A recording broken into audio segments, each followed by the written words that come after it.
Good afternoon, chat.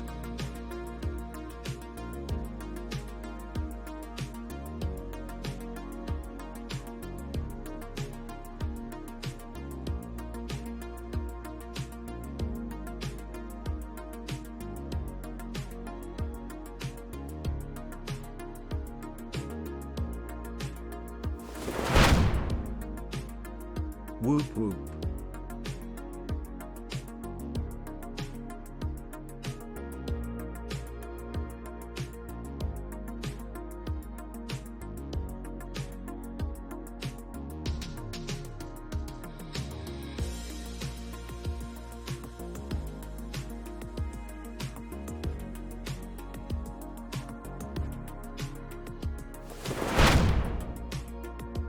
Glad to see you back.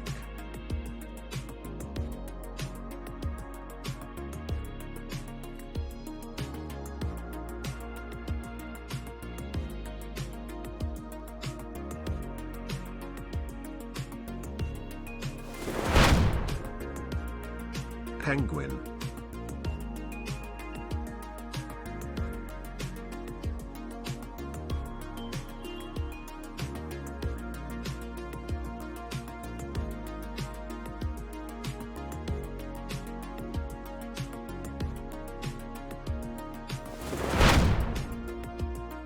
Comes back and starts off as the most evil nation in the game.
and they said he was dead, that he would never return, and yet I am here. Hello, everybody.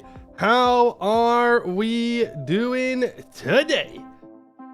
It's been a while. It's been quite a while. I've been in the mines, so to speak.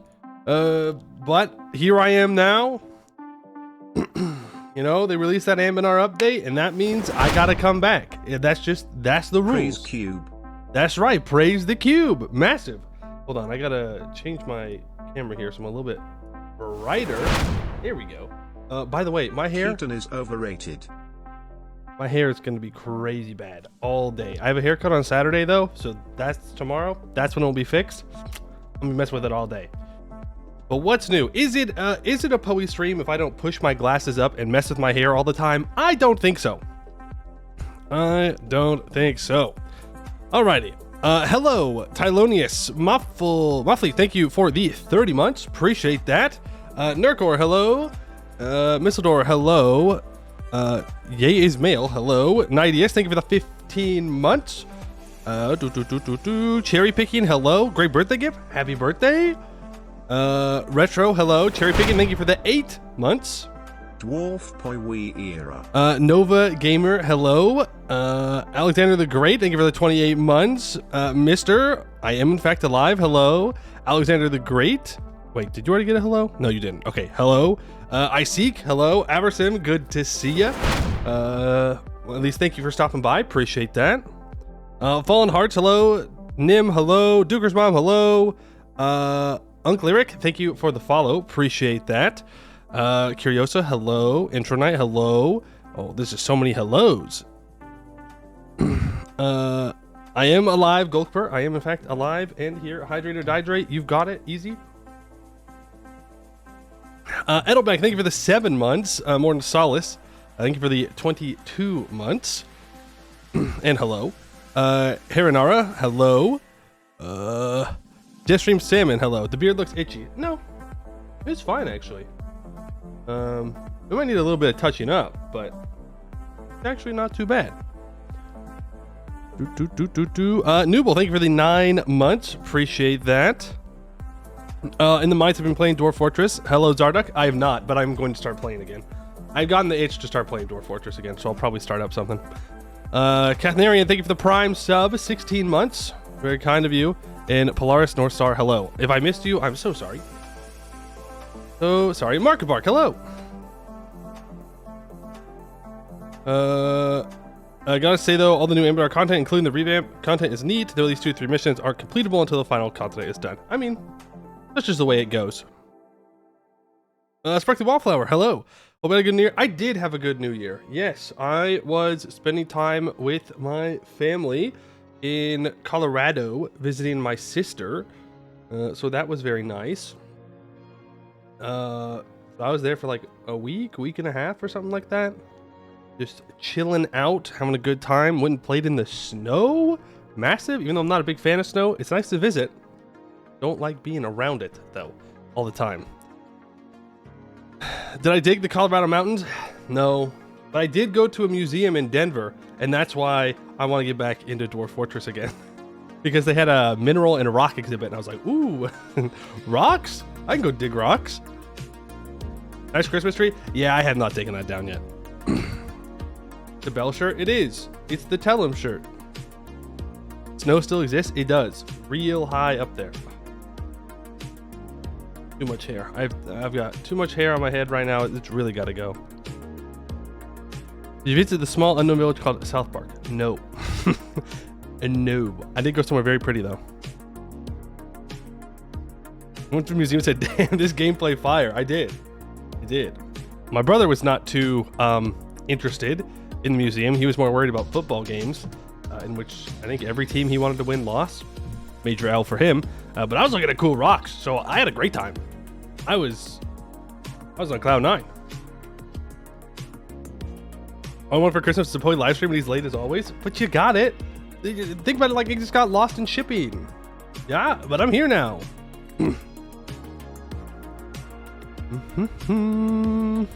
Doing new Cobalt content today. No. We are going to be playing Bhuvauri today. mostly because I've wanted to play Bhuvauri for a long time. Their mission tree, I've been waiting for it, and there's been a religion overhaul in Helles, so I want to definitely check that out. So I think it's a good time to do it. Plus, how are we supposed to get killed by the command if I don't play next to the command? Killer Pooh, thank you for the 8 months. Appreciate that. Bhuvauri. When do students practice? I don't know. Because I don't know what the overhaul for the religions is. I just know that it's been changed. Going into this pretty blind.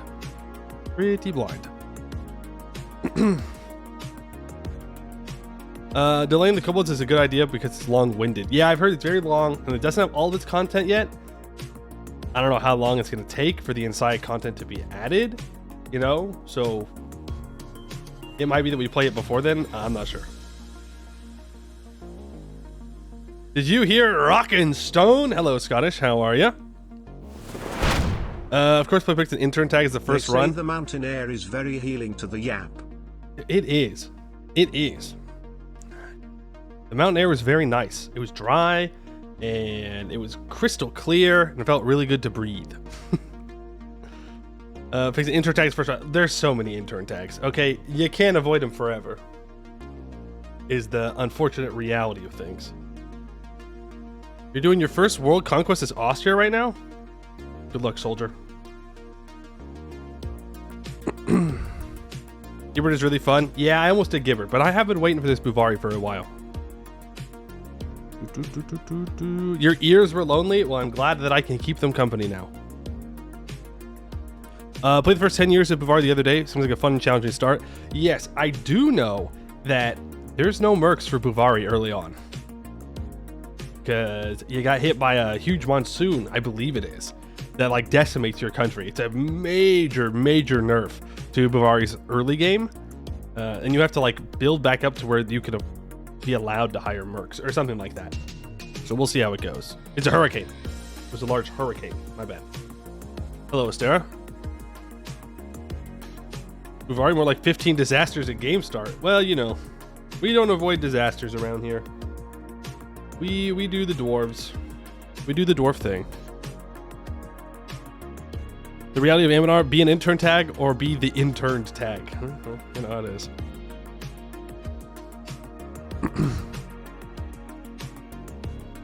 You can guarantee you haven't been part of the testing, but it's not major. It's the other stuff that is a major nerf. Oh, well. I guess we'll find out how we're going to deal with that. And on the plane, you're the holiest Roman Empire you could possibly do, and it will have a Roman culture HRE missions. Okay. Speaking of HRE, where'd it go? Oh, hold on. I gotta get it.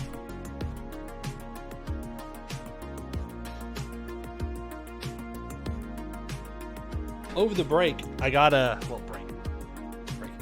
When I went to visit my sister in Colorado, I bought... Well, technically I bought 2 books. This is the one I've been reading, The Heart of Europe. It's about the Holy Roman Empire and its development from about 800 all the way through to 1806, right? Is the collapse, I believe. I've been enjoying it. It's a very dense read, though. Very dense, lots of information. But it is giving me a newfound appreciation for the Holy Roman Empire. And makes me very sad about CK3. Because if you could do the kind of stuff that happens in this book in CK3, I'd be playing that game all the time. All the time. But I don't know how you would even put that into a game just because of how complicated it is. But if you are a nerd like me, and statistically, that's like almost 100% here. I'll give 99 to give one person the benefit of the doubt. Would recommend. If you like this time period, which again, is a pretty high likelihood considering you play EU4. You have books in America? Yeah, there are a couple people that still read. Believe it or not. Yeah, just a couple of us. Is it good? I think it's good. I've been enjoying it. I can't just like sit down and read 100 pages though. Again, there's just so much information in it. But that's good. That's good. Like the intro alone is like 78 pages, I think, where it goes over the topics in like small detail of what the whole book's going to talk about. The whole book's like, I don't know, chronology 700, like 800 pages or something like that. There's like 800 pages of actual text, and then there are some pictures as well. They got maps, map gaming. If you're a nerd like me, I'd recommend it. Always one of the 7 people who still read in the Americas. True. At least if I can get a book that I'm interested in. You see this piece of hair right here? This one. This is the problem. Maybe I just leave it like this all stream. Voltaire was a nerd and wrong. True, but I do think it's still funny to call it neither holy nor Roman nor an empire. Even though he was wrong. Maybe I could tuck this piece of hair like up underneath my headphones. Maybe I got a piece of it in there. Maybe that'll help. Play Mulin. And leave. I already played Mulin. Get some scissors? No. The person who cuts my hair has an opening tomorrow afternoon. I'm going to go get my hair cut by her because I trust her. I'm very untrusting with my hair. So when I find someone that I like to cut my hair, I stick with them. And then she is going to stop cutting hair because she's moving on to bigger and better things. And I'm like, okay, that's great for you. But like, that's a little selfish, don't you think? Because I'm here. I need you to cut my hair. But you know what? It's fine. New backdrop, did you move or just festive gaming? Didn't move. I did change the angle. I used to be sitting where the shelf is now. The Christmas tree is there because I haven't taken it down yet. Like I got back 2 days ago. Technically I got back early yesterday, like 1 a.m. or something like that. And so I haven't had all the time in the world to take things down. But it'll be gone soon. And then I have to find out what I'm going to put there. Yay! You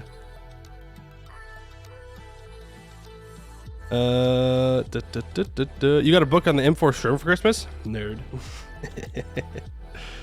You got a 900-page book on Italian fascists for Christmas? We're all very normal here. We're all super very normal people. Who's the author? It is Peter H. Wilson. That's the author's name. Eve the Lock, thank you for the 20 months. Appreciate it. You like maps? So do I. Look, I can show you one. I gotta get there. Look, this is... hold on, let me go to an earlier one. See, we got all kinds of mappies in here. Think about it. It's basically like map gaming in real life without the, war crimes and terrible atrocities and all that. You just get to read about them. Got a book on the Roman Persian Wars? Ooh, okay. 3D EU4? Whoa. You got an alt history book about FDR's VP? Okay. You don't take down that tree until at least March. No. It's time for it to go away. Can't have your Christmas stuff up forever. Ever figure out what's going on with your computer? Yeah. Have I told you guys what was going on? I don't know. I don't know if it was before I disappeared or like there was another disappearing because of it and then I came back, then I left. Hey JT Jack, how you doing? Congrats on getting your computer on Xbox. Okay, apparently I didn't explain this. I thought I had, but apparently my sense of time was incorrect. So essentially what had happened is my computer was consistently blue screening, and right before I disappeared, my computer died. Could not launch it. Like, I got to my BIOS, and that's as far as my computer went, and I was lucky if I even got to access the BIOS. So something fried completely, but there was no physical damage anywhere, so I didn't know what to do. At first, I was a little afraid that it was my graphics card. Luckily, it was not my graphics card. What had happened is my SSD that Windows was installed on died. Just completely gone. I lost everything on it. And I had to get a new one. Luckily, though, that was it. That was the cheapest thing to replace, so good. But now it works, except my keyboard still has a sometimes struggles to stay connected when I'm playing ranked Marvel Rivals, and then I want to punch a wall. I want to punch a wall, and myself, and everyone within a 10-mile radius. When that happens, not great. How long do SSDs last anyways? I've read like 5 to 7 years. But it's not necessarily about age, from what I understand. It's about how much you've installed on it. And I installed and uninstalled a lot of Skyrim mods. And it was under constant use with EU4 and such. And so I think I just fried it. Oops. Marvel Rivals is swallowing me whole. Me too. That's so real. That's so real. Oh, man. I went on vacation, and it was more of a vacation from Marvel Rivals than anything else. I was playing a lot. You have to go. All right, IC. Thanks for stopping by. Appreciate it.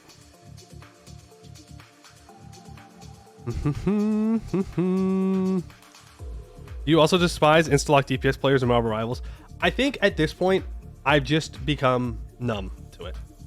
You know, after playing so much Overwatch, I go, yeah, okay, whatever. I'm gonna play tank or support anyways, so whatever. It doesn't matter to me. I'm like, okay, yeah, you go be 1-9 Psylocke who's sitting there on the front line with a tank. I'm sure you'll do good. Good job. Who do you main? I play a lot of Luna, my beloved. Luna, Adam Warlock. And then I've been playing a lot of Doctor Strange, but I also played Groot for a while. When I do have the rare DPS game, I usually play Star-Lord, just because I think he's fun. Not that I'm particularly good at him. I just think he's fun to play. You became addicted to Brandon Sanderson books over Christmas. I have been thinking about getting into those for a long time, but I will also probably become addicted to it. What's up with Americans wanting to punch walls? Better than punching a person, I suppose. You respect Marvel Rivals, but ranked? I love ranked. I do. I love how the stakes are higher, even though it's not real stakes. I got up to Diamond 3 this morning, but I'm hoping that I keep going. I don't think I belong in Diamond 3. The way my DPS are playing? Get me out of here. I gotta keep climbing. You insta-lock DPS because you don't trust the other insta-lock DPS players. Mutual destruction. You like if you drive to live long enough for them to end Windows 10 support in 2025. For me, to be forced to find a new install. That's fair. If your main isn't Jeff, you're playing it wrong. I don't like playing Jeff. I think he's so boring to play. I'll be so real with you. I don't hate Jeff. His ult's not that bad. Like, when you're playing Adam Warlock, it sucks because you have no way around it unless you use your ult, which is not really a great idea. But Jeff's not bad. I hate Black Panther though. Motherfucker just turns 180 degrees like 3 times and you die. It's like, okay, cool. What's on the Anbennar doc today? We're gonna be playing Bhuvauri. You mean Hawkeye and Iron Man for scum like you Luna players? Yeah, I don't have to worry about Hawkeyes anymore. They just get banned. Iron Man though, rough. Scum. I don't think it's fair to call Luna scum. Maybe her ult lasts a little too long. They could probably cut the ult by like a second or two, and it would still be a perfectly good ult.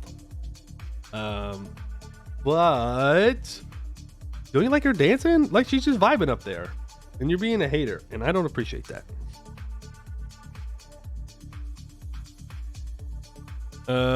Squirrel Girl and Luna ults exist at the same time. Marvel Rivals. Yeah, Squirrel Girl is not great, but that's good. Imagine Junkrat, but strong. Ugh, no thanks. Sanderson is great. Yeah, I've heard good things. I've heard very good things about his books. But I gotta finish this book. And then I have a book on the Ottomans as well that I got behind me. So I already got my next book lined up. Jarvis clipped that. Reported. Reported for hate speech. Every time I hear that, it's so stupid. It's so stupid. An Iron Man player that sits in a corner, waits for someone to walk by, ults them. Jarvis, clip that. Yeah, man. I'm sure this TikTok will pop off for you. I'm sure this is it. You find the... Oh, you mean Punchy Fist Man? What's his actual... Iron Fist, I think is his actual name. He sucks. He does suck. He just comes in, he starts punching. Magneto. I do play Magneto as well. If someone else picks Strange in a competitive match, I'll usually go Magneto instead of Groot. Because even though Groot is very strong, he does 70 damage hit. Did you know that? Groot does 70 damage per hit. That's as much as Hela when she doesn't headshot. Groot's crazy. But you take a lot of damage as Groot. I do. I take a lot of damage as Groot. Which Ottoman's book?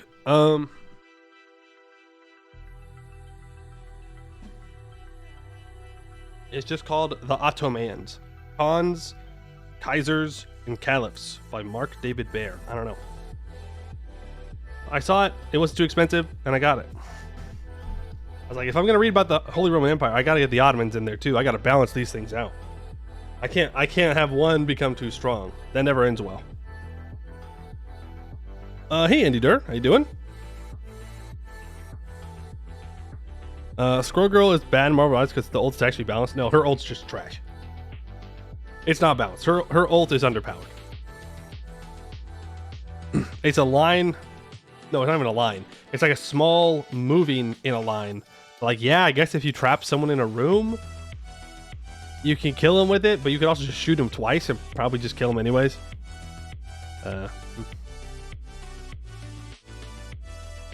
Groot is another character like Strange that you've yet to see a good group player or a good Strange player. You have not seen a good Strange player?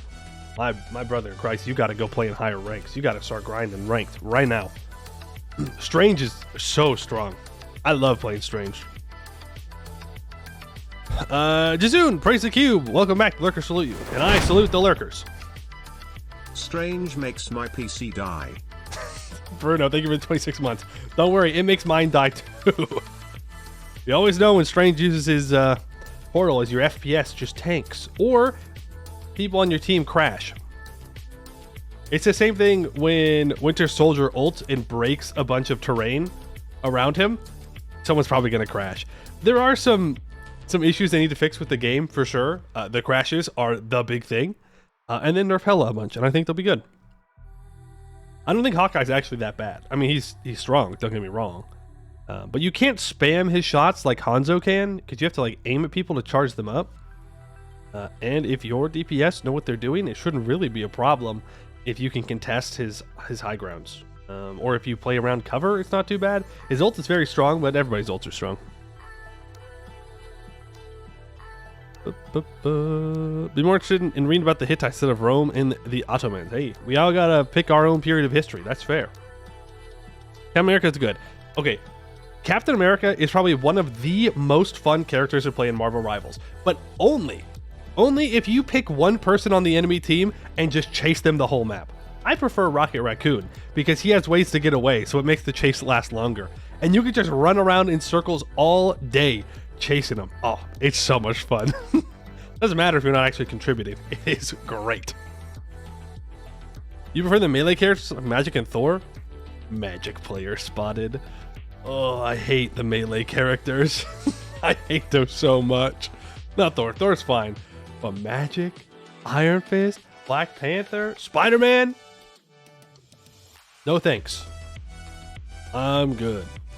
Doctor Strange is so strong, it's ridiculous. Yeah, especially if you get a Hulk on his team, that team up is nuts. So nuts. Your E just decimates people. Hello, Hyder, how you doing?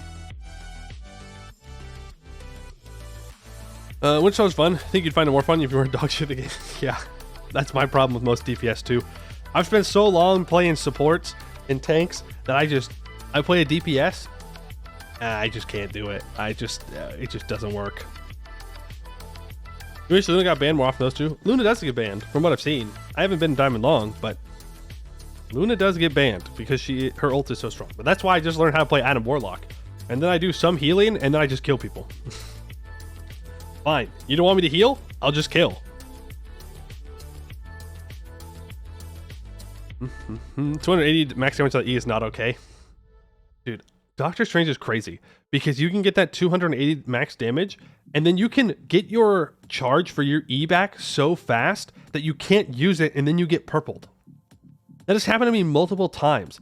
Like if their tanks are pushing into you a whole bunch and you're just like, you're trying to push them back and you keep hitting them and you can shoot and melee, shoot melee, shoot melee, you'll get your E back up so fast that you almost die because of it, because then your healers can't heal you. Crazy.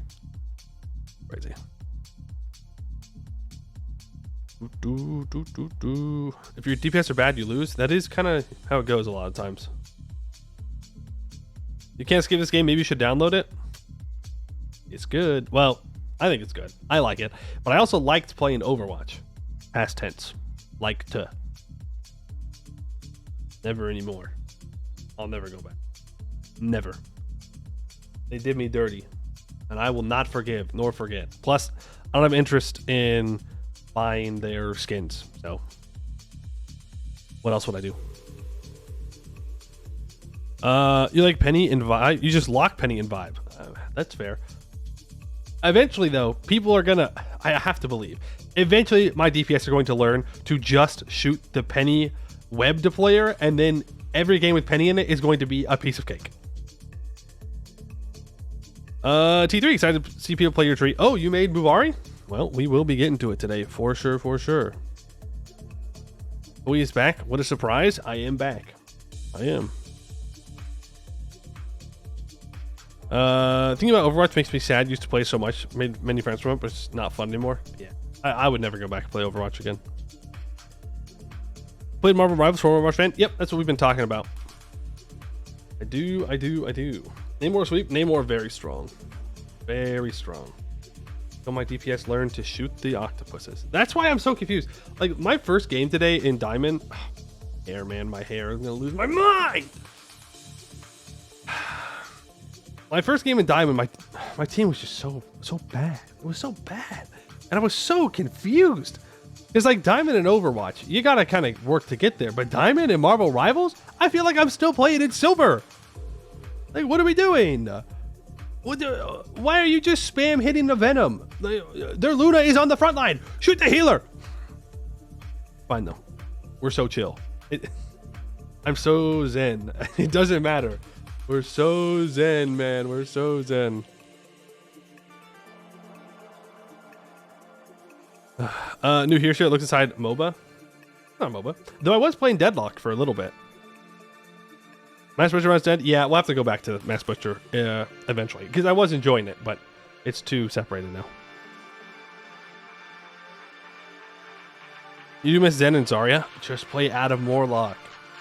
Just play Adam Warlock. It's basically Zenyatta. They never expect the Adam Warlock 5-shot charge, and then they just get decimated. I love it. I love it, dude. Adam Warlock is so much fun. His heals are a little weird to use, though. You can't top people off, and that's a very tempting thing to do. You have to trust your other healer to top people off on their health, because you should be healing people when they're at like half health. So pretty rough. Who in Marvel Rivals is closest to Reinhardt? I mean, the easy answer would be Strange,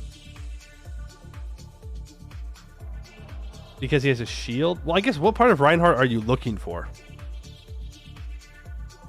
Are you looking for the shield, or are you looking for the melee hammer? Or are you looking for the charge? I don't think there's a charge. If you're looking for the shield, then it's going to be Doctor Strange. If you're looking for like pushing into the enemy team and smacking them, it's probably going to be Venom. If you're looking for the charge, I don't know, play Spider-Man or something. Knocking people off the map with the charge. I think the easiest person to knock people off the map with is going to be Spider-Man. You can web them off, but Jeff, kind of, when you think about it. Thor does have a charge. That's true. Thor's got a charge. He's got a hammer. He just doesn't have a shield.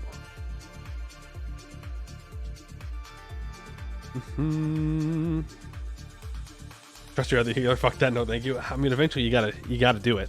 You gotta trust him. Otherwise, what are you gonna do? Butcher's a good treat. Not what I would have done, but jelly cooked with it. Yeah, no, it was good. I just disappeared. We'll get back to it though. Like Thor though, be real, that ult doesn't feel good either. His ult's very easy to avoid. Ryan is very much peak tank design for his pure dopamine mining. True. Well, kind of true. Unless they have an Orisa or a Malga on the enemy team, and then you're gonna have a really bad time. A really bad time. Jeff players deserve to be banished to the Shadow Realm. No, come on, come on. People who can't aim have to have a character to play too, right? They go play Jeff. I'm just saying. I'll say it. I am brave enough to say it. Jeff mains, you just don't. You know, you don't have very good aim, which is fine. I don't have cracked aim, but that's what you do when you play Jeff. Is Jeff Marvel Rivals Yumi? Well, technically, in some ways, yes. Jeff can ride on Groot's shoulder, which 10 out of 10 peak game design, by the way.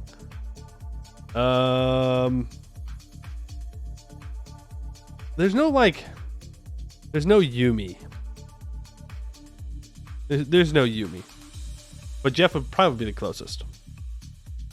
Cloak and Dagger, auto aim the character.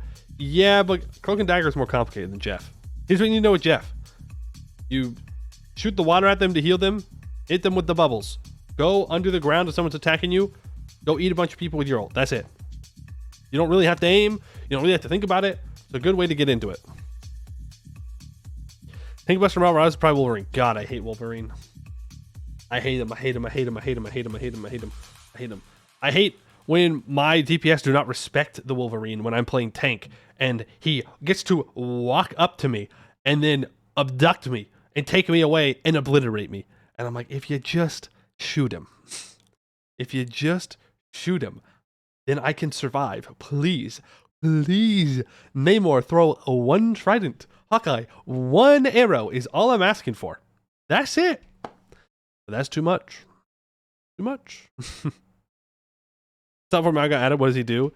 Yeah, he's a tank that kills other tanks. That is pretty much his whole thing.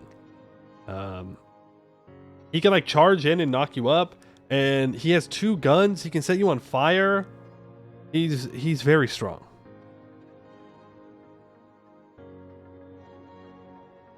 We don't feel so jank because the swapping between third person and first person is jank.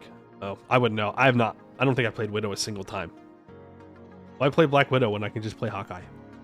Not like I'm good with either of them. I might as well have fun playing Hawkeye. Yes, Malga's Overwatch.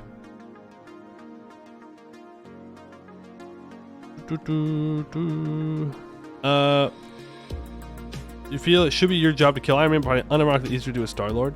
I love Star-Lord. Jumping around, flipping around, great. What does Black Widow ult even do? It slows you down. It's brutal.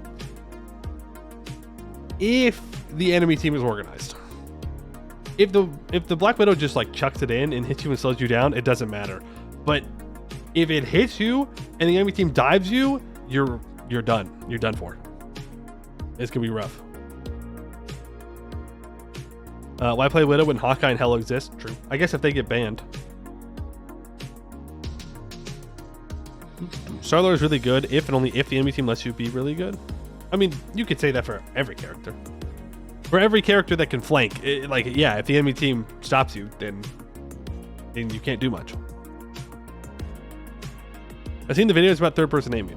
Which videos in particular? Are you talking about people complaining about it? About how it's not actually the cursor isn't actually accurate?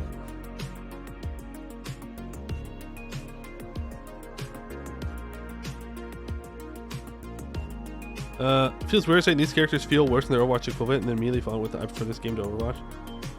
Yeah, no, I prefer these characters to Overwatch characters for sure. Like, they are very strong, but I think it's fine. We'll see what they do with the new characters they're adding. That will be key. How strong are the new characters compared to the old characters? If every new character they add is busted, it's gonna feel a little rough. Can I get the hang of movement and deadlock? Not sure why. It is weird. Oh, but I love playing Kelvin and Deadlock. God, it's so funny. It's so funny to put your ice beam out and just watch them not be able to get away. Oh, beautiful. Beautiful. But I haven't played Deadlock in, I don't know, like over a month. Because I was busy playing a different game. Have you guys heard of Final Fantasy 14? Did you know it's free to play with the critically acclaimed Heavensward, or whatever that speech is? Whatever that speech is. Still, it's good. It's a good game. Ice character called Kelvin? Yep, he's a scientist. Never heard about it? Please tell me more. Think about it. You, the adventurer. And then I have to redact just about everything I say after that so I don't spoil any of the game. Sounds fun, right? Sounds good. That's a very convincing argument to join, to play. Critically acclaimed Heavensward? Yes. My second favorite expansion in the game? Yes, that would be correct. Heavensward. Is he the Kelvin? No, he's not the Kelvin. You tried to get into Final Fantasy 14 so many times it never happened. That's fair. That's fair. A Realm Reborn and post A Realm Reborn is a rough slog to get through. Mostly because of the quest design. Quest design is, and I do not say this lightly, atrocious. Bad. Horrendous. Boring. Made me want to slam my head into the ground. But after that, it gets better. And I know it's a very not convincing argument, but it does actually get better, and it is quite fun.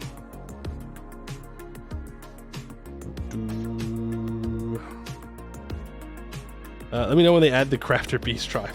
Then you sleep. Fair enough. You started playing that over a month ago too, really fun, though you got tricked into playing White Mage because I thought it would conjure. Yeah. So I started playing as an Arcanist, and then switched over into a Scholar, which is also a healer. And I didn't have any problems playing healer, except it was boring as all sin to do like the solo content as a healer. It sucked. There's like 3 buttons I got to click. It took forever to kill things, and I was like, I'm done doing this. And I just switched over to playing Samurai, and I have not switched back because being a Samurai is cool. It's cool. I get my little stickers, and I do lots of damage. I don't help the team in any way except for doing damage. I am here. I hit things. I hit them good, and I win. The end. The end. You played Dragoon? I almost went with Dragoon. But I chose Samurai in the end. And I'm glad I did. Killing the boss is a part of utility. True. True. When everybody else is trying to get buffs or like positioning, or Black Mage is trying to stand on their little spot, no, I'm already hitting them. I am just slashing away. Get weebed, noob. That's not even why I guess so. I just thought it was cool, okay? I thought the Samurai was cool. I thought it fit the Warrior of Light really well. And it did, since it's in one of the trailer cutscenes. He is a samurai. The Samurai class missions are very good. Very good story. Yeah. Nice beard. Thank you. Hello, MaxiZone. Since you're a Moira main in Overwatch, you're a dirty Scarlet Witch enjoyer. Easy to kill. That's all I'm going to say. Scarlet Witch, very easy to kill.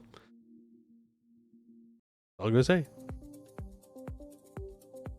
But yes, that was one of the reasons why I disappeared. I was playing a hell of a lot of Final Fantasy. Like a lot. Like I'm halfway through Dawn Trail. I've done almost all of the main story quest content. Well, I have done all the main story quest content up until this point. The only kind of like main side content I haven't done is the trials for Endwalker. That's because I'm trying to catch up so I can do treasure maps with the homies. And I'm almost to the last area I think that I need to get access to for maps.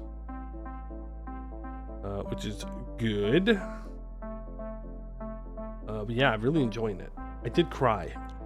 I did cry playing Final Fantasy 14, which I think is the first time I've ever cried in a video game, like at a video game. I regret nothing. It was very valid of me to. It was a very moving moment. Yeah. Final Fantasy 14 is a weird game. It's very robust character creation, but like every character ends up looking very similar. It's not that robust. I'll be honest with you. Like it's... I would have liked to have seen a little bit more variety, but I get it. We started Final Fantasy 14. You're taking this time. It's a lot of fun. Yeah, I did Paladin as well. I got a Paladin up to level... I did Paladin up to level 50. I don't think tanking's for me. I don't.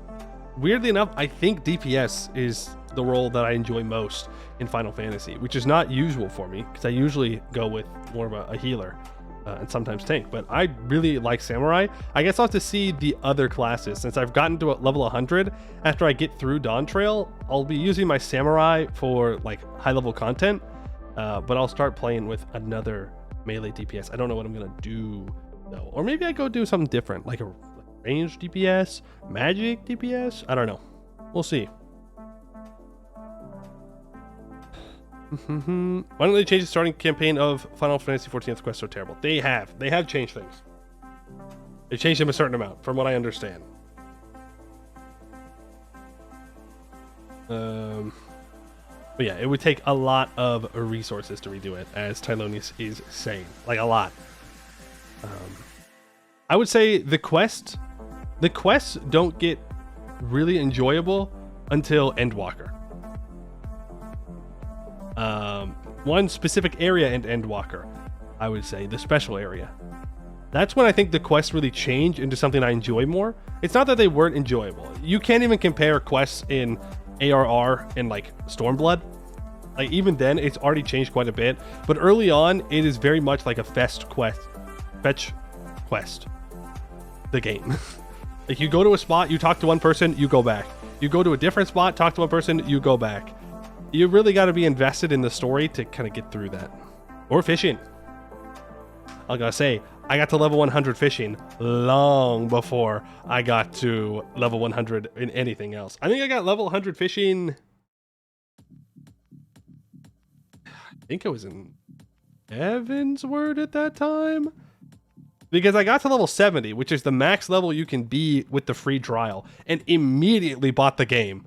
Like, I hit 70, closed the game, bought the game, logged back in, kept fishing.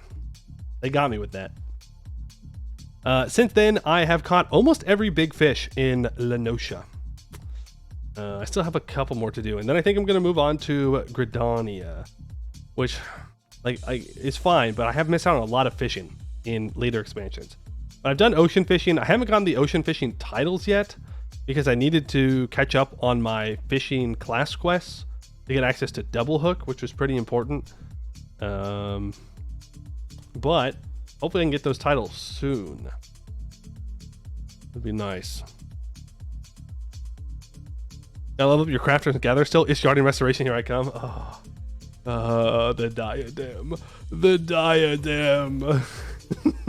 We must mine. We must do gathering. Oh man.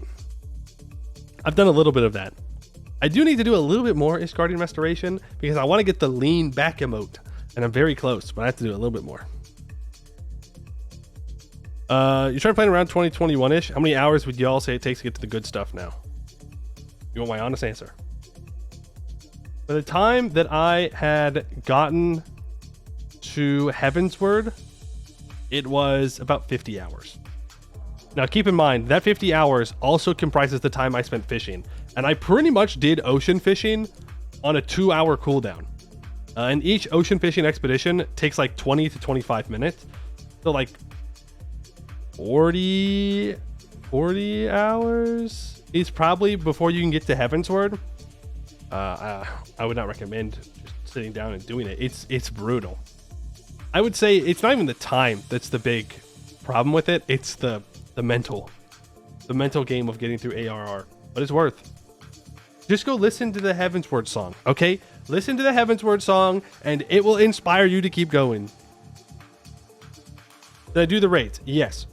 I've done all of the raids except for the Endwalker ones. I need to go back and do those still, which I'll probably do this weekend. I'll probably get those done, and maybe I can get through the rest of Dawn Trail. I'm not sure. Oh, I need to go do... Oh, there was another one I missed. It's the desert one, but like the second one. Like you do the first desert one, and then you got to go to the second one. I think it's Shadowbringers. You go on like the ship, the big one, the flying one, and then once you do those, there's like a second one after that. Then I can't remember. I can't remember what it's called. But I need to do that one. The rest of them. Maximum 60 plus hours hitting piles of scrap and digging trenches for an endless PvP war of attrition. Hey, Fairways. I did play PvP 3 times. Sucks. Hated it. Don't know if I'll ever do it again. I thought PvP was absolute trash. But maybe I just need to play something other than Samurai. I have list rates. Do you enjoy the math? I did great on the math. Thank you very much. I only messed up once. Play Frontline. Just run with the group. Free XP. Frontline's the one with like a whole bunch of people, right? I thought that was horrendous. I didn't know what was going on.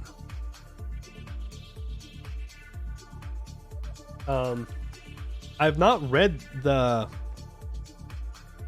like write-ups though that were for each expansion. I didn't know those existed, so I still need to do those. I'll probably read those tonight. But I watched every cutscene and I enjoyed the story. I thought it was great. I did post in the Discord my opinion on my favorite expansions, but it's probably buried by now. My favorite, it goes Endwalker, Heavensward, Shadowbringers, Stormblood. No, yeah, Stormblood, and then ARR.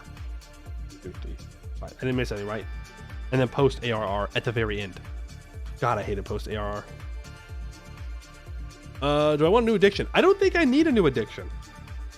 If I'm gonna be so totally real with you, I don't think I need a new one. I've got Marvel Rivals. I've got Final Fantasy. I don't know if I need anything else, but sure, what you got? Why not? Endwalker Footfalls goes so hard. Best song. I don't know. The Final Day is a pretty good song. It's a pretty damn good song. Balatro. Yeah. I don't know if I need to do Balatro. I mean, it must be good because a lot of people play it, but like, come on. A game called Foxhole. Ain't for the faint of hearted grinders. Game makes you crave death. Describe some more. Have I heard of that? I think I've heard of that. Foxhole. Yeah. I didn't realize it was an MMO. Huh. You played Final Fantasy 14 entirely because Xenos is hot. Okay. I mean, fair enough, I guess. I don't know. Flow goes crazy. Flow is a very good song. I would agree. You once again remind you Outer Wilds. I own Outer Wilds. I have it. It's mine. I own the game. I played the first 3 or 4 things. At some point, I'd like to get back to it. The real banger, the boss theme is Stormblood. Correct. I think boss themes, Stormblood has the best. Hands down. Hands down. I love so much about Stormblood, which makes it why I'm so sad to put it lower on my tier list than something like Shadowbringers. But the separation, man. The separation really makes it worse. If it was just the East, like I would probably put it above Shadowbringers, to be honest with you.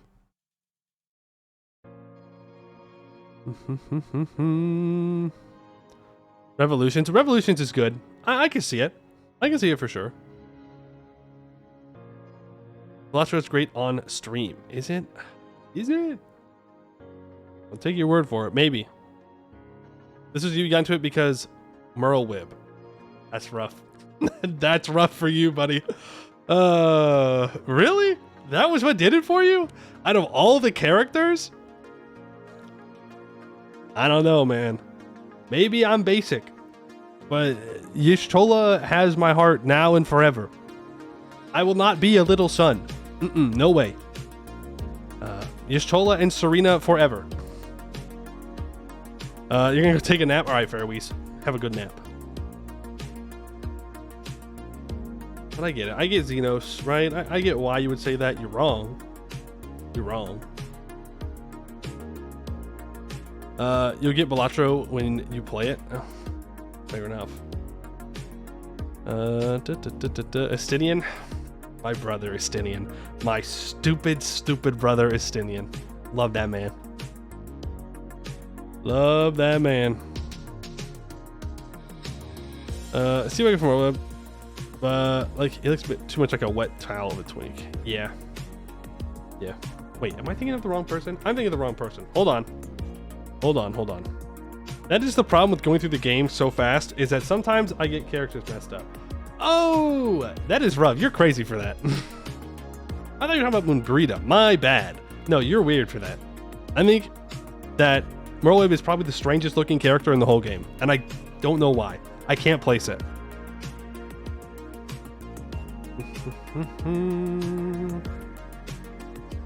You like the kind of man that would get me like a fish with a smile on their face. That's weird for you. Just want to say that. That's weird for you. But that is Xenos. Also, for those of you that know, option number 2 is what I chose. I chose option 2 for Xenos. And I stand by that decision.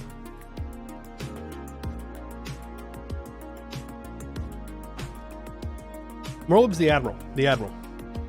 Option 1 gaming? No way. I'd never give him the satisfaction. After all he did, even if he's right, even if he was right, I would never do it. But I do want to defend myself that I don't have like an unnatural hatred for Xenos, because apparently there are some people that just really hate his character.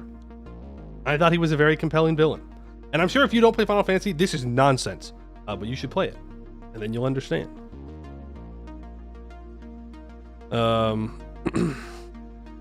But yeah. Also, okay, I'm back to this. Y'shtola, number 1 best. Serena, number 2 best. Number 3, this might be a bit of a hot take. Are you ready for this? 0. Specifically, 0 after. Like at the end of when you interact with her. That's my hot take. I think 0 class 2 is better than 0 class 1. Except class 1's hat is amazing. Wrong? No, you're wrong. And I stand by it. Your option 1, because the one place you confess to your warrior of light's murder holiness without anyone actually hearing it. You killed so many people. Option means you didn't get the cool smirk. See, that's what I'm saying. I would never give him the opportunity to smirk. Ever. Ever. Your show looks simultaneously like a non-binary barista and also someone who would call you the most vile slur you've ever witnessed. Bro, she'd go research a new slur to call you. Y'shtola, my beloved. Oh, the warrior of light is the one smirking. Gotcha. Froth and foam. Froth and foam. I don't understand what you're saying. I don't remember. I'm telling you, I went through the game so fast, there are some things I forgot. For sure. Wait. Froth and foam.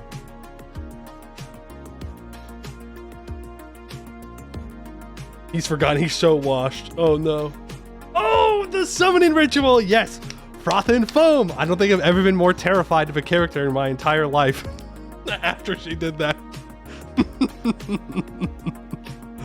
Oh, she was so mad that she had to do that. Oh, and then it was changed and I was so sad. Yes. I remember now. Oh man. They're so good. So good. That shit would have made fucking Xenos quiver with fear, I swear. Anyways, yeah, I've been enjoying Final Fantasy 14. I finally was able to transfer over to be on the homies server because I was on Crystal. I was on Diablos. It was great. I got into an FC and they were pretty chill, but no one was doing content on the Crystal DC. I don't know. I guess they all went to Balmung. They were busy doing other things. The Party Finder, just full of clubs, which is fine. If that's what you want to do, great for you. But I'd like to not have 45-minute queues. So Eventually, I got back over to Aether, so now I can actually play the game. Yay!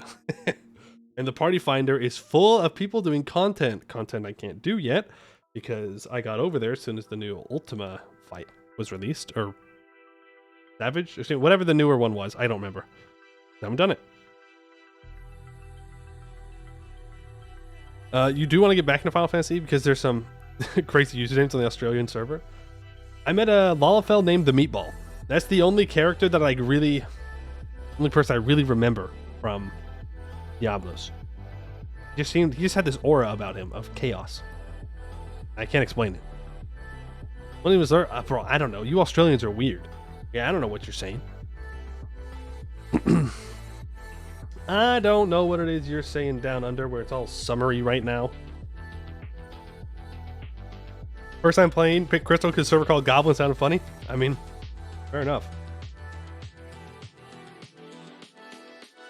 You managed to get the meat as a Torn Hunter in Classic. Classic WoW, I'm assuming you mean?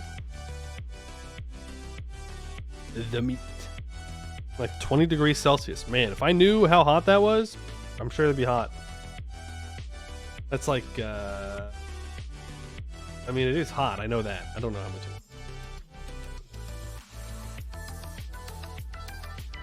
is. 70 degrees Fahrenheit? I mean, yeah, that's a little warm around midnight. It's not the end, though. Not the end of the world. The server your Americans are in has some bald, naked people posing in Ul.Dot 24/7. Yep, that's Balmung. That's all, which is crazy because I almost chose Balmung as my starting server, and that would have changed my entire Final Fantasy experience forever. That's where they do ERPing, which is extreme role playing. Yeah. They do extreme role playing there. And so that would have been interesting. I remember seeing Alala in Heavensward whose name was Oh No, a Ghost or something, and then they changed it to I'm Sad or something. The Lalafell players are crazy. Crazy. The ERP server. Yeah, it is. Yeah, extreme. Very extreme. Of course, the ERP in Final Fantasy 14. There's a lot. So I hear. Please don't interpret that as like me being like, oh yeah, there's a lot. No. I was locked in. Okay, I don't got no time for ERPing. All right, no way. I got business to do, monsters to kill.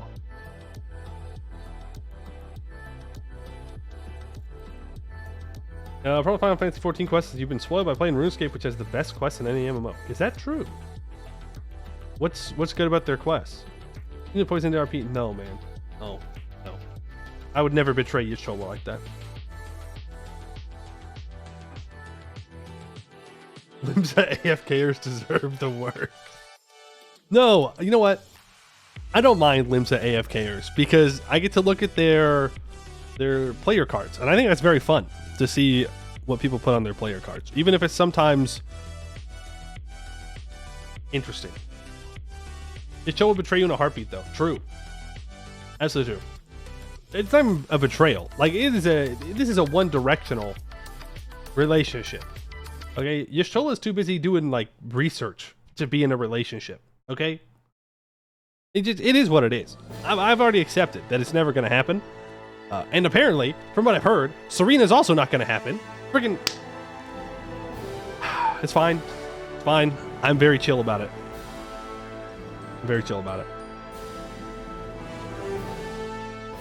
RuneScape quests have really funny, enjoyable dialogue and reward more than kill these guys. Yeah, that's definitely a good quest design. It's more than just go here, kill one person, return. That big cat in another word. No, you're wrong. You're wrong, Morden Solace. I too once thought that, and I was ready to burn it all to the ground. But there is one line of dialogue in which Yishola says to, I don't remember who she says it to. But she says that she wants to get back like a sister to a brother. We were so back. We are so back, dude. Oh, man. The Japanese game. Don't go there. Don't go there. Don't go there. Well, you go the opposite of Lawless and make the biggest Rogan impossible. Made a white mage named Breezy Nether Regions because all the robes and skirts we wear. Funny. No, I went male Ra, and I regret nothing. I look so cool. Luke Lamont had me feeling something, not gonna lie. That's interesting.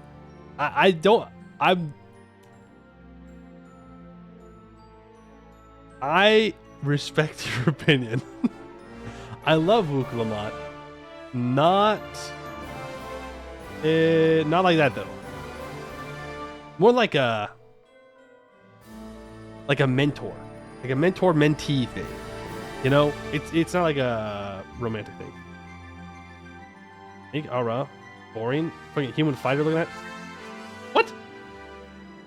I'm not a human. I got horns. What do you mean? Ukuma is your idiot little sister. True. Very dumb. Very kind. Good-hearted. Kind of dumb. Just like Estinian. Luke Lamont is just Estinian, but with less stabbing.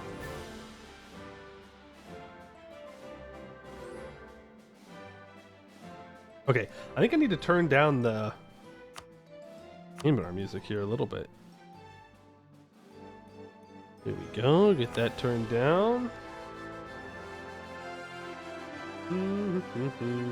Look, if you play Lalafell, you have no rights and your opinions are all invalid, okay? Don't be coming after other people when you're that short. Imagine?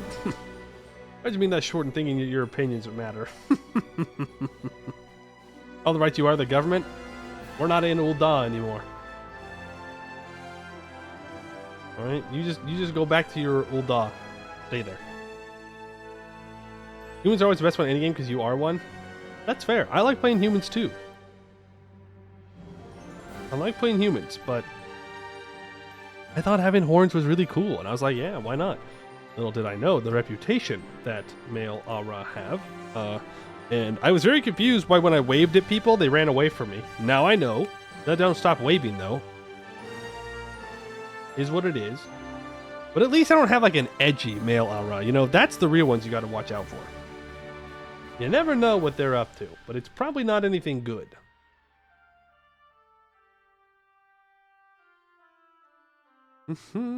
What you playing today? We are going to be playing Bhuvauri. We're playing Anbennar.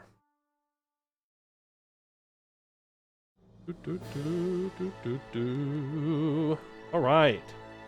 Well, thank you for listening to me rant about Final Fantasy. I won't be the last time. But we have some gaming to do. We have some real gaming to do. I just want to make sure. Yes, everything looks like it's good. I'm on the Bitbucket branch. I'm pretty sure everything should be ready to rock and roll. All right. But I think I need to switch over the game capture, though. Oh, I do not. Look at that. Yo. All right.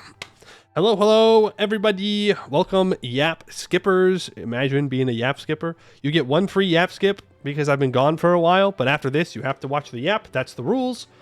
But it is time to play some Anbennar. Specifically, we are going to be playing as Bhuvauri.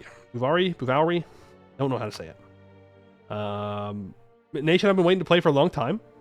Obviously, they can be one of the strongest nations in Hellas, though they have been nerfed in many ways with the most recent update, and because they get content, so it makes it a little bit more interesting. And yeah, there's also been a religious overhaul. So transmutative path is now here, the accretive path is here, and the devouring path. So this was all the righteous path at one point. This was left-hand path. They have been changed. God Lost is still here. High Philosophy is still here. I do think there's been some changes. And I know the Suhan's Praxis is going to spawn at some point. Maybe we switch over to that. I'm not sure. We'll kind of feel it out. Very proud of the religions and Bond Cook with the Devouring Path. It means we're going to have to do another Devouring Path game. Devouring Path... Command? They changed Jadari. Why change Perfection? What do you mean? What do you mean have they changed Jadari? Does Jadari need more buffs? You can thank/blame me and Sarah for like 70% of all the stuff you're going to play with today. I'm sure it will all be very good, and it will not be frustrating at all, and it will actually make me super strong and powerful. But in this update, there has been quite a few mission trees. I know that Gibbard has gotten a new mission tree. The Kobolds have gotten a new mission tree. And there's a lot more provinces in the Dragon Coast now, so they can be even stronger. Yippee! Greenscale starts with 3 provinces now instead of 2, I believe. I think they only had 2 before, right? That doesn't really matter. They're still weak as hell. But who knows? One day we will get back to playing them Kobolds. Because you know I love Kobolds. So we'll have to play them. But today, Bhuvauri. Options, play on hard, sure.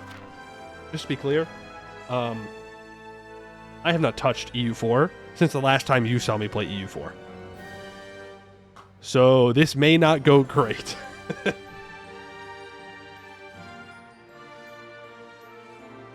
Oh yeah, there are Harpy Pirates. True. The Naleni. Which that would be a pretty fun campaign too. Delay Great Conquerors? Yes, for sure. The last thing I need is command instantly getting a Great Conqueror.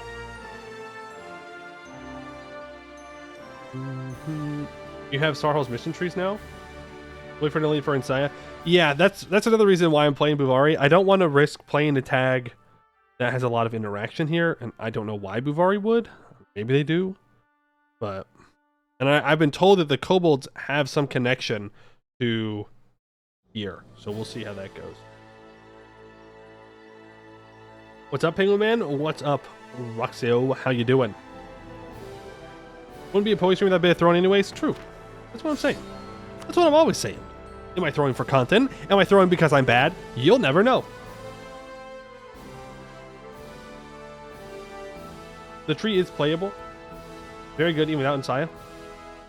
I'm assuming it's going to be a while for Insaya. Even on the bit bucket. If this was the last update, there's still a lot of Sarhal stuff that I'm assuming that needs to be done. But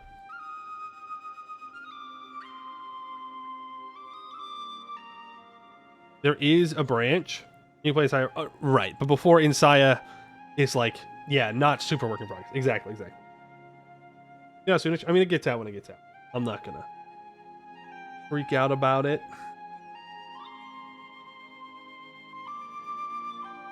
Have you seen the newest wiki post on Reddit? There's apparently Steel Dragon Democrat in Lakefed. I did not. Did they lock the serpents by the way? I don't know. Good question. Do your full suite of tags. You're currently implementing the mechanism as we speak. Nice. Is there a Yazel more mission tree yet? You don't need a mission tree as them. You just go conquer. What do you mean? Alright. Great Conquerors. I would like to turn them on. Delay them for the second age. Remember, you have to get to the age of unraveling before that happens. I'm not going to disable any regions. Achievements can stay on. I still feel like the music is a bit loud. Maybe that's just me, though. Maybe it's on my end that's loud.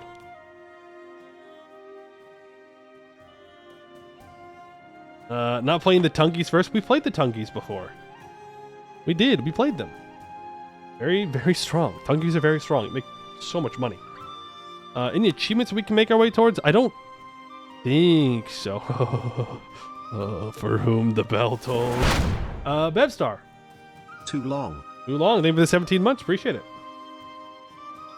Let's see. I don't think there's anything that we can do here. No.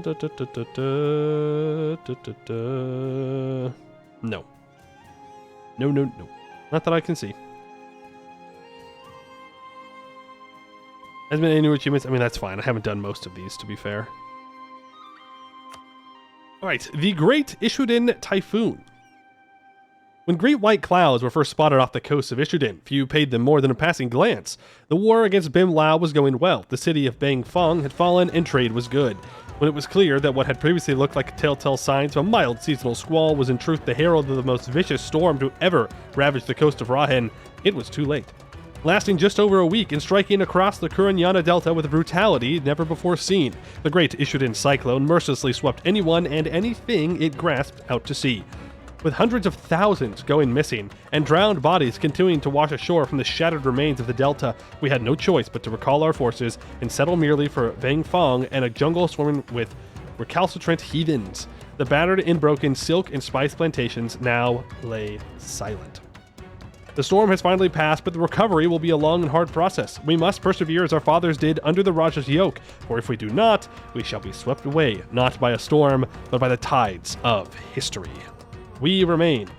We disband all ships. We gain 100 devastation in Isshuden. Gain 45 devastation in all those places. 20 in all those places. Every affected province gets aftermath of the typhoon for 30 years, giving plus 20 minimum local autonomy. We lose the castle in Shermaya, and until 1474, we get minus 20% trade efficiency. Sell ships before clicking? We'll just get rid of them.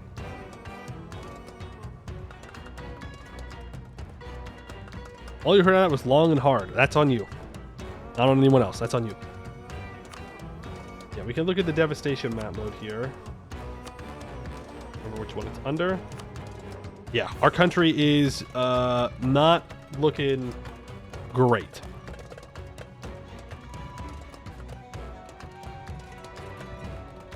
If you feel like the game's had it out for your nation in particular, well, just think about it. The AI also has to deal with this, so it helps you in your games when you play in this region. Pretty sure income's about to plummet. Oh my god. 7.85. Devastation's making it go down to 0.14. Damn. Alright, let's take a look at our starting ruler. We are a 424, righteous, lawgiver, and strict. We are a republic with looks like 10-year elections. Re-elections cost 25, so it says. We are a free slave government reform. A government of slaves and slave-owning slaves, where the most skilled are promoted and the least skilled are reassigned to positions more appropriate for their skill set. They are all owned by the state, and the state chooses their leader and position. Term duration of 10 allows plutocratic ideas. You cannot expel or purge, and you cannot switch government type. It gives us plus 5% discipline, plus 3 max promoted cultures, and minus 50% promote culture cost. I guess we're very tolerant? In some ways? How's the merc cost? Oh, you haven't heard. You haven't heard. We do start off with some country modifiers. We have Edeni Marines. Our Marines take 10% less shock damage. And we have a distrustful populace. The populace of Rahen doesn't like us, and we don't like them right back. We can seek to slowly remove these modifiers by reforming our government and policies through our mission tree. Dev cost plus 10%, national manpower minus 30%, merc maintenance plus 800%, mercenary cost plus 800%, monthly war exhaustion 0.02, cost of reducing war exhaustion plus 60%, advisor cost plus 30%, minimum autonomy plus 10. How much for the free company? If we wanted to hire the free company, it would cost... Where are they? The local adventurers would cost us 3,000. Cool. Oh, we also have overextension, by the way. All this needs to be stated up.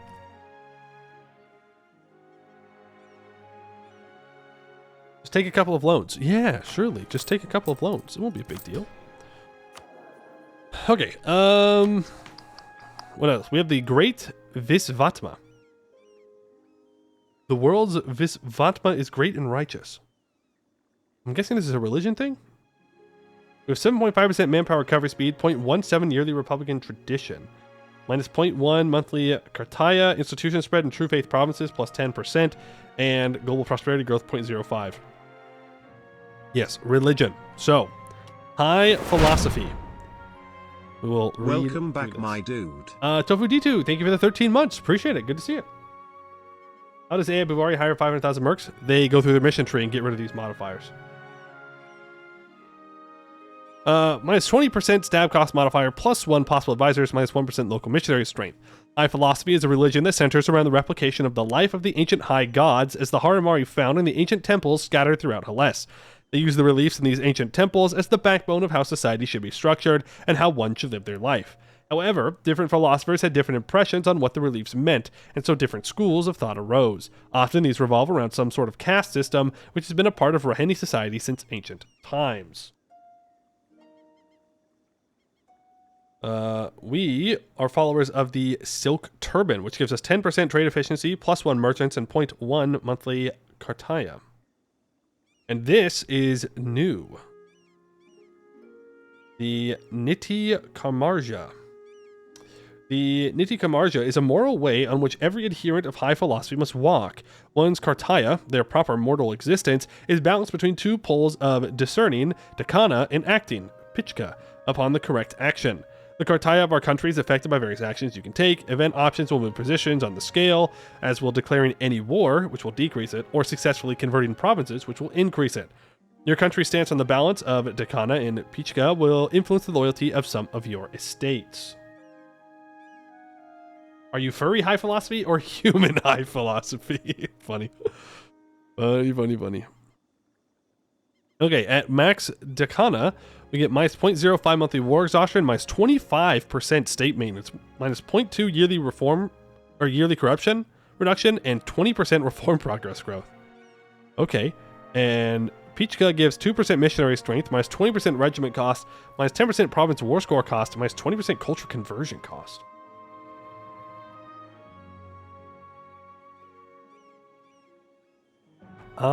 Okay. I mean, this seems really good. Same.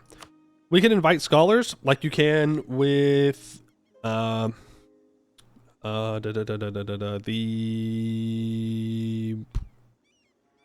my brain, the Muslim religions in base game. Brain not good. Brain no work. But I would probably like to get... I mean, Synthetic Truth is just very good. Minus 5% tech cost. Ascendant Soul gives +1 monthly admin, though. Also really hard to beat. I've not looked at the Kobold stuff, no. It's hard to beat +1 admin points. It really is. Especially when we're going to start the game with... Oh no, they're already coring. Thank you. Thank you for already coring them when the game starts. Okay, Beyond Fang. Yeah, so let's see here. There are a couple people who follow it. Beyond Fang would definitely be the strongest of them. Don't know we'd be able to get the alliance with them is the thing. Ooh, missions. Tremaya Devastation needs less than 1. The province is the highest level of fort building possible. Ishiden also needs it. So we need 2 forts. Which is fine, I guess. Argonos, do you know about our Lord and Savior, Mass Butcher? I do. We'll have to go back and play it again at some point and actually finish it. The flagship Suan Practice Nation, so you're converting anyways. Fair enough. Autopsy, thank you for the follow. And did I miss something on the religion? I did, yes, this. Metaphysical representation of the order of the world. Okay. But like... How does this change? Does it change? Oh, if temples are abandoned or damaged, it portends ruin for people. Oh, so is this connected to how many non-ruined temples there are? Okay, I'll read it. Metaphysical representation of the order of the world. Visvatma is maintained by the high temples, the great monuments left behind by the high gods. Properly maintained temples ensure the world remains in balance and prosperity. There's a typo there, by the way. Unless it's supposed to be Blennis? If the temples are abandoned or damaged, it portends ruin for the people of Hales. Well, okay. Hope the temples don't get ruined. Typo spotted. 1444. Would you by chance want to ally me? No. Would you by chance want to ally me? No. Who wants to ally me? Well, that's a dumb ally. I'm not necessarily against allying Lot de Kong. Or even Symphoron. Let's choose my rivals. Bim Lao's a good rival. Ban Jin's a fine rival. I might be able to pull off an early show strength war on Pruikin here.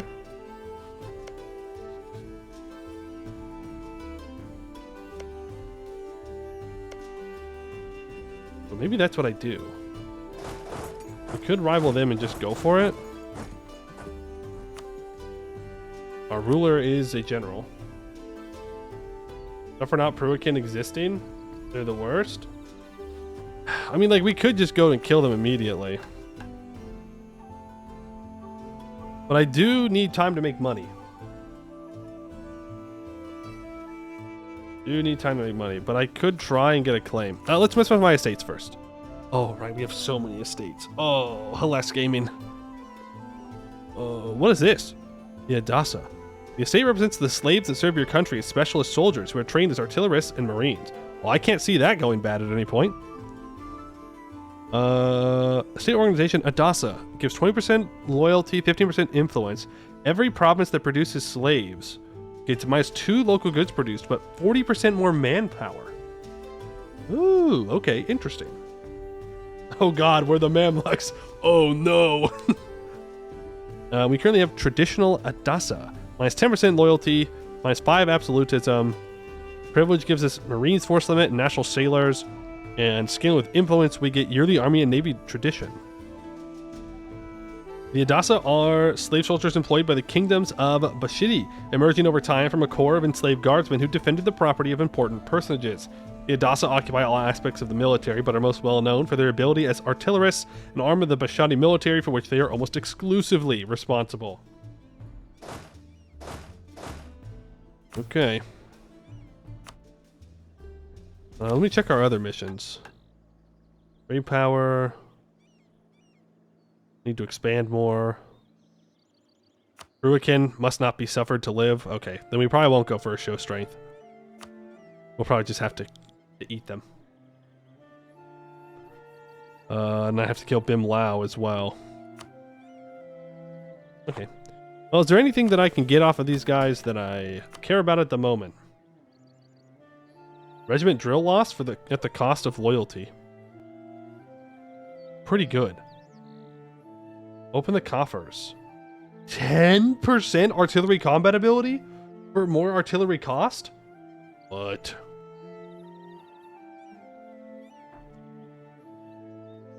That's actually crazy later on. Especially in this node. Heavy shipboard complements. Heavy ship combat ability? Naval infantry training. National sailors, Marines force limit, more national sailors. Special supply gives less land attrition, more reinforced speed. These guys are great. They're so going to kill you. Yeah. Infantry fire 0.15. Is that only for our special troops or for all of them? Yeah, with loyalty, I mean, okay, you just keep them loyal.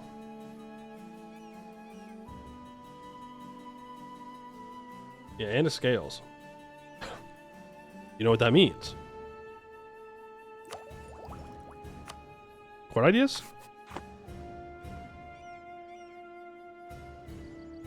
Allow employment costs yearly army tradition decay, but gives us production efficiency. Support Adasa families gives regiment cost.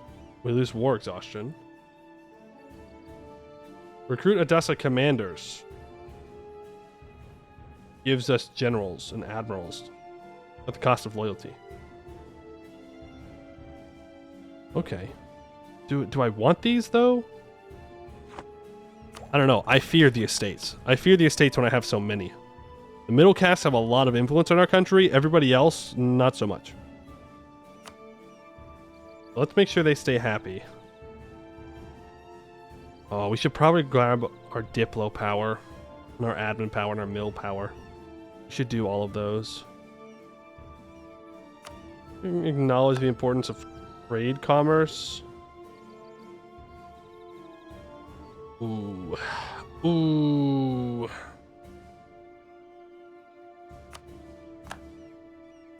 Upper casts give me mill. Lower casts do not give me admin. Okay, there's no admin. We can go less oversight over the lower casts. We get them to 41. Quick ban on weapons would not be great. A few early cannons really good since using level 1s. I mean, can I buy them right now? Do I not have to unlock them first? Oh god, the casts are difficult to keep happy. They can't really afford that right now. Diplomats from all schools, always 20% improved relations is great.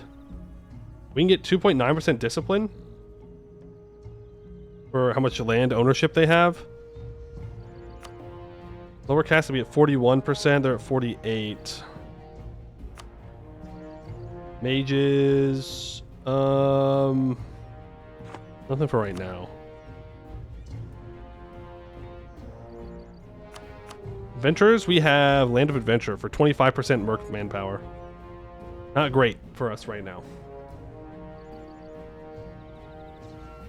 Bhuvauri gets like 100 manpower a month for the first couple of years and can't buy mercs. Yeah, we are going to have to do some chilling, I think. Unfortunately. We may do some stuff in here eventually. 2 years. A smelly shoe? Thank you for the 24 months! 2 whole years! Appreciate that. One of the Adasta Privs gives you the ability to buy them as a decision. Right, but can I buy them right now? Well, I guess there's only one way to figure it out. Oh, right, you can change who's in the casts, depending on how strong you are. You know what? Where was that purchasable one? Enables purchasing artillery via the essay interaction. It gives us more infantry fire as well. Reclaim the Anjitarenga. Okay. And rule Mendab. We have admin skill of 3. Okay. Commission new guns. Oh! We do have to be Tech 7. We do, in fact, have to be Tech 7. No fun allowed. No early cannons. Right, I don't think we need a focus mill. Might want to, though. Let's improve with Beyond Fang. Let's build a spy network. Well, actually, let me see. Did I rival him? Yes. Let me go to my estates. What do they want? 2 allies for +1 Diplo rep. Well, that's 50 free admin points from overextension. Let's do that. And then I should probably seize land here. Get back up to 15%. Now, spells. Is there a way for me to lower my... No. Lower devastation. That's if I have a powerful mage. I think that's where that spell is. But that ain't gonna do it. Didn't do it. We could go for the Diplo rep one, but I don't really have the money for it. I don't feel like taking loans at the moment. We are 2 over our force limit. I'm gonna delete these 2 horses. We're making 2.2 ducats a month now. I don't think anyone's going to attack us, so I'm gonna mothball our forts here. Well, actually, probably not. Let's keep these forts up. Get rid of that devastation. Hey, Cersona, how are you? Bells, magic, don't remind me. Yes, the magic overhaul. Yes. Let's start building a spy network up on Pruikin, and we do need to ally people. Latakong or Semferong. This guy will get to Tech 4 first. He's also a Republic. It might be easier... I can ally both of them, to be fair.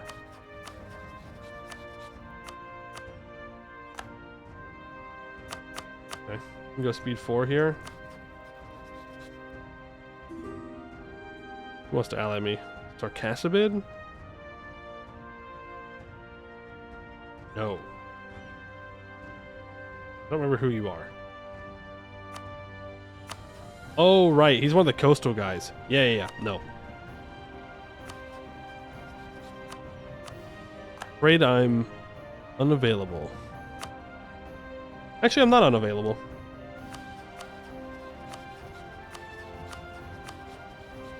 Allying him might not be a bad idea. Do that. And then Beyond Fang, we'll improve relations and we'll hope that we can get it high enough so that way I can do my thing. Am I great power? I am. Number 8. Huge. The Cast of Rahen. The sun and heaven do not fight for control. They both serve their purpose and form a harmonious family in the heavens. So too must the cast not compete, but work together as a family, in which all can prosper in harmony and peace. Rajgut the Elder, Haramari philosopher from the 12th century. Like Bulwar and its sun elves, the region of Rahen is ruled not only by its majority human population, or not by its majority human population, but by an entrenched ruling race. In the case of Rahen, these are the Haramari, the tiger folk who, after the so-called ascendancy, conquered all of Rahen under Haramar the Great and adapted the already ancient caste system of Rahen to favor them. While most Haramari occupy the upper caste, some regions have their variations, like the north, where the lack of Haramari means that humans dominate the upper caste, or in the southern jungles of Ascension, where the castes are more mixed. These castes represent many different trades and jobs. The upper castes represent jobs like administrators and philosophers. The middle castes are filled with the tradesfolk and merchants, and the lower castes represent the peasantry and laborers of the realm. Across different countries, the caste system varies in its fluidity. A fluid caste system means that people can climb the social ladder, while a rigid caste system means that changing your caste or fortune is nigh impossible. The caste of Rahen live in a society bound by many rules and codes of conduct. They may sometimes support or work against each other, yet in the end, all castes have their purpose in society. However, as the Haram Raj has decayed, the caste entrenchment has begun to weaken. Humans are scraping away at the edges of the system slowly but surely, and may not support the current accord for much longer. Like the sun and moon, we will strive for harmony and balance. And we can see our caste stuff here. So it is very rigid right now. And humans are in the upper caste, which gives us minus 5% tech cost. Not too shabby. Yeah, we gain 100 manpower a month. So we need to probably take loans out from the middle caste, if I'm going to be honest with you. Go indebted to the castes and get this stuff built up. Lower castes. You are going to get well-maintained infrastructure. Last national manpower, but minus 20% construction time, minus 10% construction cost. We are going to build this. Why is it not cheaper? There it is, 171. Perfect. So our capital needs a fort. And what was the other place? Ishiden. Also needs a fort. Let's let some time pass. He's allied Lot de Kong. That's unfortunate because that's our ally. Infrastructure? No. Too late now. Too late. What happened to Bhuvauri? It got hit by a hurricane. A very large hurricane. Is there anything else that I'd like to do with this money? They declared anti-monstrous on him. He's allied Avu Baya. It's a little rough. Corruption running rampant in your empire? That's because we're overextended. It will go away. Just keep our troops around to make sure that we can pay for things. They got rocked. Like by a hurricane. Thank you, Froyo.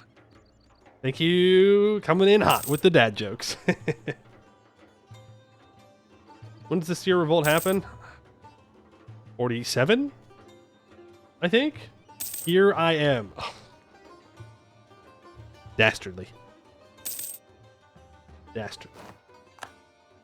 Bim Lao has gotten a claim on me. Careful, Bim Lao.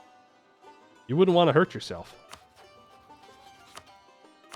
Curry favors with these guys.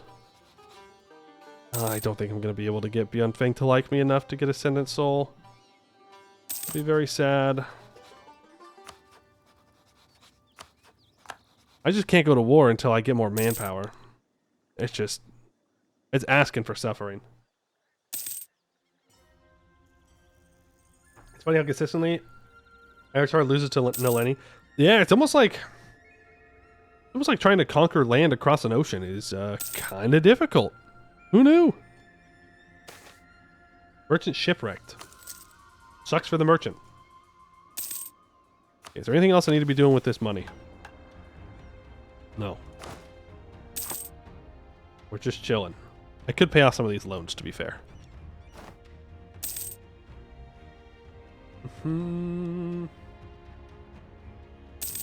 Plus, they're harpies. They're like, fighting them, it's gonna suck. Ruikin goes to war with Davharal. What?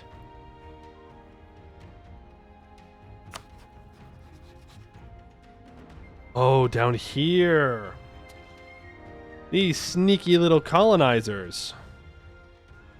Sneaky, sneaky, sneaky. Now, how am I going to convince Lat Kong to not join this war? I don't know. Maybe it's just that I need to get this guy to join me. You have a hills fort here. And you have a capital fort. You also have a capital fort, though. You also have a capital fort, though. Everybody's got capital forts. Including me. Now. I might need to build a fort out here. Look at the devastation map mode again.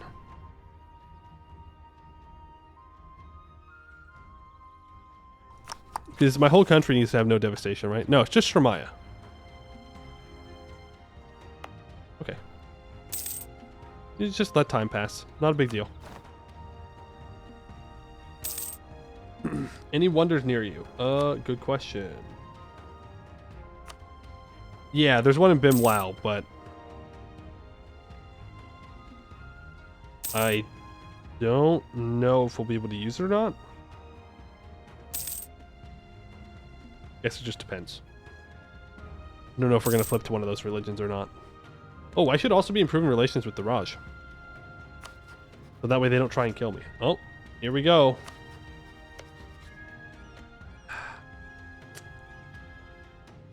I do not have high hopes. Do not have high hopes if it's just Seer and the Shiaken. Command W, yep. Average Command W. Is what it is. Looks like we're gonna have a strong command. So be it. I can convert provinces to high philosophy. Yes. There we go. It's 50 free admin points. Oh, and they're full cores automatically? Yo, okay. Strong command is good for content. Yeah, okay. Convert to 2 months later, remember? Yeah, it's not a big deal. When does that happen? My brain is saying like 1550, but I don't know if that's true. It might be too late. In the 80s? Okay.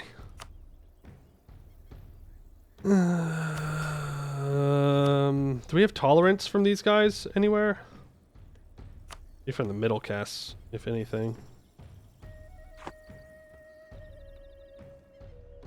Okay, so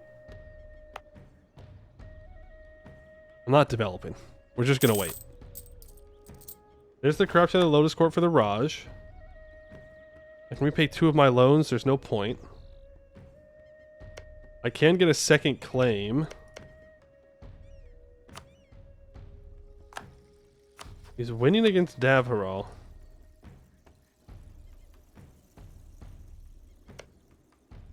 Somehow? Oh, okay. They're all stuck in wars against each other. I spot his... Okay, so he's landing his troops on Davharal's capital right now. Is it time? Oh, we have no manpower. We have no manpower, and I can't hire mercs. But grabbing this land would be very nice.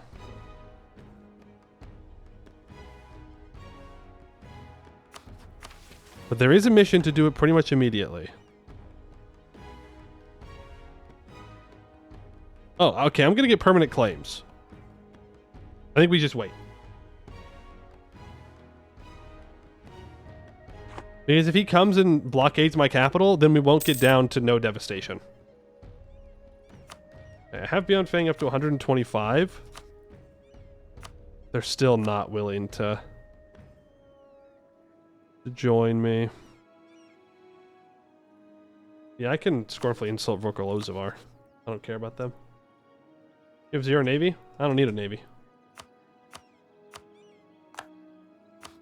Navies are for losers and rich people.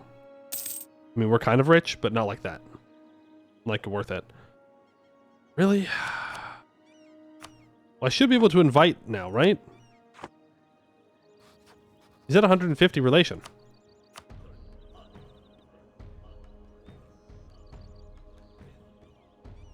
Oh, I have to be allied to him. Minus 11? I get... If I get one Diplo rep, it's not going to be enough.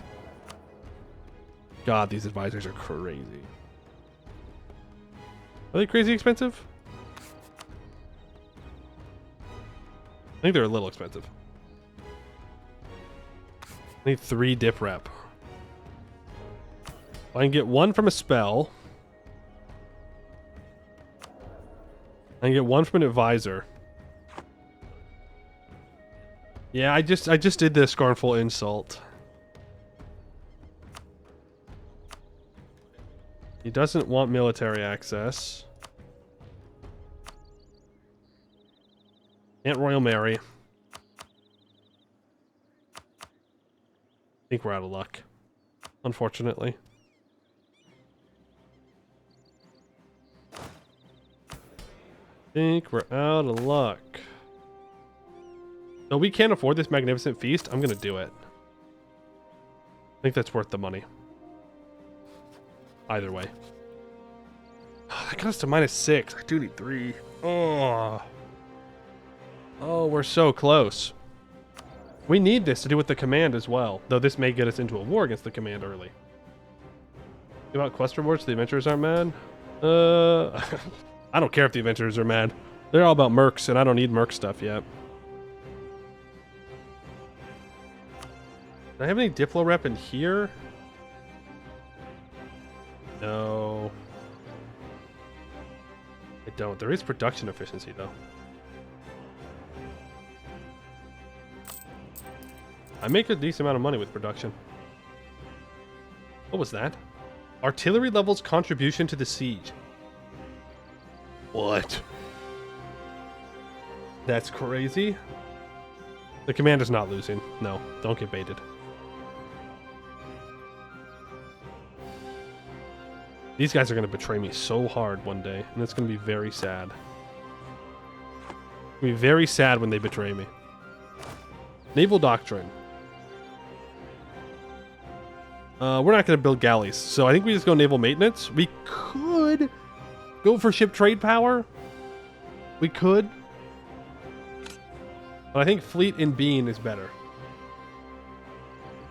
Just cheaper ships. I can get heavies easier. It's just better. Just conquer the trade exactly. We have a level 2 Diplo rep guy. I need another Diplo rep from somewhere. And I don't think I can get it. I think we are out of luck.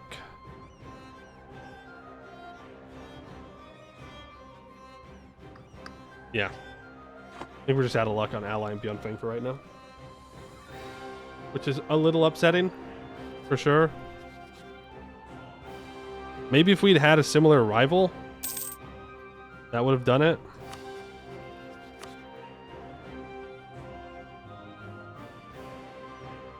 Kong has so many troops.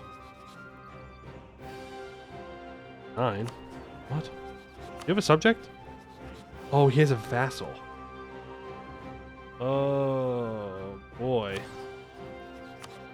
Yeah, I can keep the diplomat there. We're gonna have the favors.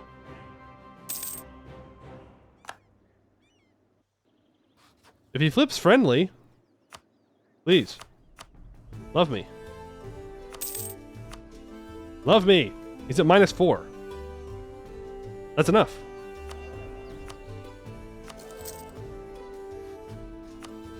Yippee! Okay. Now, fire that advisor. We cannot afford that. I will go ahead and invite the scholar, though, for the Ascendant Soul, which will give us +1 monthly admin.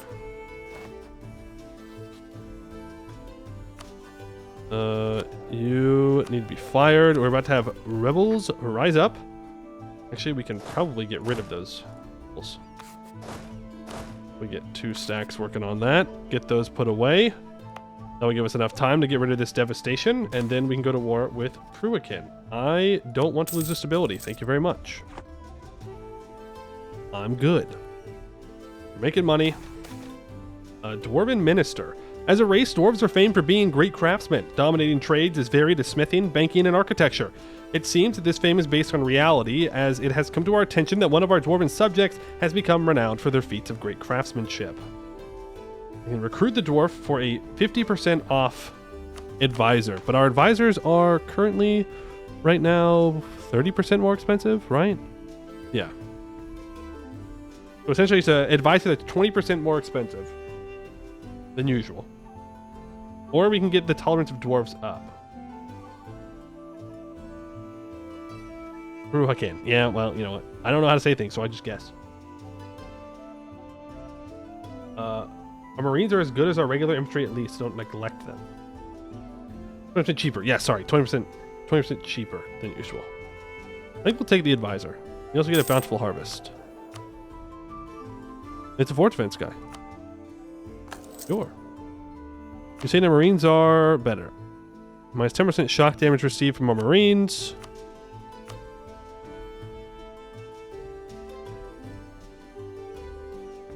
Okay. 0.2 per month, 0.2 per month. It might be worth replacing 4 of our guys. Well, we don't have that many sailors either. We need even less sailors than we do manpower, but just a couple Marines would be good. Eventually, though, we'll be fine. This first war is just going to be kind of rough. Naval idea time. Yo! Huge naval ideas. Brown orc slaves appear. For years, the only orcish slaves anyone had access to in Helles was the command, used only as fodder in their grinding machine of warfare. No longer, however, as more and more every day escape the massacres of the Seer Uprising, and we send them straight into the academies. With their natural strength and endurance, they shall be not only some of the finest guard of Adassa, but an intimidating example of Bhuvauri's growing might. Regularly spread orcish minorities through your provinces that have a barracks or field training fields building. Moderate tolerance increase of orcs. Now that is pretty good, because that is 5% local goods produced. You're telling me I can spread a 5% goods produced modifier for free? Well, not for free. For building a building? Pretty good. Relock the gate. The storm has passed, and we are left a shadow in its wake. If we do not act soon, our enemies will gnaw at our bones like the vultures they are. We need to secure the gate and garrison both it and our capital, unless we want invasions from both sea and land to follow this calamity. We start the construction of a naval battery for 0% of the cost, 100% of the time in Ishuden. So long as Ishuden has a naval battery building, it will get Gatehouse of Rahen, giving minus 25% local dev cost, and +1 naval combat local bonus off of owned coast. We gain a bunch of permanent claims, and for 10 years we get minus 0.1 local monthly devastation. Here we go. Business as usual. All provinces affected by the Great Ishiden Typhoon Have less than 1 devastation, and we need 65% trade power, or level 3 and 50%. That gives us mercantilism. Okay. Reestablishing merchant routes will be removed, so we'll get trade efficiency back. An aftermath of the typhoon will be removed from every province, which is, I believe, what is giving us the autonomy. Yeah. What do I need to do that? I need to go conquer Pruikan. I think it's the answer.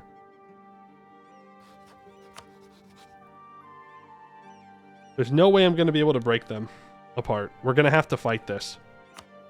I'm a little bit nervous. You know. Probably worth it. Gotta kill him at some point, right?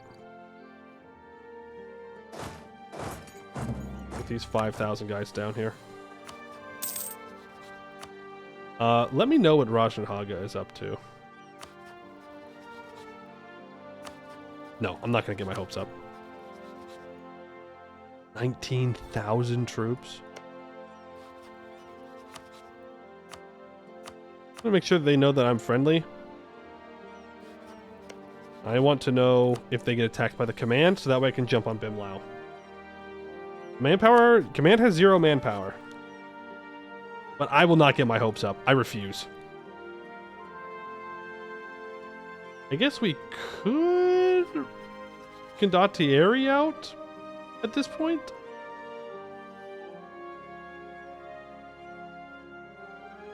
But like, I have no manpower.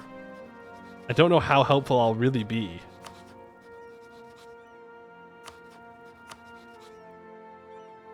But I can rent out 28... Oh, I didn't go over our national ideas. Hold on. Let's do that real quick. I totally forgot about that. We get 10% trade efficiency and 5% discipline. 15% manpower recovery speed, minus 1% yearly army tradition decay, minus 5% advisor cost, minus 20% stab cost, plus 15% global trade power, plus 2 tolerance of heathens, 25% ship trade power, and 10% goods produced. Eventually, 20% land force limit. Command has mercs, though? No, they don't. Command can't merc up.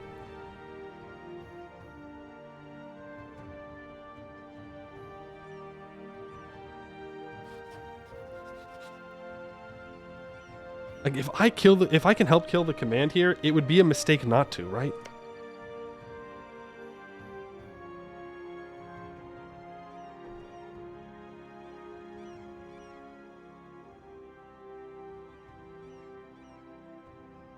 And Pruikan's army is over here, though. So if I fight this, I'm actually only fighting 15,000 troops. So they could just go pick them up. I have 15% discipline right now. Until the next election. 15 or 5? Am I getting 10% from somewhere else?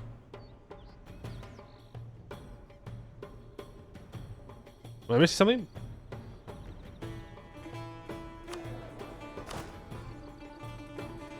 We have free slaves, strict, and Bhuvauri traditions. Okay, 15 in total. In total. Got it. I thought you meant like an additional 15%. Okay. I have 20%. I could really say frick it, we ball, and just rent out all of our troops. We have pretty strong allies. I don't think we'd get attacked. If the command dies, it's a free game. If we fail, though, it's gonna be a restart. Classic. We also have a 4-shock general. Hey, Seer. I'm gonna have to get a new general. How close am I to Tech 4? Ooh.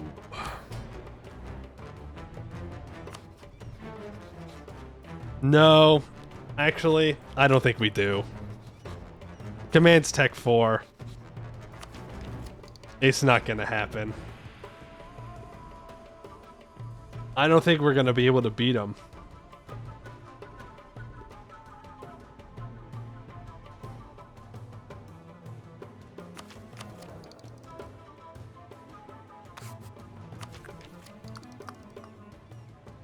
It'll take about a year for me to get that.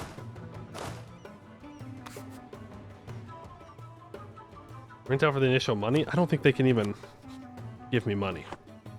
I'll be renting them out for free.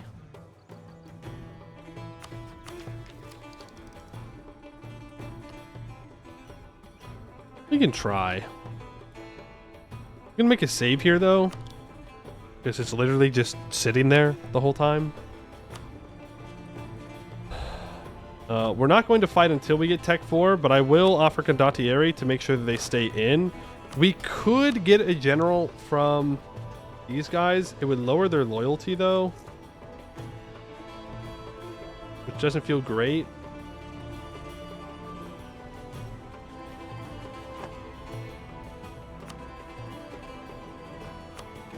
I'm gonna do it anyways. We get a general and an admiral. Okay, he's a 2 shock. I mean, it's not fantastic, but it is what it is.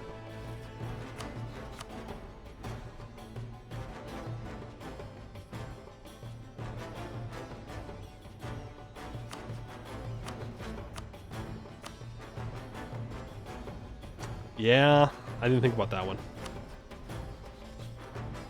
They're on their own. I can't get access because the Raj hates me. No? Yeah. Because the Overlord is hostile, unfortunately. Did I improve with the wrong person? I did. I got the Henjin Zard. Yep, so we just go after Pruikin. Exactly. Let's get a siege stack ready. Make sure you have the 2,000 troops. You're gonna loot this province. Could just bring their troops back. I don't have a navy. We could consider building a navy, but I think we just kill. Let's just make sure that I mark this all as vital. The good news is we don't have to 100% them. We don't need this down here.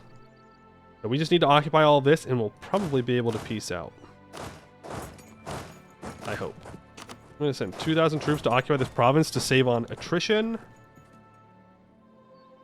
See how it goes. He's built another guy. Yes, this is what we need. We need Lot de Kong to focus on Semferong. Okay, that... I don't know how long I'm going to let that happen. I don't know why I'm getting a pop-up for provinces that I've... I think it was from when I was playing Mayo and Taxes. I bet you that's where I'm getting the pop-ups from. Because I probably turned it on for that.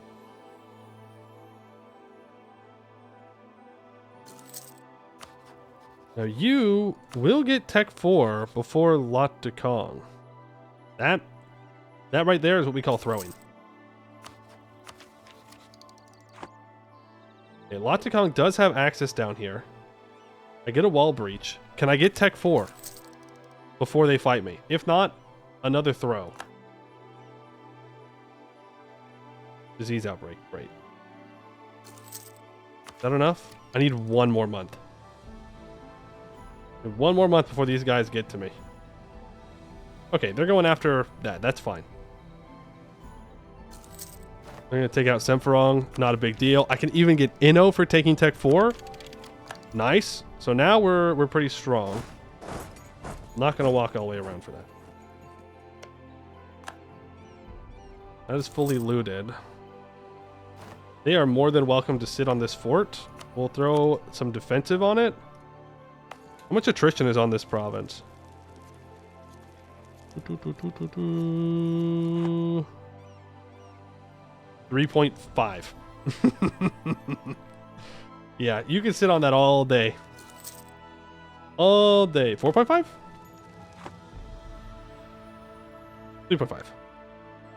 I mean, 3.5, 4.5, it doesn't matter. Either way, they're getting rolled. Won the Siege of Pruikin. Let's just bring everyone together so we can get an easy stack wipe. And those two guys up to occupy that immediately. Remember, any manpower we can save is worth it here. Now, all we need to do is take these provinces. I cannot reasonably get over here, and I don't care to. Now we should walk up, stack wipe Lot de Kong, and then walk over to their capital. So let's pretend like we're not going to go to them. On side because we're on Rongbek. Okay, I'm a little worried about Hansai, for sure. They're looking kind of scary. I no longer need that spy network. Let's improve with Chenben Rung. Let's see. The command is pushing back. Yeah, they're up to 44,000 now. They have 12,000 guys. I'm glad we didn't get involved in that. It's Jover's here, bros. It's never been more Jover for them. I'll repay one of the loans. We'll extend the rest. Mostly because I don't have a choice.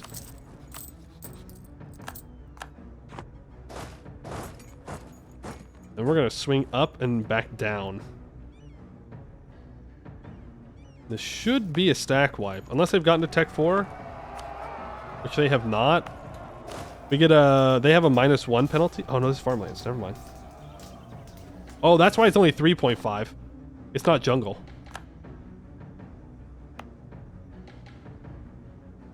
Tropical. Well, I guess jungle doesn't affect it. Whatever. Now we need to walk over here. Hopefully stack wipe his little buddy. Will be good. Now I'm out of manpower. Don't you dare, Bimlau. You bastard. You bastard. Don't you dare step on their capital before I get there. Not allowed. Illegal. Illegal. Are they back to having troops? Not yet. Let's move south. I'm going to try and get all of this occupied. Okay, I can only go there. We're going to go here. He shouldn't attack me because I'm Tech 4. What up? I can't move beyond here. People are making claims. Fine. We get a wall breach on Lat de Kong's capital. No shot. No way he declares war on me. That'd be crazy.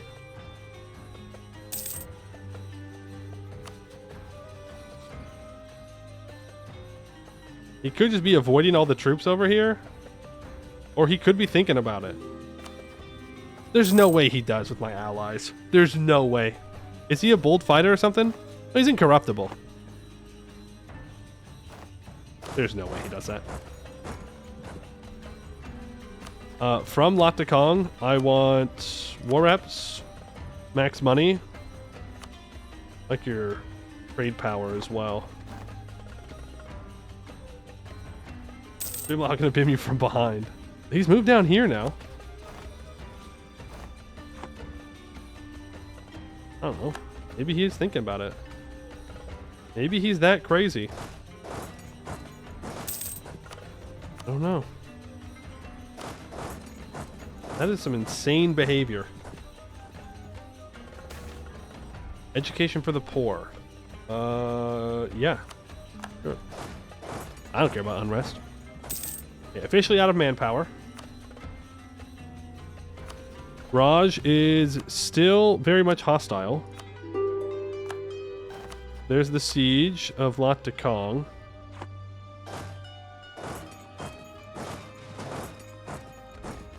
Try and do this as quickly as possible. We can get him fully occupied, then we don't need to take out his vassal. Raj historical rival? Oh, that would make it difficult to have neutral relations. Hey, but we can enact the government reform. Tier 2. National unrest, republicanism, meritocratic rule, virtues of the politia, and the religious values. As much as I would love to do meritocratic rule, I don't think we can afford to give the middle caste that much influence. Yeah, no, we can't.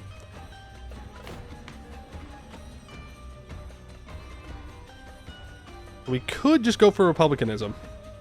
Unless we get a tier 2 in here somewhere. No, I'm not seeing one. Politeia is what you usually do? Or Politeia? Really? It is 10% national manpower. Gives loyal caste loyalty. Republican tradition doesn't matter here? Does it not? Do I not need it? Are we going to get a special reform that makes it not worth it? You don't really use Republican tradition? Okay. Religious for missionaries, I mean, it's fine. No, I'll get this. Gives national manpower.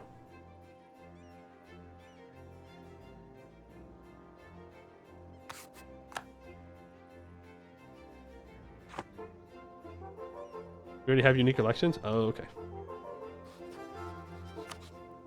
Alright, Loticon will give us whatever we want. Cool.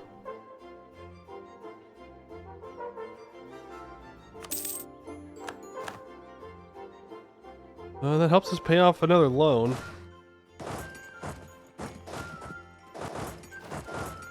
Sorry, Loticon. Nothing personal, man. I am tempted to re-ally them, though. Hurricane. We could make them a vassal down here. Are they a historical rival or anything? Yeah, never mind. Don't do that. Take their land, take their money. Give me war reps. I suppose I could annex this stuff down here. Give me another expansion route.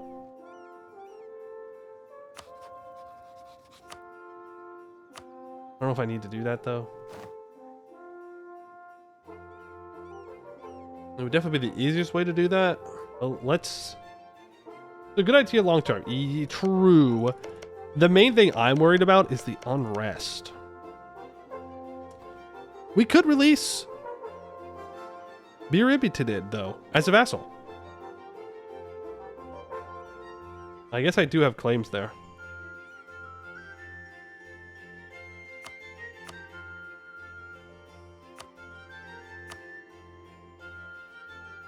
So I could just make a vassal down here. If I cannot deal with the unrest. Because we don't have manpower to deal with the unrest, nor boats.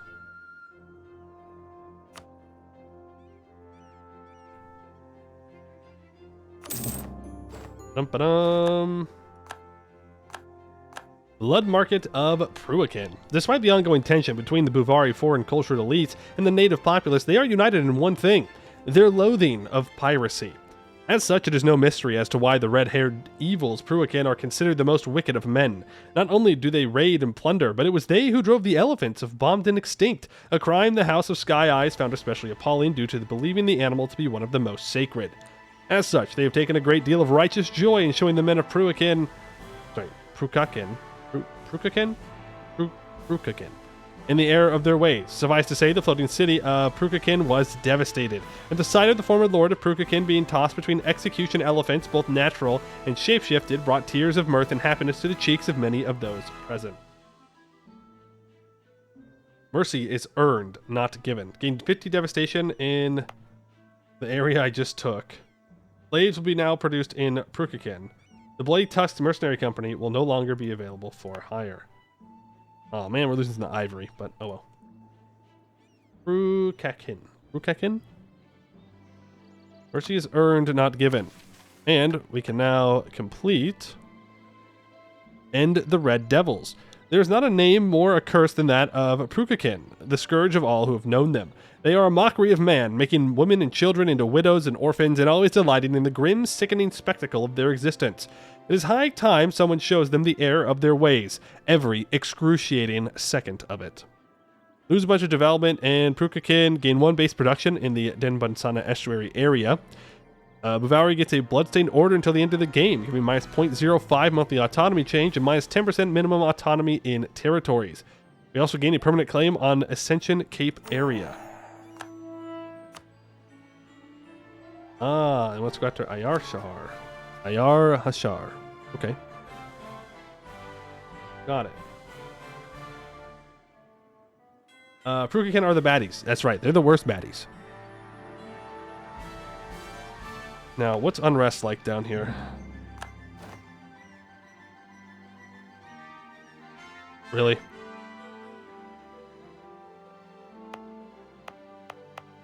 $25.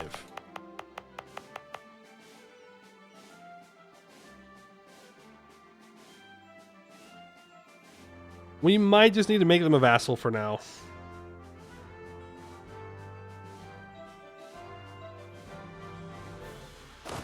Fine. It's not the end of the world. We're just going to be going on a very long walk. You can trade company? I can trade company, yes. But it's not going to be enough.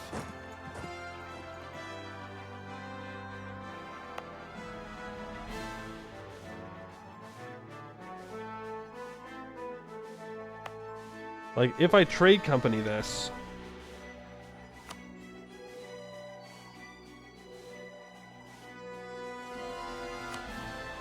If I trade company it, I don't know if it's going to be enough to undo the unrest, even if I raise autonomy. Build Marines there? That's not a bad idea. Hey, time's ticking. Well, I don't have to decide immediately.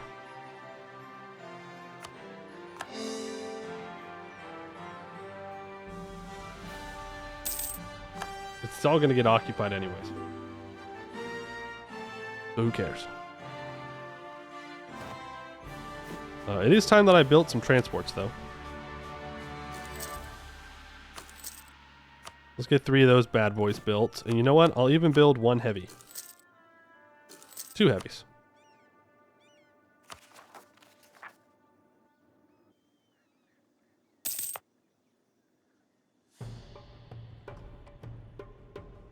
Man.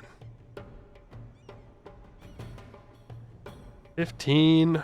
If I increase it, I get down to 15.5. And there's just not really much I can do about it.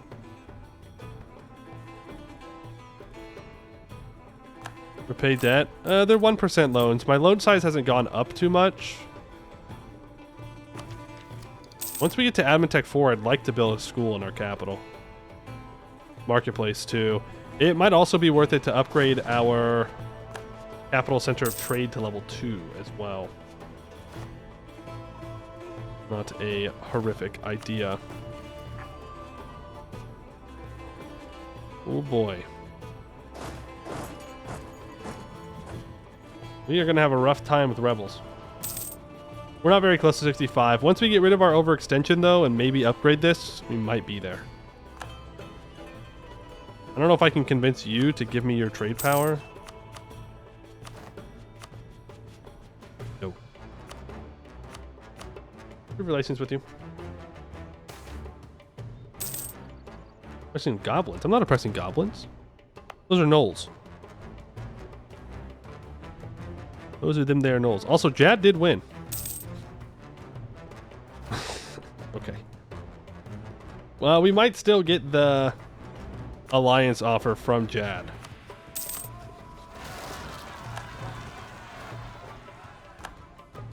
But, you know, classic Raj Jad alliance. It should be me, to be honest. To be completely clear, it should be me that Jad wants to add to ally, but it is what it is. But it wouldn't be a game if it wasn't painful. The command is still in this war against Seer. They've occupied a lot of Shia land. It should have been me. It should have. Rival Ayar Shahar. Need to kill him anyways. Ally with Avuyabaya. Again, another 20,000 troops we'd have to fight. We call in Sarcassabid. Maybe we can get it done. Because then Avuyabaya would be stuck over here. Well, actually, he'd be stuck down here. To be honest. Get that up to level 2. Deal with these rebels.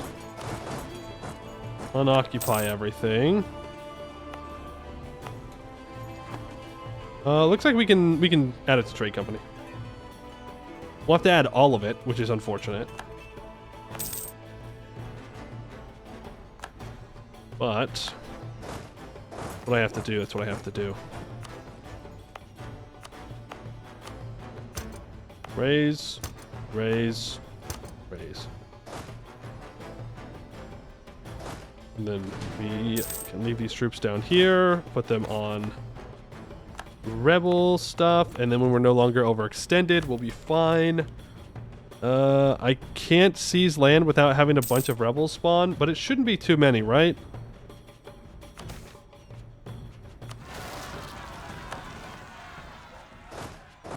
That's fine. If it lasts 3 more years, you get the white piece, which is good. That's true. It's worth the Sea Rebellion. Yeah, but I can't.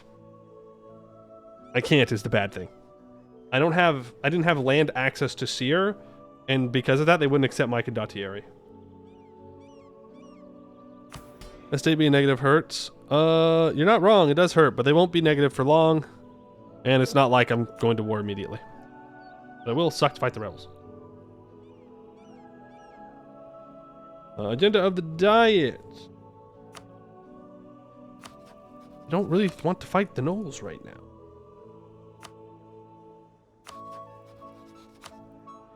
Huh, I guess I do want to go to war right now. What do you know?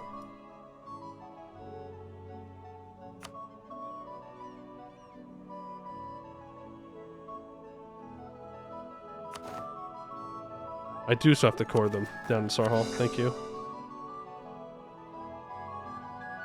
The 3 transports are ready. He currently has no allies. I mean, I have minus 10% morale. It doesn't matter, though.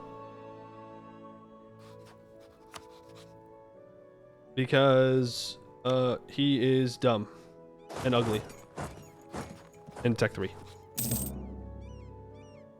I have no manpower, but again, doesn't really matter. What culture is this? Bomb. We could vassalize him. We probably do want to do that.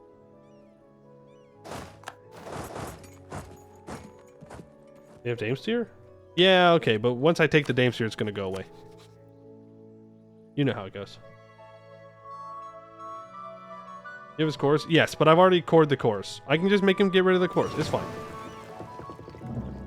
It's what, 20 opinion? Not the end of the world.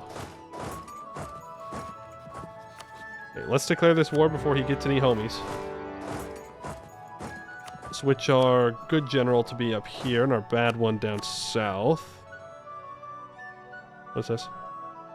Oh, it's Davro. I thought it was Jad. There he is. It's him. It's him. Jad. Commander Jadar. For that stuff, I can only core the coastal province.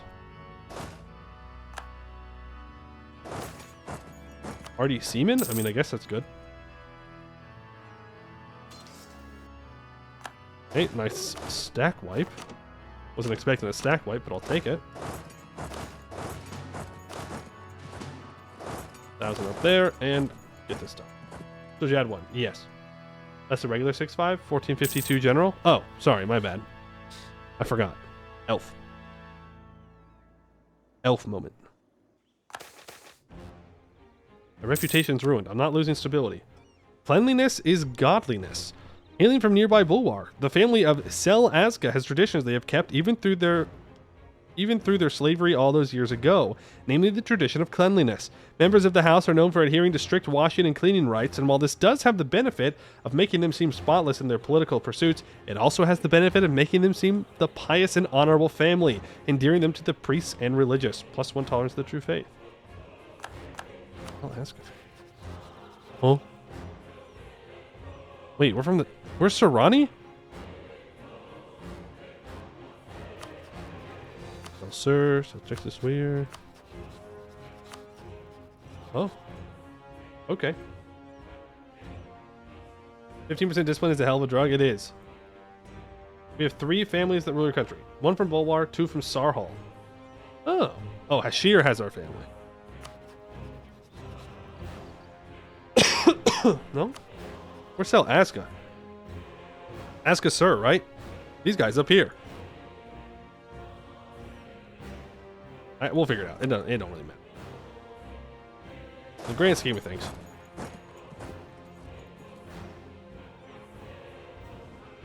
Streamer blind. Am I blind?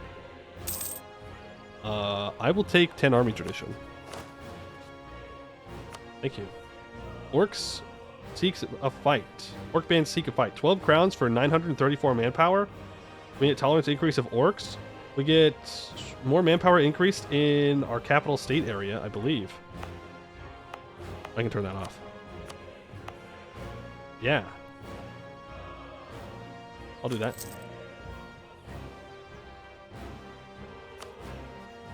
Sell Sir. Sell Aska. Am I going crazy? Am I the crazy one? Because I'm pretty sure those are different names. Sell Aska. Sell Sir. I think I'm fine. Aska Sir is besieged by the dwarves. No, they're not. No, they're not. Are you guys looking at a different game? From the same place but different families. Okay. Use the Dynasty map mode. Oh my goodness. Oh my goodness. The Dynasty map mode? Well, it doesn't show because we're a republic, but... That's Salikar, Selsur, Cleaver of Realms, Empress of Nullkind, Gifter of Chains.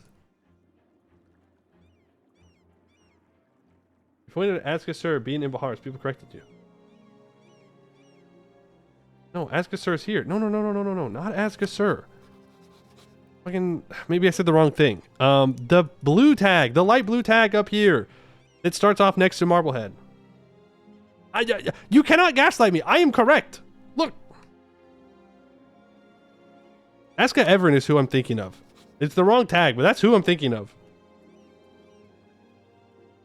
Wrong tag, but I was right about the location. There's a Mulan dynasty, I guess.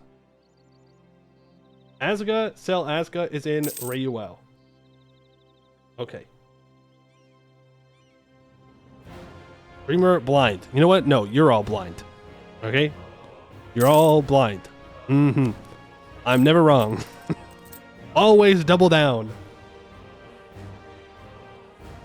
Isn't that Rayuel? Maybe. I don't know. Rayuel's also a republic, though, so it wouldn't show up on the map. I've improved my relations with Jad. Jad, would you like to be allies? No, he's too busy killing the harpies. Not my Jad. Hashtag not my Jad. I think I just need to annex them, right? Because I can't get rid of their cores on me.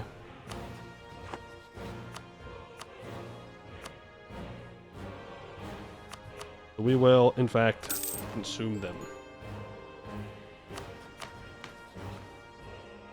I don't have enough Diplo to... Whatever.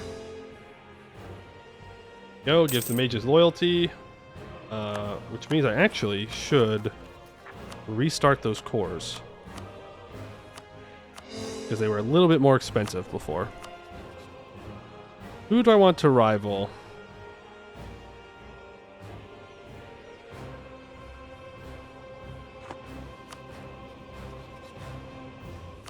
Of course, Bimlau's allied Quebec Teleni. That answers that question.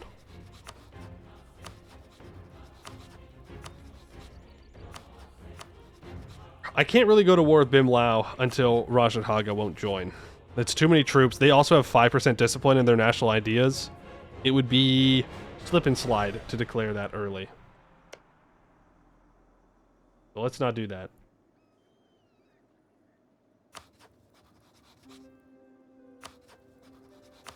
$17,000. Anyone want to diplomatically become my vassal? I doubt it. One day, maybe. You're back. Lorian, thank you for the 5 months. I am back. Good to see you. Yeah, we need to do more missions. We need trade power, which means we need to be not overextended, and I need to get rid of devastation.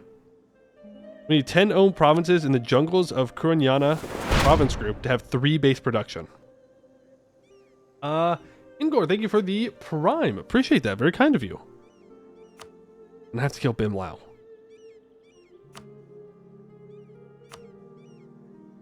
This is going to help us get our autonomy back down. Upgrade the trade route map flagship modifier to Bhuvauri trade route map. +2 trade power per ship and fleet. Okay. Sure, man. Yeah, dude. That sounds great. Make the strongest flagship modifier twice as good? I'm in. No. No. We were so close to a white piece. Frick. The end of soft words. Impudence. Alright, for the end of the world in the north, they get a bunch of aggressive expansion. They gain 500 crowns. Transfer development to our capital. Annex Seer. Increase the leadership. They get more morale of armies. For 15 years. For winning against the Shia, they annex the country of Wudikmen. Those the provinces of those ones. In the ruins of Jiang Lubao, we find strange materials capable of nullifying magic. They gain 30 Karashi reserves. And essentially no aggressive expansion. Oh boy. Well, here's hoping they attack Kadisrapur and beat up on Rajanhaga. Why the Beyond Fang Alliance? I mean, I feel like keeping the Beyond Fang Alliance is our only hope in the long run. Like, there is no one else that we can ally with to fight the command. So they kind of have to make it happen here.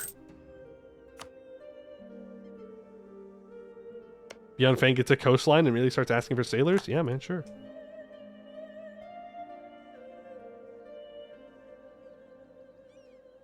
Build some marines. How about this? I'll build you 1 marine. Hope that makes you happy. Now let's start building up a spy network on Bim Lao. Also, no, I cannot attack Tujgal. They are a subject of the Raj, who may just attack me, by the way. There's nothing stopping them from attacking me other than my couple of alliances here. If Jad joins them, I mean, that would just make things worse. Kind of is what it is.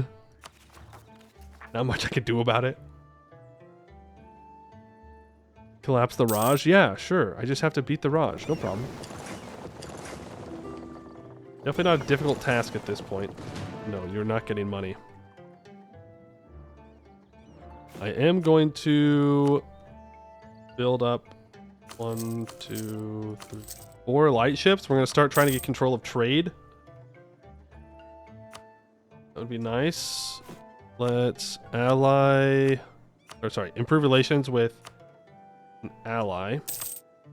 Would like the Raj collapses, room, and yet another power block that would counter the command. No downside there. Yeah, exactly.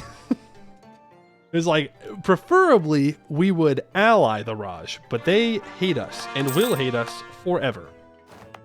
So, odds are not gonna happen. How much devastation do we have here? 0?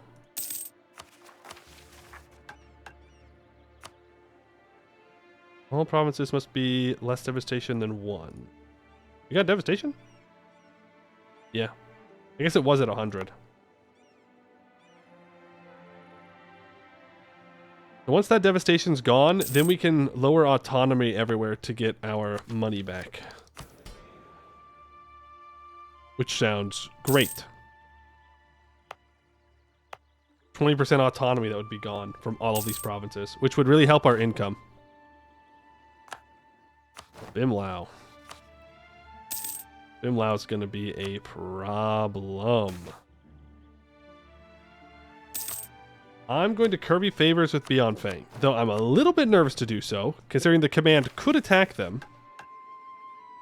Oh, I have to restore a temple? Yeah, I probably should do that. We can't afford it. We need more Diplo points.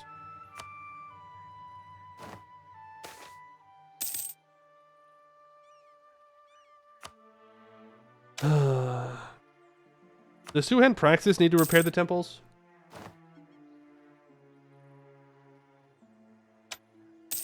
Either way. Not worth waiting for. 50 more admin points, though. Yeah, do it. So much nicer to just destroy the temples, you know?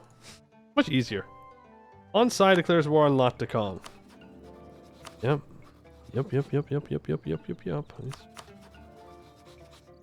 This is how the cookie crumbles. You know? Anbennar is dying. How are you losing this war? I guess he's not. They just walked up and occupied some stuff. Problem is, he's allied to Han Sai, so he's not going to ally me.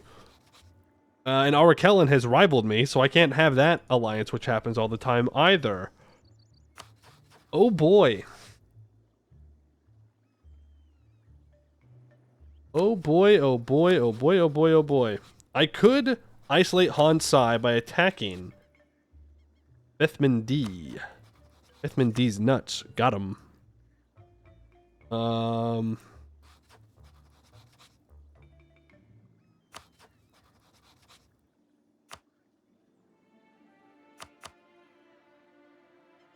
What I need is more manpower and for Jad to ally me, asshole.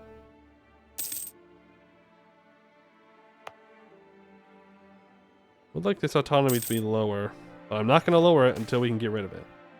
The three families rotate power. The previous Adsedatas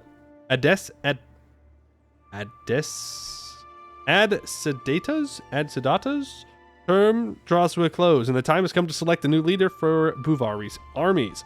This works by selecting a candidate from one of the three houses of Bhuvauri. There is the Dekinchi House of Sky Eyes, spiritual and mysterious, the Bhuvauri House of Sel Azka, pragmatic and tolerant, and the Fangulan House of... That's not a real word. That's not a real word. Senukel Borlin, militaristic and belligerent. Power rotates between the three families. Who shall come next? It is Mdogo, a 425 of Nadurabu heritage. Okay. Bhuvauri will follow the doctrines of Unbroken Claw? Whoa. It changes our doctrine? That's kind of cool. Adesadata.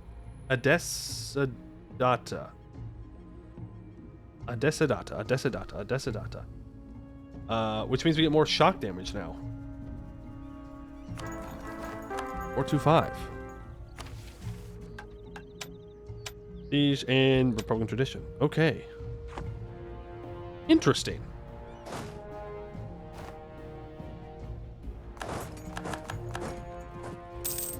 Very interesting. And he's a conqueror, so less years of separatism. Not bad.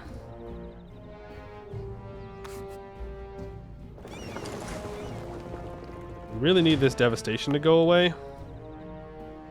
I'm not going to pick any more fights. Should... Okay, break this real quick. I really should get a spy network on this guy. So I can jump him if Han Sai ever cannot defend them. I want to go to war with Bimlau so badly. But I just know that it's death if I do that. I can't win that. If I can get Beyond Fang involved, maybe. Downside, if I weaken Beyond Fang, the command may get a claim on them and then attack them, and that would be sad. Very sad. Amy, thank you for the 32 months. Appreciate that. Hope you're doing well. I could take Miltech 5 here, and I will, because I'm not going to get Renaissance anytime soon. though I should really consider that. We can upgrade to Nadam Raj Infantry. It was no mere fluke that the Nadam Raj rose to be one of the first civilizations in Rahen. By making use of semi-professional soldiers who trained extensively during the monsoon seasons, the Nadam Raj ensured a high standard of quality and a large potential population from which to draw its soldiery. This system fell out of favor with the ascension of the Haramari, consolidated military service among the Tiger folk, with the growing strength of human Raheni kingdoms and the threat of the Hobgoblins, would see the practice reinstituted during the late 1300s and come to full bloom by the 1460s. Alright, we're also 2 below our force limit. Let's build 2 more troops. What dev is the second urban province you have? Not Prukakin or Sramaya, the other one? This one. Bing Fong. 14 dev. Not bad. It's silk too. If I upgrade this center of trade, that would be good. That could give us some more dev cost reductions. Yes, Sramaya is too high. This is too high. 1 development, and then I can immediately expand as well. 5 years too early. True. 1444. Streamer's cheating. Streamer cheating confirmed. Steps from cultures. If I had the Diplo points, I would. But I will be accepting Rainalao. Then I guess we try and get for... Oh, also... all power cost. We can afford level 1 advisors. So let's get them up and running. We will protect trade out here. Who do I need to take trade power from? My ally. Great. Wonderful.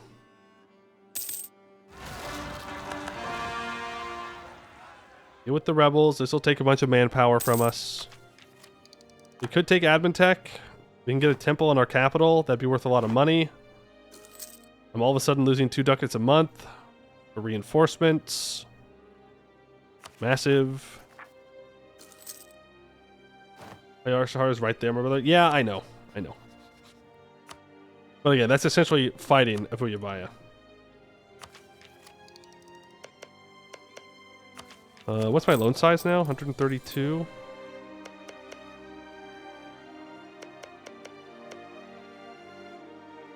We're putting Admiral on trade ships? No. I don't think it's ever worth doing that. Unless you don't have anything else for your Admiral to do. This is going to help us massively. There's a decent amount of development in these jungles. And swamps. And... let's go gambling. Balatro is so good. Here's to me beating first gold stake. Balatro. Oh, and I guess Anbennar is cool too. Black, thank you for the 14 months. Another Balatro stand. Another one. Oh, there's too many games to play, and you want me to add another one? Especially a game that I could get addicted to? Another one? You ask so much. Maybe. I don't know. We'll see. Maybe one day. And our general's dead. Oh, I do have an admiral, don't I? I think that's what you were saying. I think you honestly clap Bim Lao. I'm glad you have that confidence. I'm not scared of Bim Lao. To be clear. Ooh. Ooh.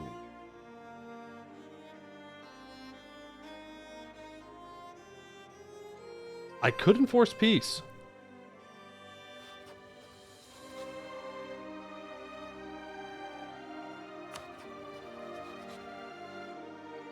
But then there's no guarantee I get what I want.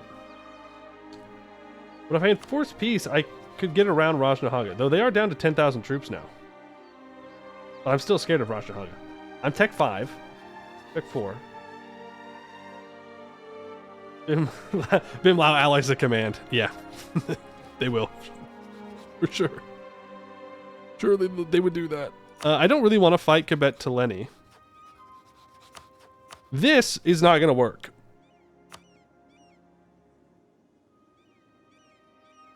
Do you think Rajnahaga would get out access all the way down? He's hostile. Someone would, though. Someone would get access. I can't full annex in this next war anyways. Don't like that.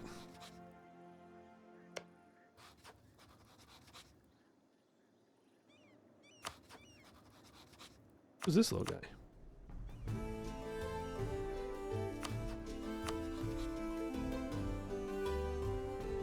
I know I have an extra 10,000 troops down south. I know.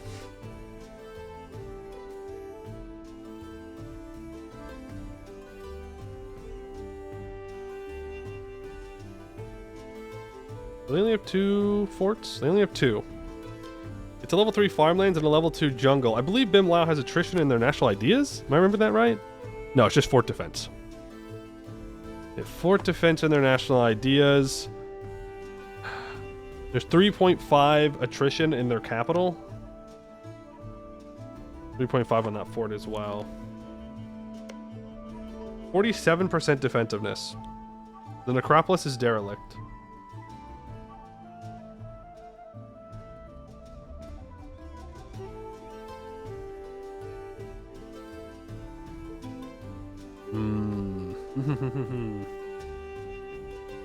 Is the modifier site? It's nothing crazy.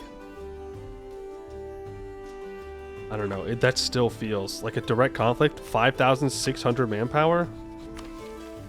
Oof.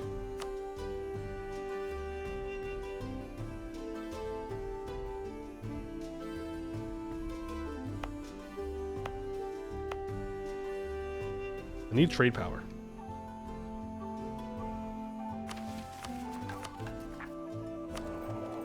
Which means I need to go beat up Avuyabaya. And take this guy out. Less manpower to use some Marines? Yeah, but... Yeah, you're right. Take a loan. Very cautious upon relying on Marines, though. Because you run out of sailors real quick, like. I'm sorry, do I not have a merchant down here?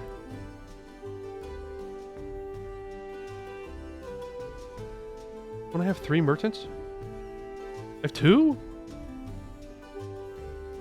Base value plus 2. Didn't I get another one? Am I crazy?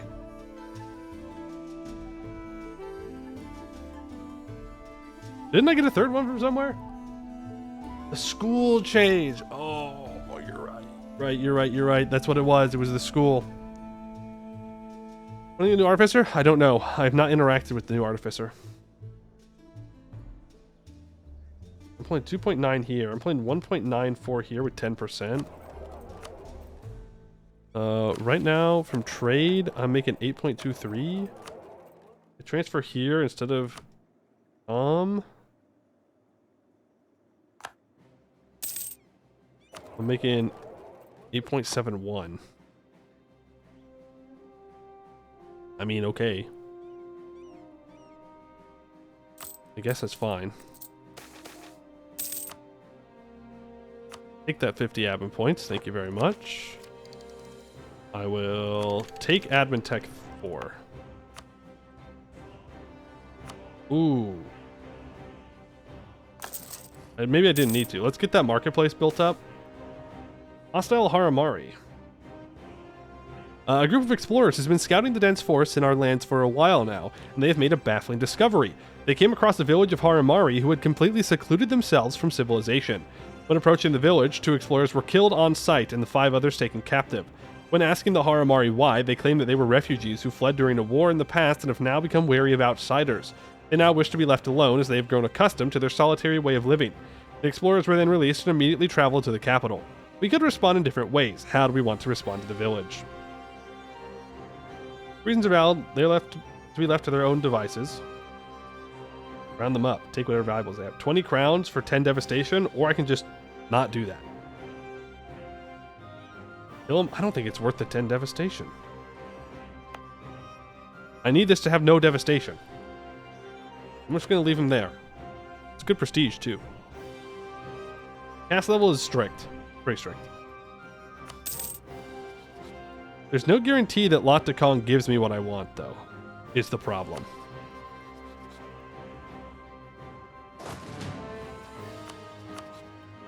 I mean...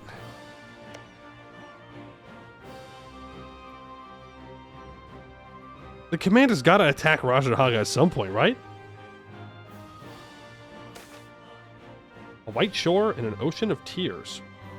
The morning comes with little splendor this morning as... I'm just going back up. Make sure I say it right. Scrolling. How far up was that? I think I missed it. There it was, I saw it. Addis data. Adisidata. Adisidata Mdogo rides upon a ferry and looks out towards the sea. A tapestry of grays and silver stretches out before him, occasionally striped with bands of yellow or orange hues. Waves lap up languidly upon the side of the vessel, and Mdogo sighs. This will be the third day at sea, with no prospect of forward motion. Mdogo collapses down into a bench, feels the briny air brush against his face, and remembers a story. According to the High Temple of Keodin, Daya, a child of the high god Dipar, one day journeyed with the high god Digatha. Their destination, a land of white sands and prismatic waters. On each day, the winds would push them away from their quarry. Digatha would patiently sit upon the deck and watch the waves, yet Daya would attempt to wrestle the craft back onto its course. On the first day, she tried with sails, then on the second with oars, and on the third with both simultaneously. For these 3 days, Digatha watched, until on the fourth day she stood and moved to Daya's side. Digatha placed a hand upon the oar and bade Daya to come sit. The words spoken are not written. A panel depicts the two sitting, watching the waves. A second panel shows Digatha procuring a fishing net. Then the third, fourth, and fifth panels depicted them as they waited. The winds and waves continued their churning. Yet finally, upon the 6th day, the skies cleared, the craft reached the ever-changing sea and became beached upon her white shores. Safely upon those sands, it is said that Daya asked Digatha, "Why did you not stop the winds?" To which Digatha replied, "I did, but for those who were not us, for those who needed true aid when all we needed was patience." However, everyone knows that is simply what we tell the children, for in the final image, Digatha and Daya merely sit there on the beach and cry. Mdogo is shaken awake by the splash of salty water upon their face as the wind begins to gain strength and considers the meaning of the tale. The journey is to move to change and to grieve what is lost, more improve relations, or one should not try to fight nature itself but move with it. Let's go for improve relations. Hey Jet Kingwa, how are you doing? I am streaming. What'd you miss? The beginning of our Bhuvauri playthrough.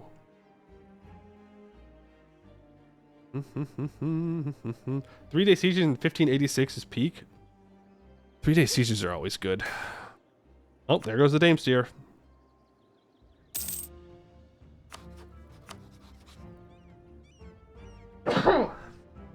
No mercs. Bhuvauri has gotten content, and part of that content is that you cannot hire mercs until you get through your mission tree.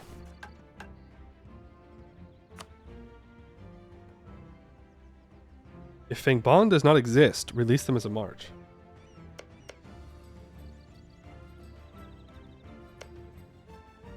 Oh, okay.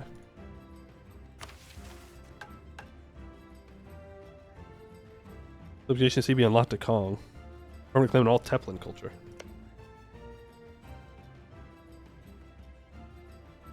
Move the troops down south before declaring, though? What? We're fine. I don't need to move troops south. I already have troops down here.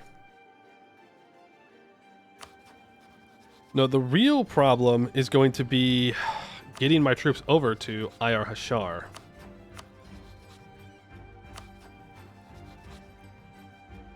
I think that's who we want to fight first. Oh, Naleni did take this island, by the way. Your PP is small? Your PP is small. My PP is great. 31? Come on. That's pretty good. It's kind of impressive when you think about it. Claim this. Yeah.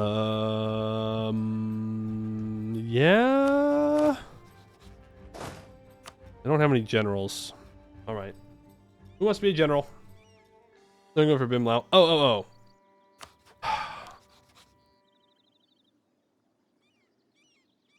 I don't know. I don't know who I want to go after.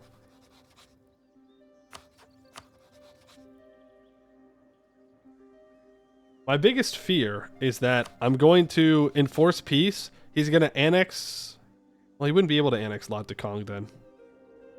It was that Han Sai would annex them and then I would be stuck in a war, but looks fine for now. Let's see what you got for the generalship. 4-3. 1 siege. Not bad. 6,000 manpower. If I insult Kibet Taleni, I can get some power projection as well.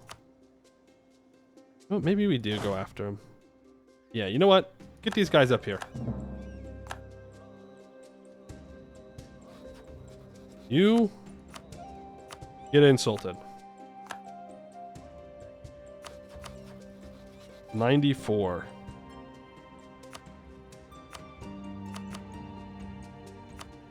Claim a guarantee on him.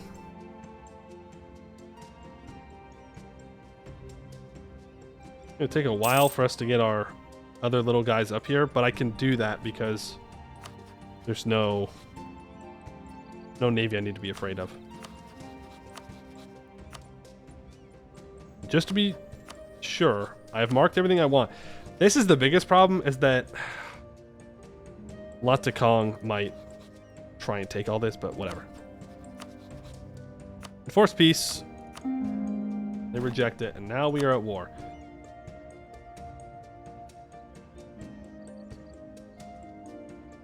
I did not see that he called in Kibet Taleni.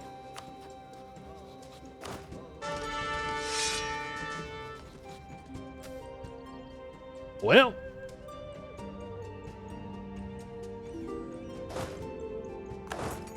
let's go get him out of this.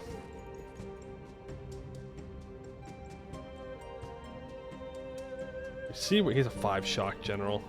You gotta be kidding me. Could go fight Kibet Taleni's troops. It's probably what we want to do.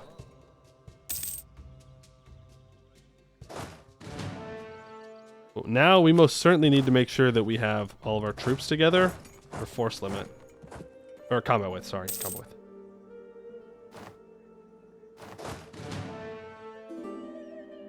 They left one guy behind. That's okay. Actually perfect, because then we can start occupying stuff down here. Already at 7%?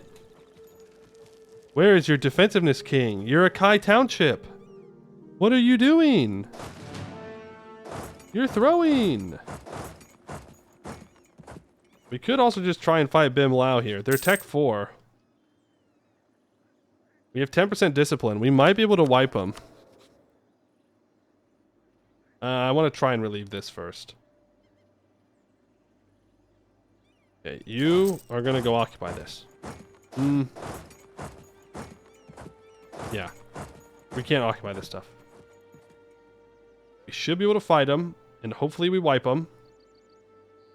We can get there by 42%. Thank you. 8 in the fire phase for them. We roll a 1 in the shock phase. Very cool. Roll a 1 in the fire. We roll a 1 in the shock. We are so back. We are so back to playing EU4. Rolling 1s and 0s, baby. 1s and 0s. Ain't nothing different. Ain't nothing changed. Yippee! We love 1s and 0s. Oh boy, oh boy, oh boy. Okay, you have to back up now.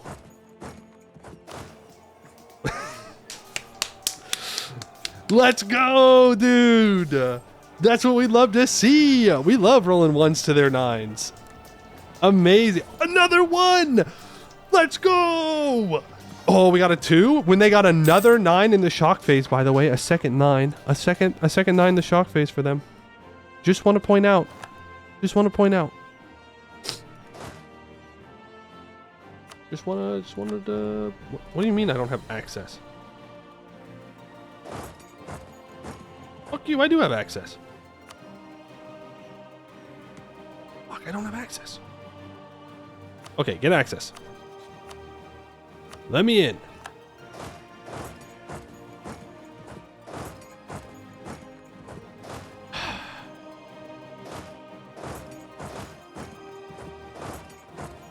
You keep running.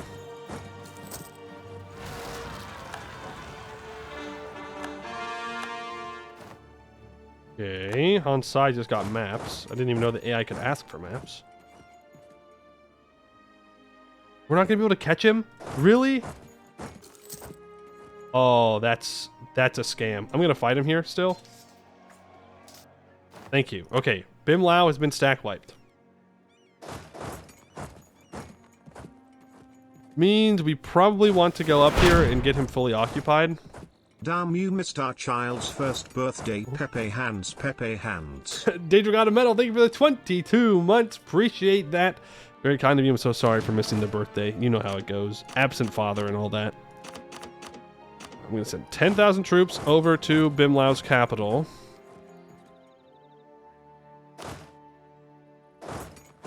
I'm not too worried about Kibet Tileni. Like, they are going to rebuild more troops, and it's going to be annoying. But I'd rather make sure that Bim Lao cannot rebuild as effectively. I do know these guys are down here, by the way. It is what it is. The Bhuvauri. The Atuk grabbed the throat of the deer and held it aloft. It was a good catch, fine fur, left mostly unblemished by his arrow. His mother's lessons with the bow had paid off. He slung the animal over his shoulder and began to walk. It had been many years since his father, escaping the brutality of the Hobgoblin command, had fled down the Kuranyana with his brother and sister to a small fishing village in Naibpata. There he had gotten a job, gotten drunk with the pay, and was then graciously helped home by perhaps the most patient woman to ever live. He always loved how differently each of them told that story. His aunt possibly had his favorite retelling. Atuk knew that outside the village, they would regard him as something monstrous, a scion of the barbarous north. But then again, Bhuvauri viewed both his halves with suspicion, so he cared not. Perhaps one day that would change, but for now it was getting dark, and he had promised his mother he would have the materials for his father's boots before his birthday. What strange people, though they may have their uses. We will receive frequent events dealing with half-orcish tolerance for the next 10 years. Okay. I got no problem with half-orcs.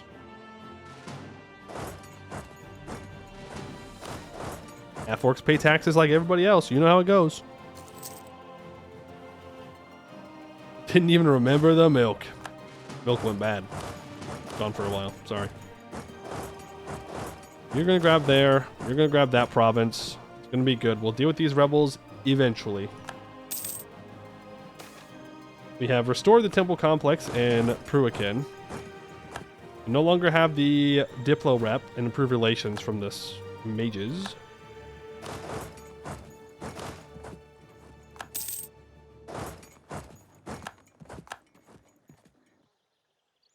Don't really care if that falls. I'm going to be completely honest with you. We do need to go deal with the rebels, though.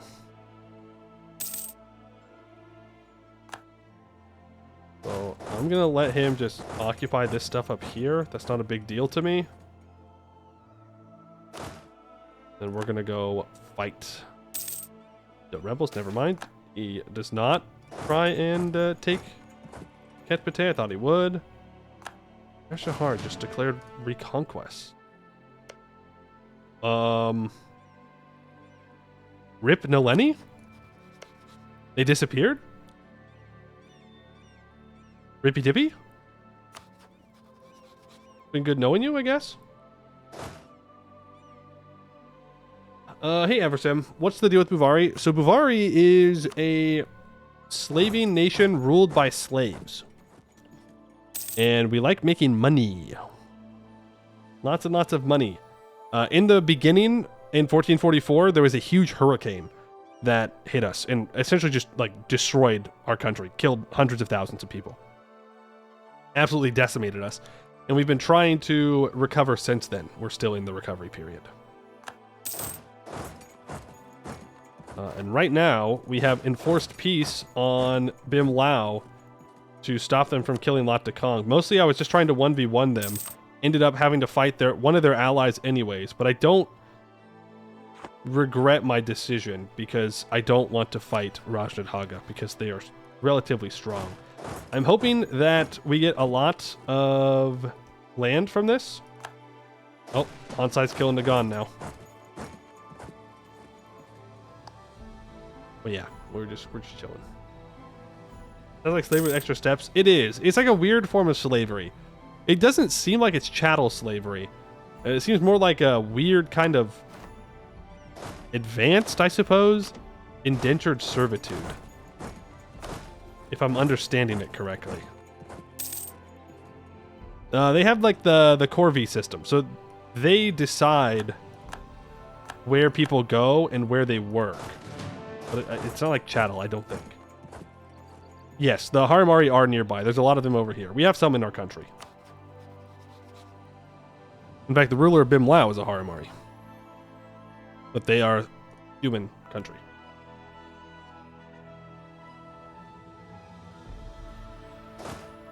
You do not need that many people for the siege.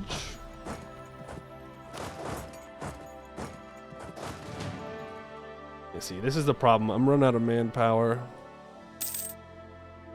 We need to get through our missions. But part of that is making sure that Bim Lao doesn't exist. I hate this game. Sometimes. I just had to fight Bim Lao's noble rebels. They rebel bomb me. Not very nice. I have to send our cav down now to help with the siege. Need mercs? Yeah. Except I can't really use mercs right now since they're 800% more expensive. Kind of stops you from doing that. I'm 8,000 manpower in the hole. And I do not control the peace.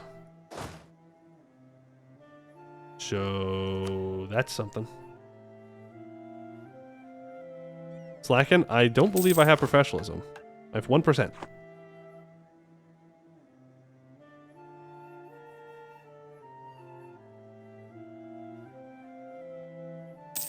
Once we take this fort, it will be a full occupation. We kill these 1.5 thousand troops. That means that Bim Lao is completely occupied and has no troops, which means that they should hopefully surrender. Like, fully surrender and give me whatever I want. I hope. Desperately hope. We can just kind of loot these provinces here for now. I don't know what I'm going to be given by Lat Kong. All I know is that Lat Kong is not going to have the ability to take anything. The disease outbreak, by the way. We're making decent money with the looting. Probably separate peace. We could.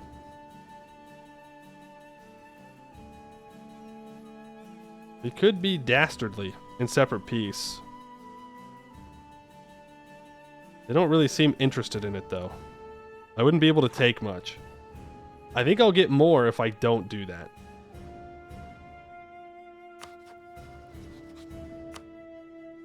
Need allies.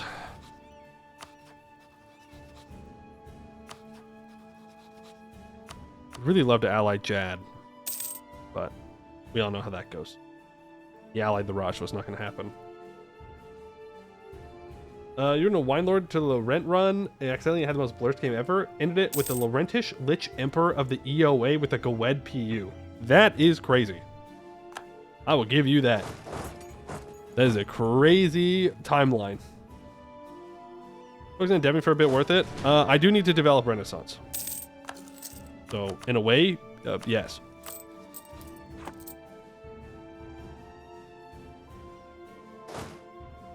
Are you really not gonna surrender? That's not very nice. Just want to throw that out there. Not very nice. There goes Nagon. Maybe we should ally Ping Hoi.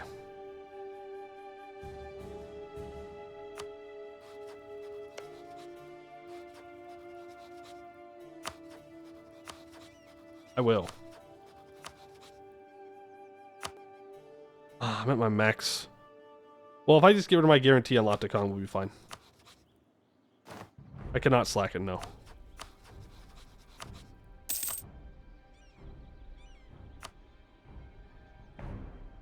This will hopefully prevent Ping Hoi from being killed, which means Han Sai will not be able to kill them.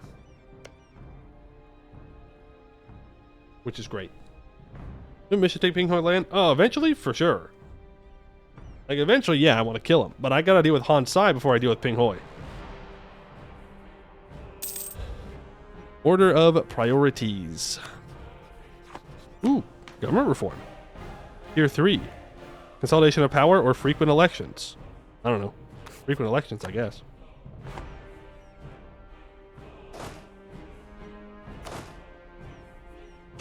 Manpower is struggling.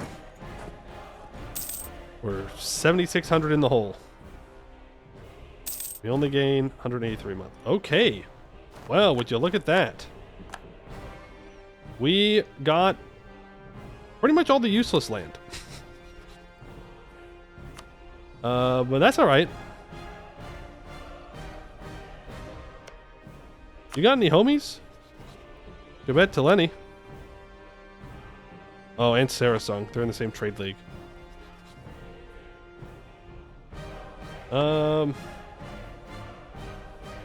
Like, I don't want to core these because they're going to be released.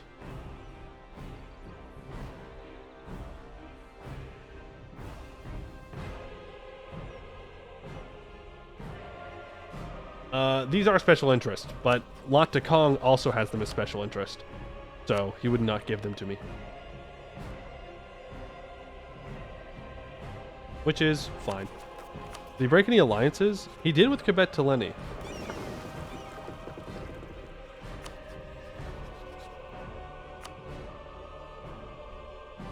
Okay.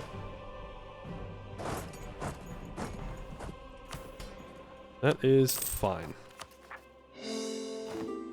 Pour up what we can. I don't think I want to seize land at the moment. Everybody's pissed. But they're at least not thrilled with me. Like, what if I get rebels down here? That would be very bad. Surely that won't happen, though.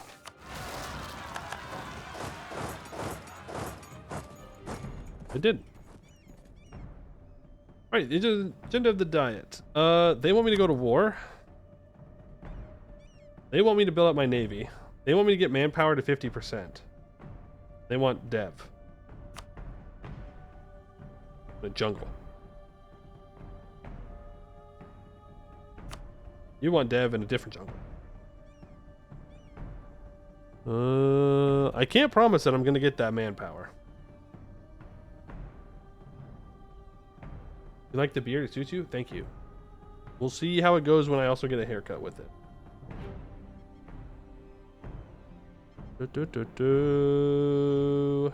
I'm not gonna ever take that promise. No time soon, at least. I'm not gonna develop, so I guess we do the manpower one.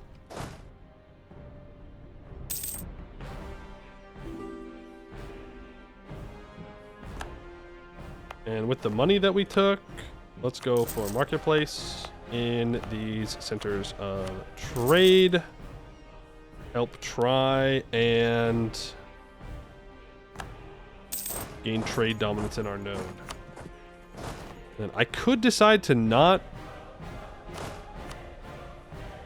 pay for my troops right now. It's somewhat tempting offer, but I think I'll drill. Unless we do want to go Merc. I don't even know what ideas we want to go here. Maritime is pretty good since our Marines are actually good. Like, we could go Maritime first. We have access to Plutocratic, so we should probably go Plutocratic.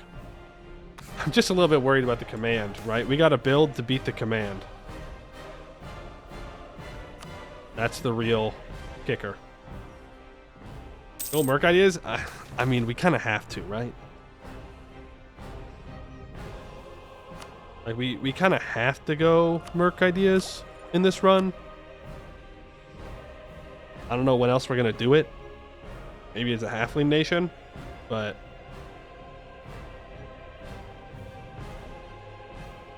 Religion is also not bad. True, if we're going to flip to Suan Praxis, we should probably go religious.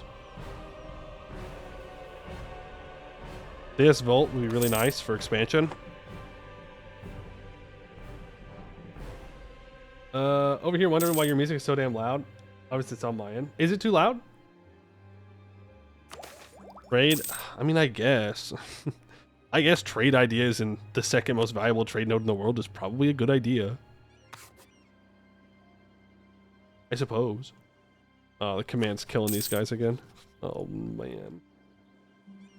Halflings don't have mercenary buffs now? Oh. Then what's the point? What's the point? Do a 4% loan.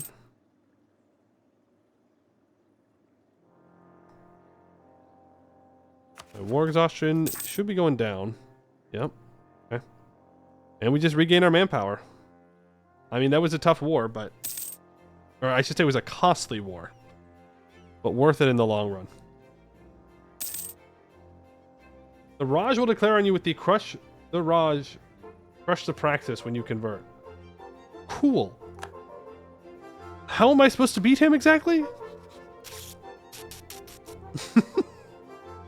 Hey, yo, we better get this, these missions done real quick. Or we're about to have a real bad time. Stronger navy than Damascus, Naleni, and Pinghoy. Then I get a bunch of claims. Okay. Forts plus defensive, turtle up? No, turtling up never works. It just doesn't work. You have to be able to push the offensive at some point. Gotta get the Merc missions done, yeah. For real, for real. Reduce the distrustful populace. We need trade.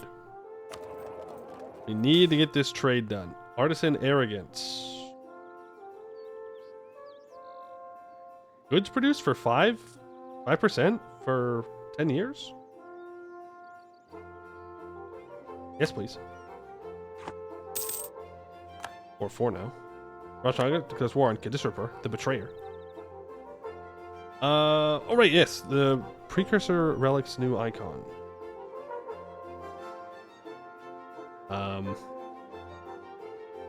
Is there like a new icon? Like an even newer one? Like a new one?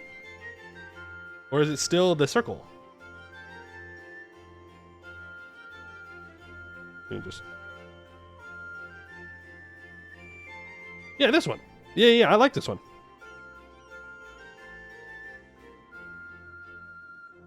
Yes, it looks very good.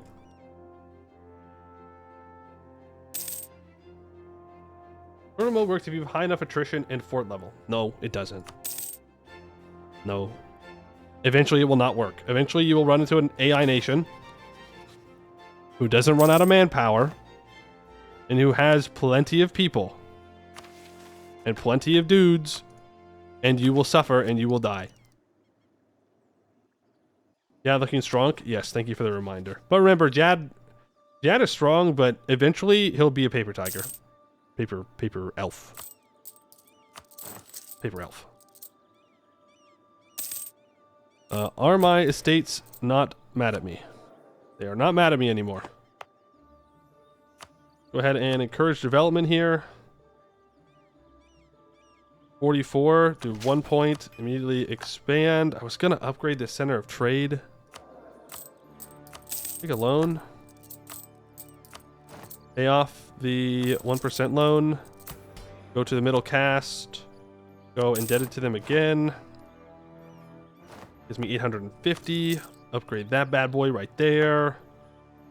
Then that's now 36 to develop.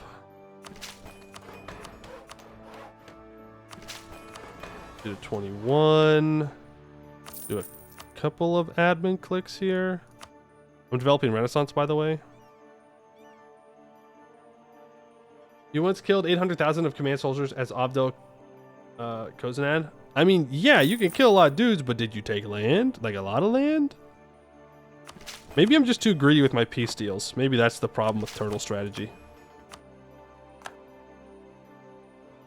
I mean, I've killed millions turtling up as dwarves in over here when fighting very hard Great Conqueror, whatever, very hard Phoenix Empire, but like I couldn't do anything.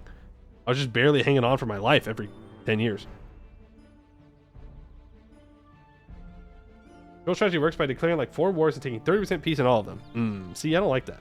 I like full annexing people. But maybe that's just a skill issue on my part. Do as much. That's criminal. That was criminal. 99.73% or whatever. Embrace the Renaissance. Bim Lao, no longer a valid rival. That's right. Get rolled. Betaleni, no longer a valid rival. That's right. Get rolled. Cannot believe that Arakellen declared me a rival. That's just... that sucks. That sucks, dude. Do an embargo on Arakellen, though. Keep our power projection up as high as we can. Beyond Fang wants knowledge sharing, and I'm going to accept that. I need Beyond Fang strong.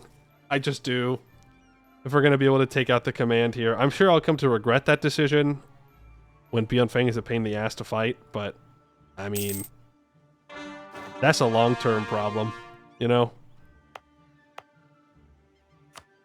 Make sure that all of this gets stated up. I'm not going to full state this because we're going to lose it to a vassal through a mission. How's trade looking now? 47%. Damn. Okay. Is what it is. Could build more light ships.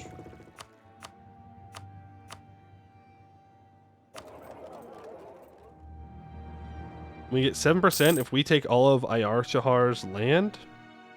If we occupy Avubaya, I can get another 10%, and that's what we need.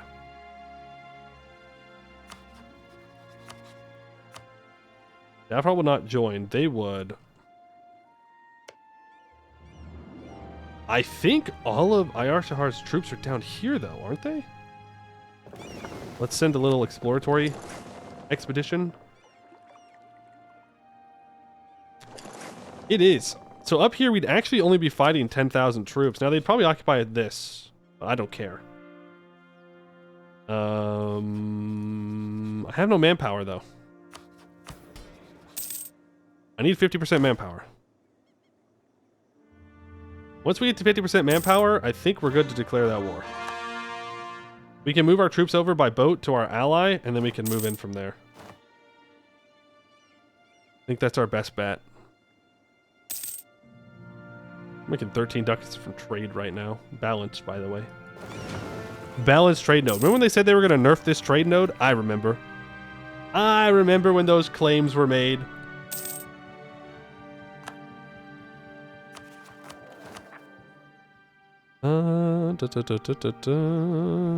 Stab costs? It was worse. I mean, true. It used to only have one way out into the Davharald trade node, which was terrible. Now it can technically flow down to Yet Shalak.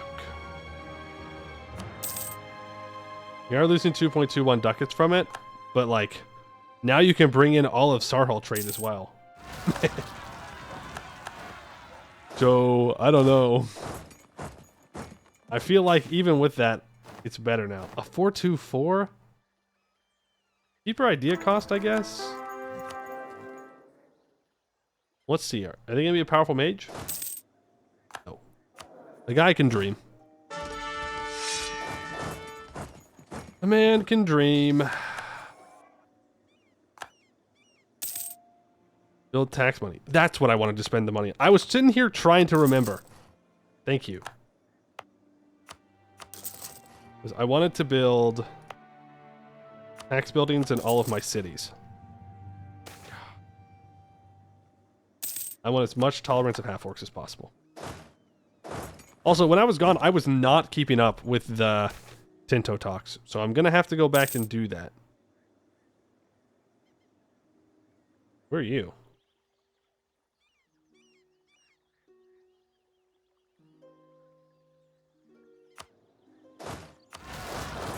Okay. Just more manpower I'm throwing away. No big deal. I kind of want this ruler to die. Upgrade trade centers, turn on trade edict. I don't know if that's gonna get me there. No, scratch that. It will not get me there. My brother in high philosophy, what do you mean you want money from me? No.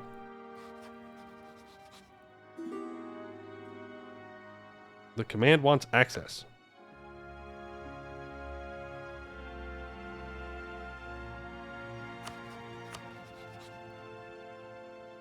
No.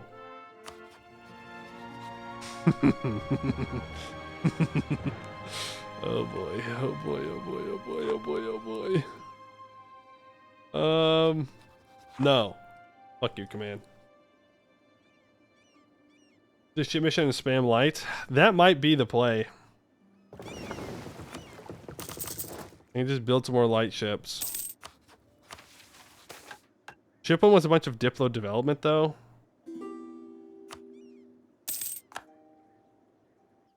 On size declaring war on people. It'd be like that. Yeah, you can all have access. I don't care. I just wanted to say no to the command. Out of principle. Out of principle.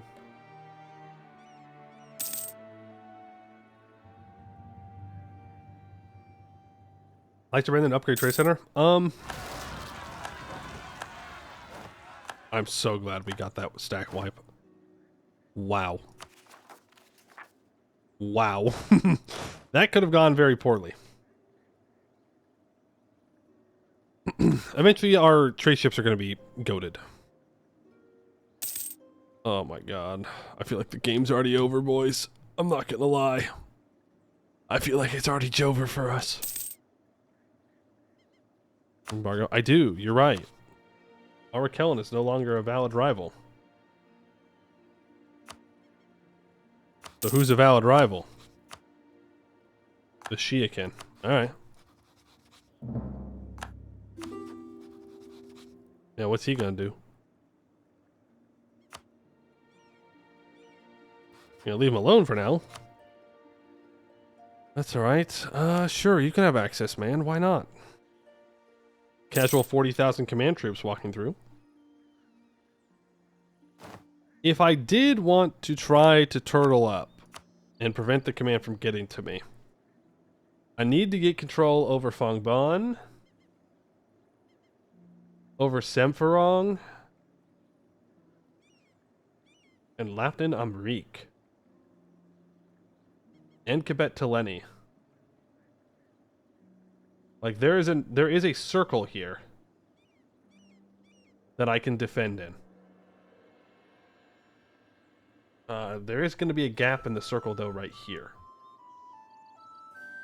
You'll be able to walk through into Bolaktron. If I get access to Skarkofe, that would cut it off.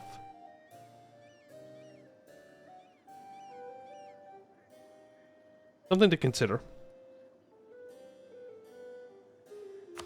Now, Fingban, I do need to go fight. I need my manpower at 50% though to complete the estate agenda. First time seeing a unified one Shia, but command could destroy them at any time. Yeah. Okay, Hansai is going to be a problem. Miltech 6. I mean, we're definitely going to be taking that. We'd be fools not to. Do not want to make my mages upset, so let's not do anything dumb there. I could sell titles.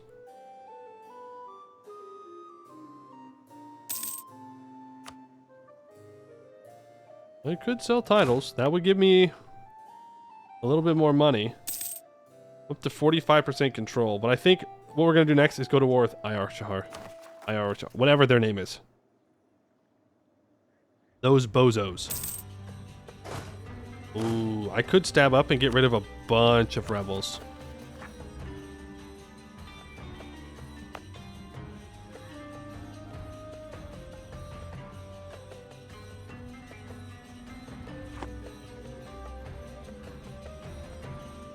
How much is it to stab up? Oh. Throwing you back at it again. I should have stabbed up a long time ago.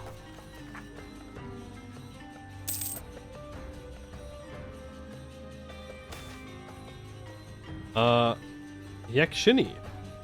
Yakshini or Jazoni, depending on whether you are in Rahen or in Yanchin, are nature spirits that manifest in the form of women. They are mostly associated with the Sirako Raheni or Siraka plant. This plant is used throughout Hellas in rituals because burning it emits a sweet smell believed to repel evil spirits. Legends state that this is sometimes attacks Yakshini spirits who, enamored by the plant's fragrance, linger around the location where it was burned and bestow luck and fortune upon the area. Now it appears that this phenomenon has occurred in the province of Sakuang after a burning ritual was performed. The locals inquire whether they may expand their shrines and seek funds to increase the burning of Siraka in the hopes of retaining the spirit's presence. They are blessed. 58 crowns gives me 3 base production in this cotton province. Or burn a lot of Siraka in our capital to see if we can lure the Yakshini here. And we gain 2 Diplo Dev in our capital. And I think that's what I want to do. I think I'd rather bring more development to our capital.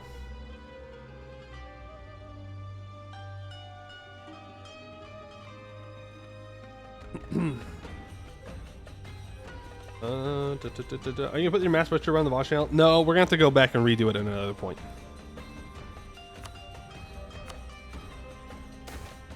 Half-orc recruitment drive. I don't want to pay any money for that, but sure. I said I was going to increase the tolerance of half-orcs, so we're going to do it.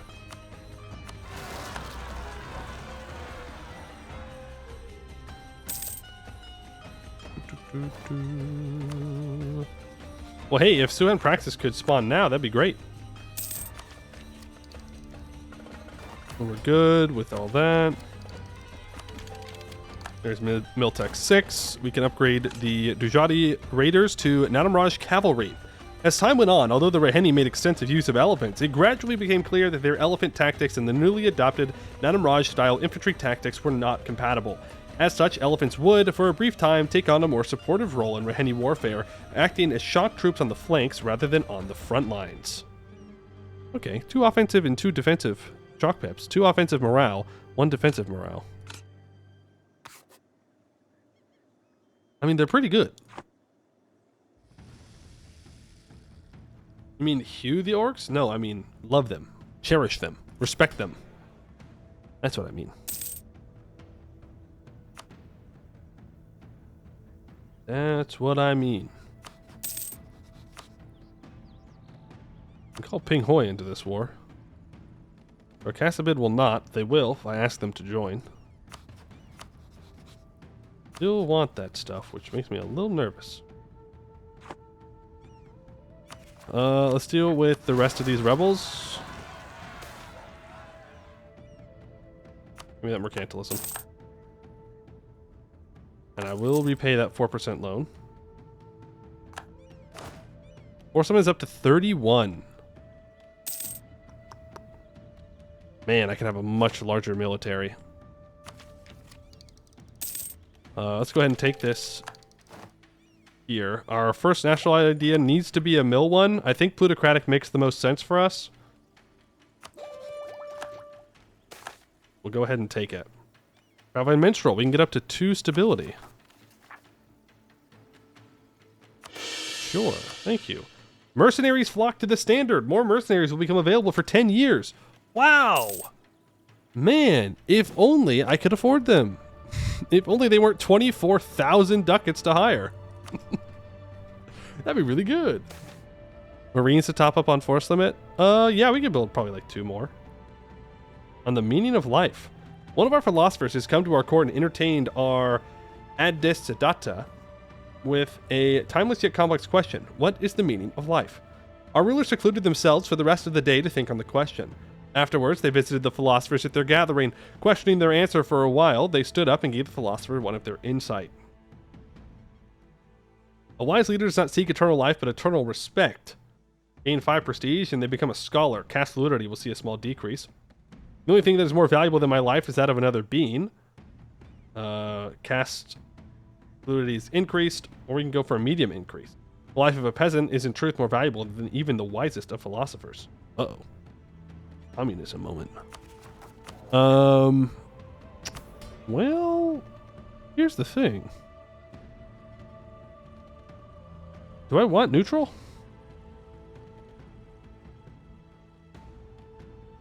I don't know. This gives me tech cost. Should we get rid of the caste system?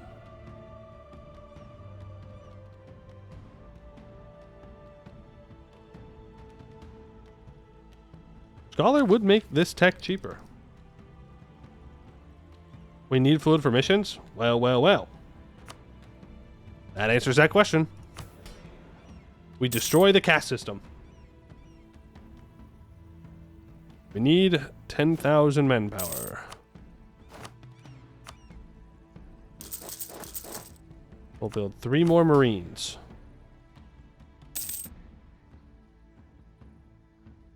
I kind of want to sell C's here. Am I crazy for that?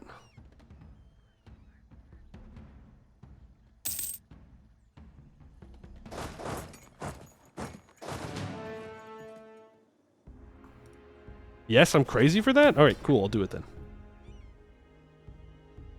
When do I take this? 68? Let's wait until I take this tech. Then I'll do it. Why do we have a tiger fleet?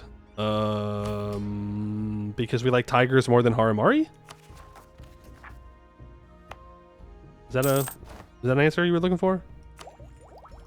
Plutocratic ideas. Wow, cheaper merc cost. Huge.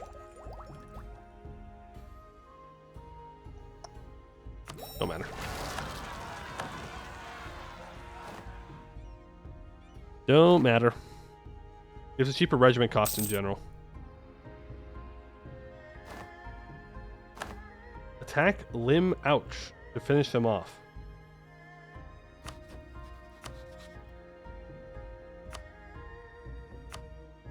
Limb ouch. Limb ouch. I'm trying to figure out who you're talking about. I should...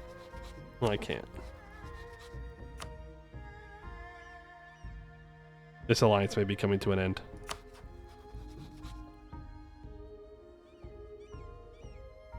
In Bim Lao? I'd love to, but I have a truce.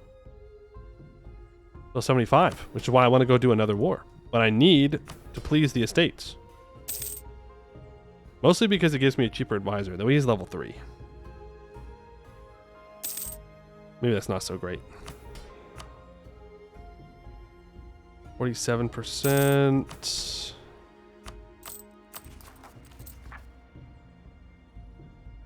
Let's just move our troops up here. We'll provoke. And then we should just go to war. Even if it makes the estates upset, we should just go to war.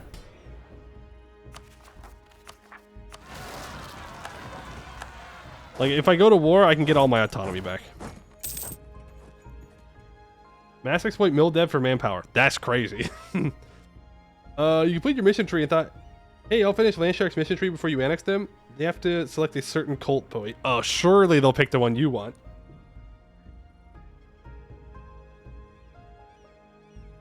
Lim Lao, Lim Bao, Lim Ao, Lim Ow, Lim Ouch. I mean, I don't think that's how words work, but I love the effort.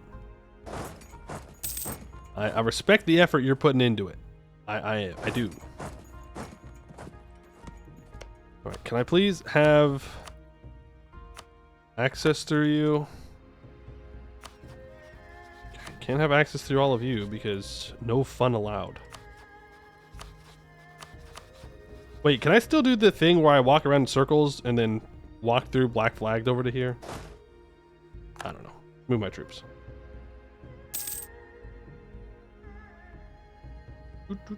Fun fact, dog and cat are only 3 letters away. Really? Wow. Interesting. Interesting. Half-orc mercenary company. Sure. Yeah, I'm gonna need more transports. And probably some more heavies. So let's spend our money on that. Let's take Diplotech. Let's sell C's. I almost forgot to do this, which would have been real embarrassing. We'll get some autonomy up here. It's not the end of the world.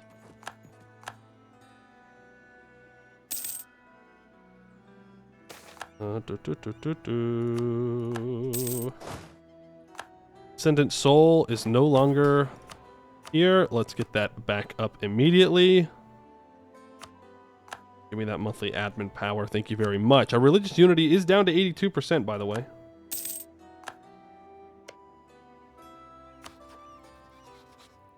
A little concerning. What's the difference between a horse and a cow? I don't know. A comment. What is the difference between a horse and a cow?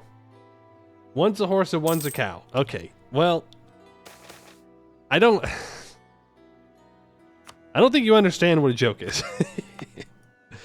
I guess you're not wrong though. Legally speaking, I cannot say you're wrong, but it feels like you're wrong.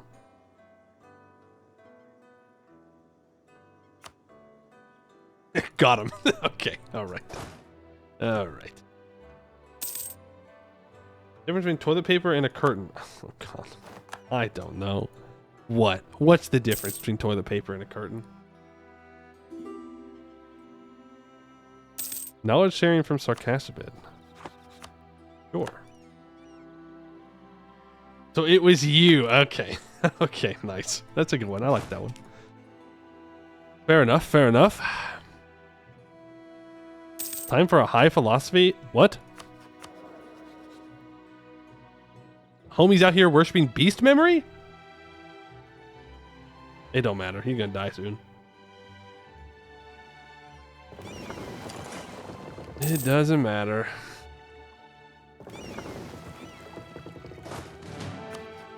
Alright, you die now. Can't co-belligerize. You, right here, you are going to prepare for war. And you will join me in this war. Ardika is the war goal. Frick the estates, they can be mad all they want. I don't care. They want to throw a fit over me actually being productive, so be it. They are allowed to do that.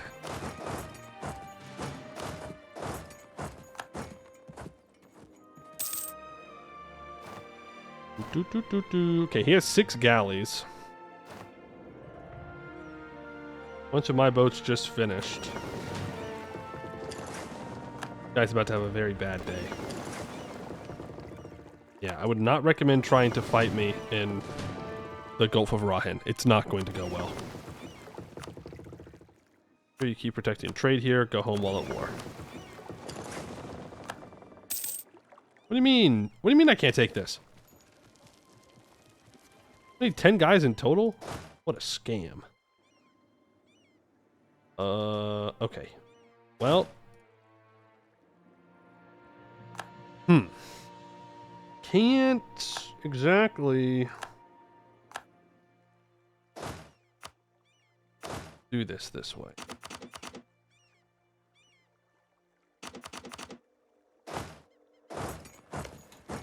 Gonna give him the siege, but he doesn't want it, so it doesn't really matter. And then we and go take Vuyabaya's stuff. Okay, apparently I need to leave more troops back here. 1, 2, 3, 4. Send them back. My stuff down here is going to get occupied. I mean, whatever. It is what it is. Not much I can do about it. I'm not going to lose sleep over it. And that's going to be a problem. How is it that the command is going to war with Beyond Fang before going to war with, like, Rajnat Haga? Do they actually do their campaigns now? Is that why? Wait. Does the command actually only do their campaigns? And they don't go after these guys? That's great. I'm so sorry, Beyond Fang, but it's not going to happen.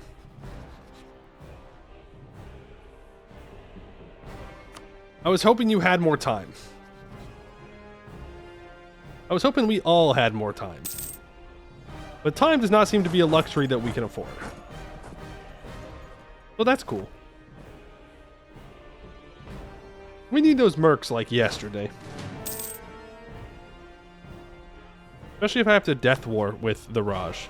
They only have 2,000 troops right now.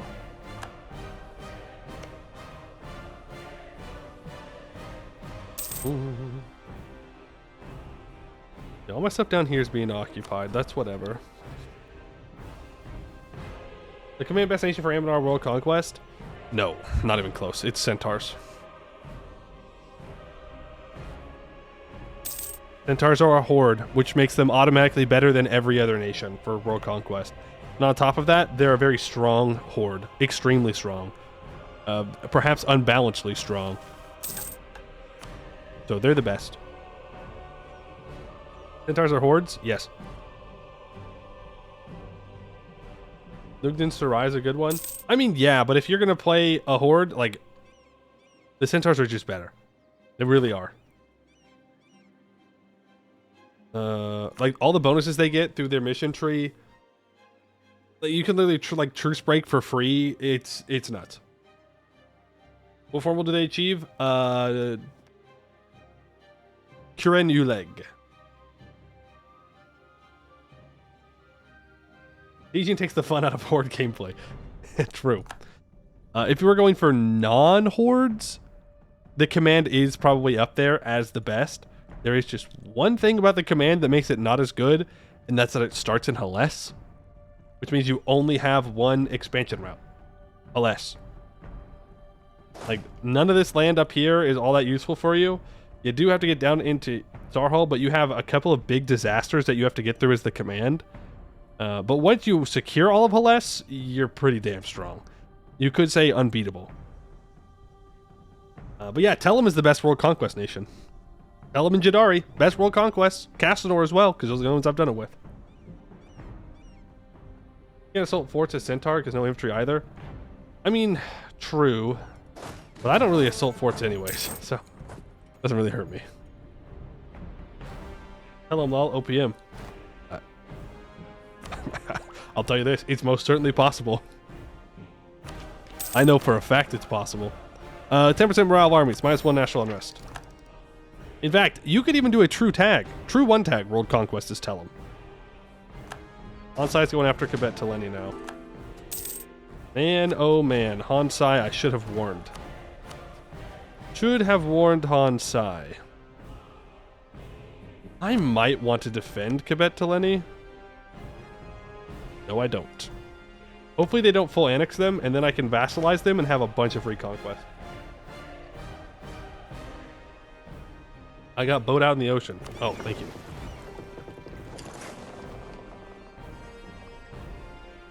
Who would win? Thousands of centaurs versus hundreds of thousands of goblin riding spiders to the Lightland Crusade. You know, if they were caught up on tech, probably still the centaurs. Sorry.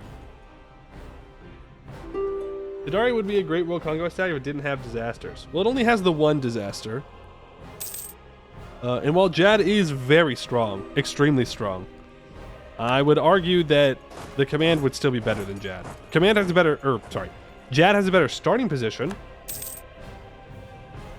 Jad is an elf, and elves are better.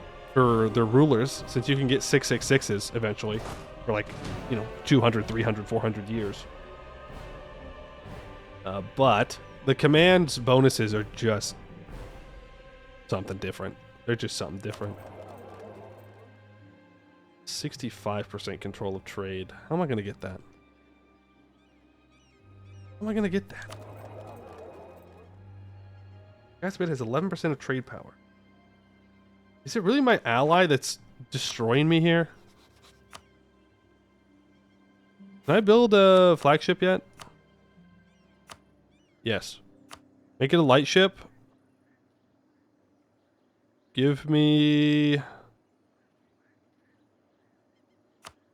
Wait. I don't think I've unlocked it yet. I've not unlocked it yet. It says upgrade. Would I need to build a new flagship, or would it automatically upgrade even if I already built it?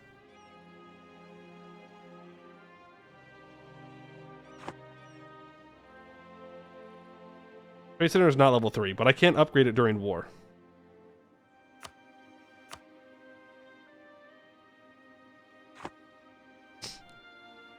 Is the problem.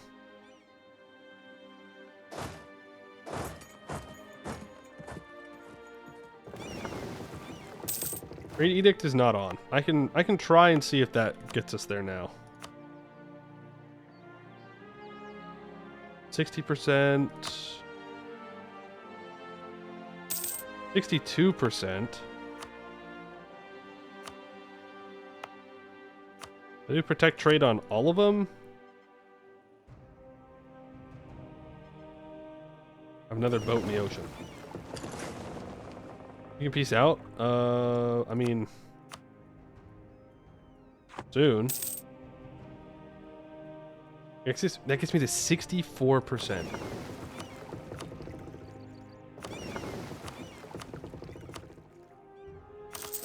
Build 2 more light ships.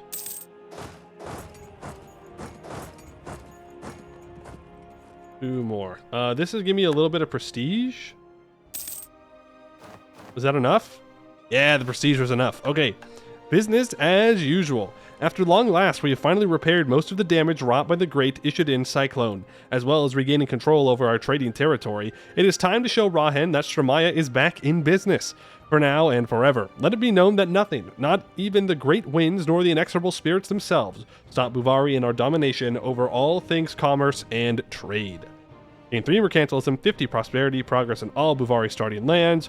Reestablishing merchant routes will be removed, so we gain 20% trade efficiency back. Aftermath of the Typhoon will be removed, which I believe gives us just the autonomy. Yes, plus 20 minimum local autonomy. And the trade route map flagship modification will be upgraded to plus 2 trade power per ship in fleet instead of plus 1. We can also immediately integrate the Burakama. Stremaya has an integrated half-orcish minority. Scions of the refugees fleeing the command's persecution. The half-orcs of our realm have been at the edge of society for too long. Such strength and resilience would undoubtedly be a boon if we were to ship them into the academies, of course. The event half-orcs adopted into the three families happens, and we reduce the level of distrustful populace, which, if you remember, is pretty brutal. The merc cost, less national manpower, more expensive dev cost, monthly war exhaustion, more expensive reducing war exhaustion, more expensive advisors, and more minimum autonomy. So all in all, we definitely want to click that button. And now, it is only level 6.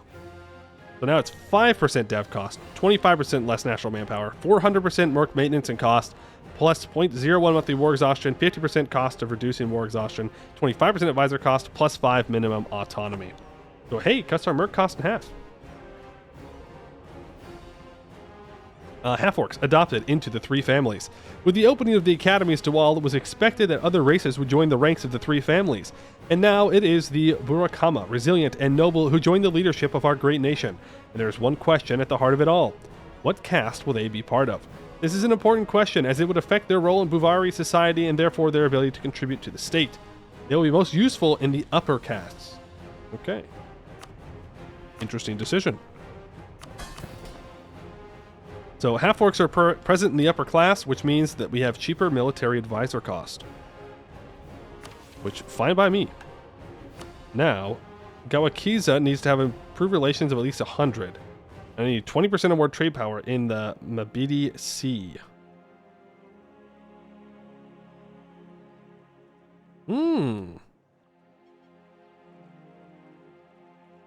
Okay.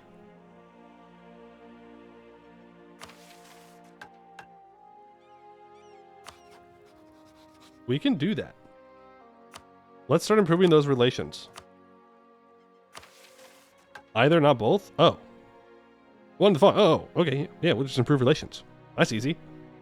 I don't know if they're a good ally. Seems like it'll just bring us into conflict with these guys, but whatever. And then once I own all of these, I'll have to do some development. That'll give me even more claims.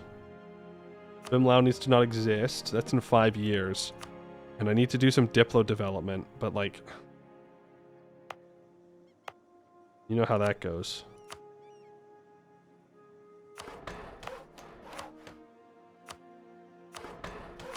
Three and 3. I need 2 more. I think all of our provinces are going to have a pretty big cost now that we have... What are they called? The things. The edicts on them.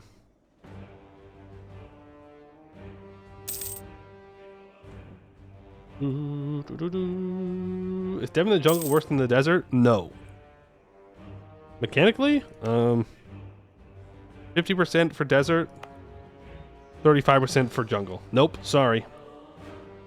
Sorry, desert enjoyer. Coffee in the desert enjoyer. Still bad. You now make 1,000 billion trade money now. We do. We do now make 1,000 billion trade money now. I'm going to upgrade some standards of trade when we get there. This will need to be upgraded. But we can start... Get some more manpower from those 2 places. Marketplace, the Telebi Fingers? What the hell? Telebi Finger. Is that down here? Oh.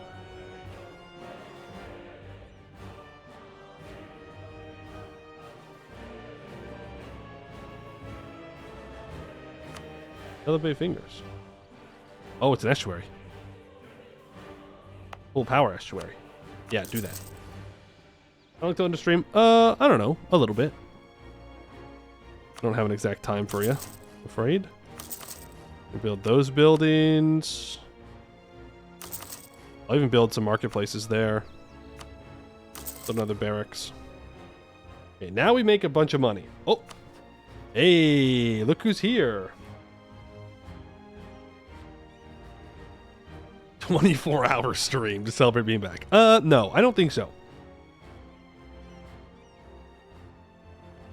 But yeah, AI 1 Shia. Rare. Enjoy the side of it, because it's not going to last.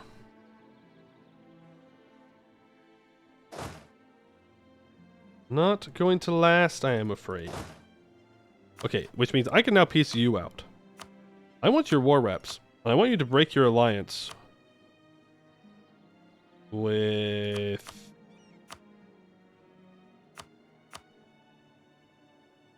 I actually don't care. I do want your money, though. Your trade power money. And I want your money as well. Do I want his trade power, or do I just want cash? I kind of just want cash. Then I can build more buildings.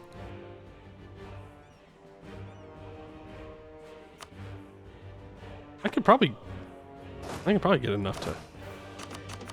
Decent. You move forward. Like, we see them.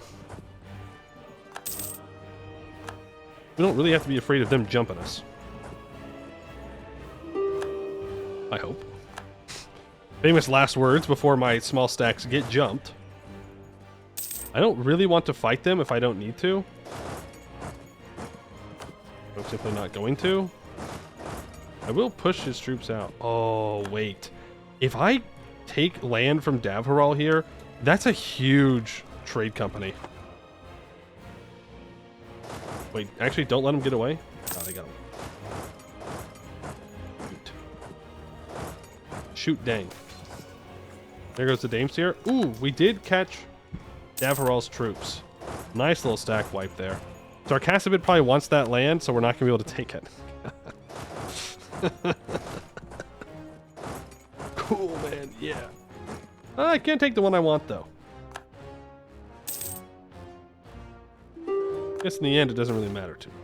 Better administration. 15 government reform progress. Pretty good. Certainly not I, an Askasur enjoyer. We were taught by the Dawi to enjoy Devi no matter the terrain, even if it's cave. That's true. The dwarves do love that. Are you actually losing?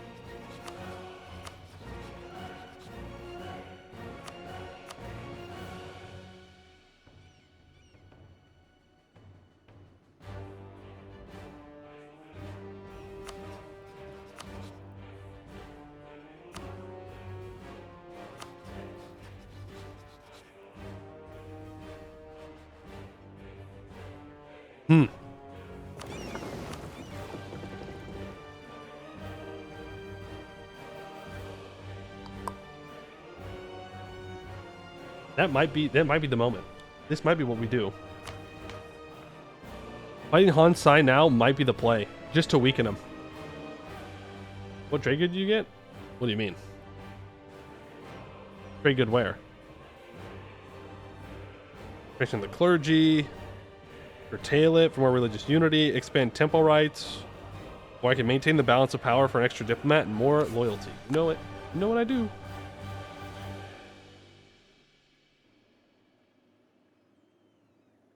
Remember to merc up. Yes, thank you. Thank you for the merc up reminder.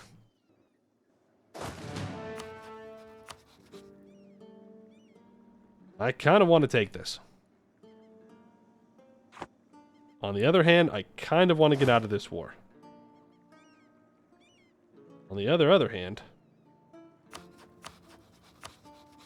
I can't piece them out. You did get exotic wood. Yeah, but like, what do you mean? Did I lose something somewhere? Oh, from the Dameseer province. Yeah, it was exotic wood. 12k per merc. Just take loans. Oh, I didn't even think about that.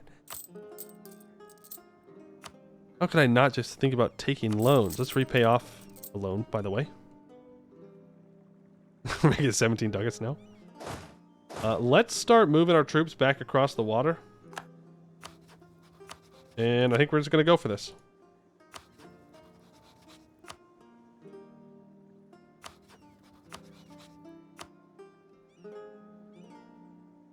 Can't call in Semferong. Can't call in Ping Hoi. Wouldn't want to call in Ping Hoi. Yeah. Let's do it before Qin Bin Rung will join again.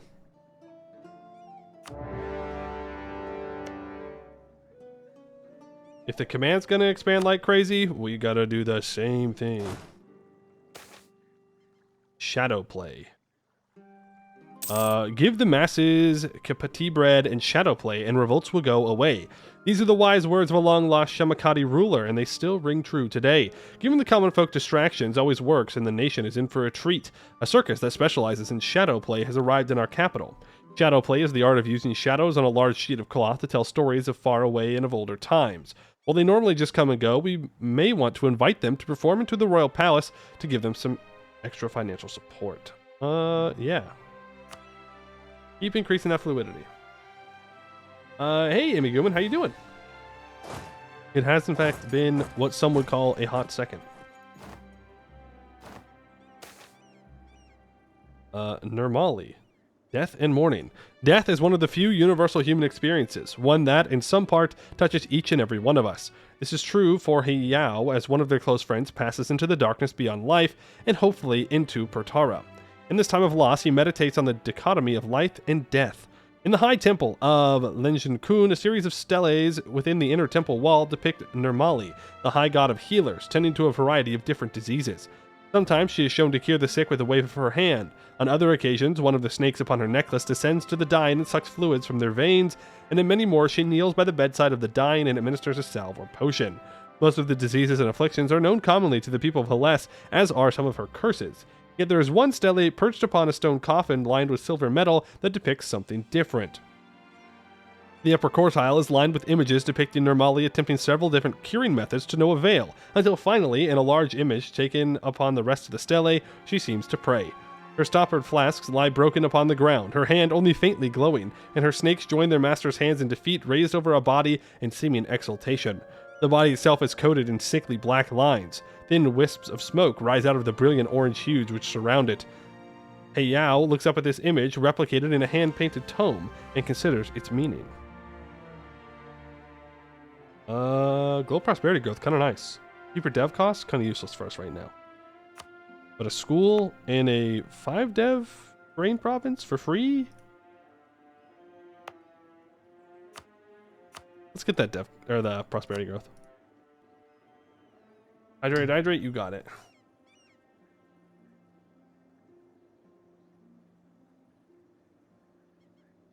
Unless you were lich, then it is your unlife. True, if you're a lich, you don't have to worry about life or death or any of that.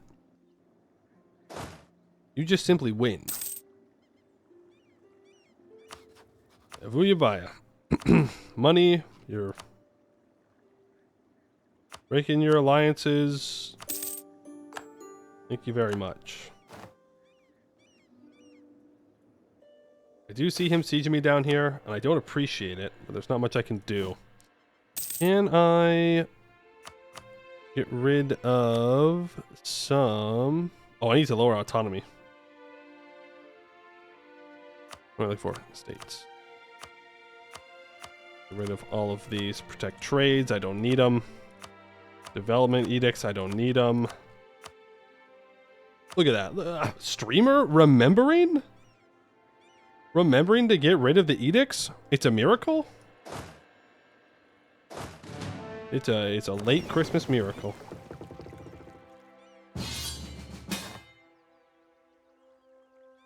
Christmas miracle over.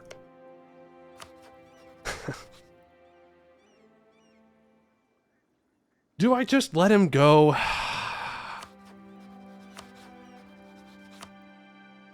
I don't want him to take this land. That's the main problem.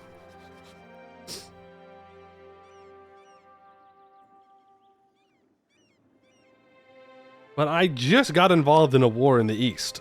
Do I really want to have to try and defend my ally in the west? He's only Tech 5. But knowing them, they've got some stupid war wizard running around. There's a Christmas miracle with the Jadari knife. Never trust an elf. They'll even ruin Christmas. Okay, let's just go land on this province. You move south. Okay. We should win. We don't roll zeros every time. And he got away. Oh well. Okay. I don't think I can. I don't think I can fight this. Jad alone, I think I can do. But both? Jad will fall off. Copium. No, Jad will fall off. So, we just gotta wait it out.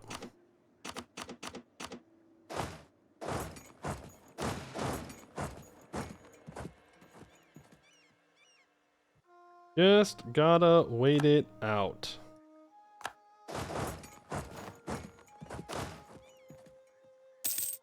Yes, we will repay what loans we can. Then the ones we can't. Full size probably not the best in terms of manpower. True, I have 5,800 manpower, so let's not go crazy here. Philosophers in the Bhuvauri Ayur Shahari War. Silk Turban relations with Starry Eye becomes hate. Not my problem. I'll switch soon. Besides, I do need to annex Sarcassabit at some point. Why not now, you know? Do I want to hire another general? I think so. We have the ones from earlier. Get Edelbeck in here. Not great, but it's not bad. 4, 2, 3, 1.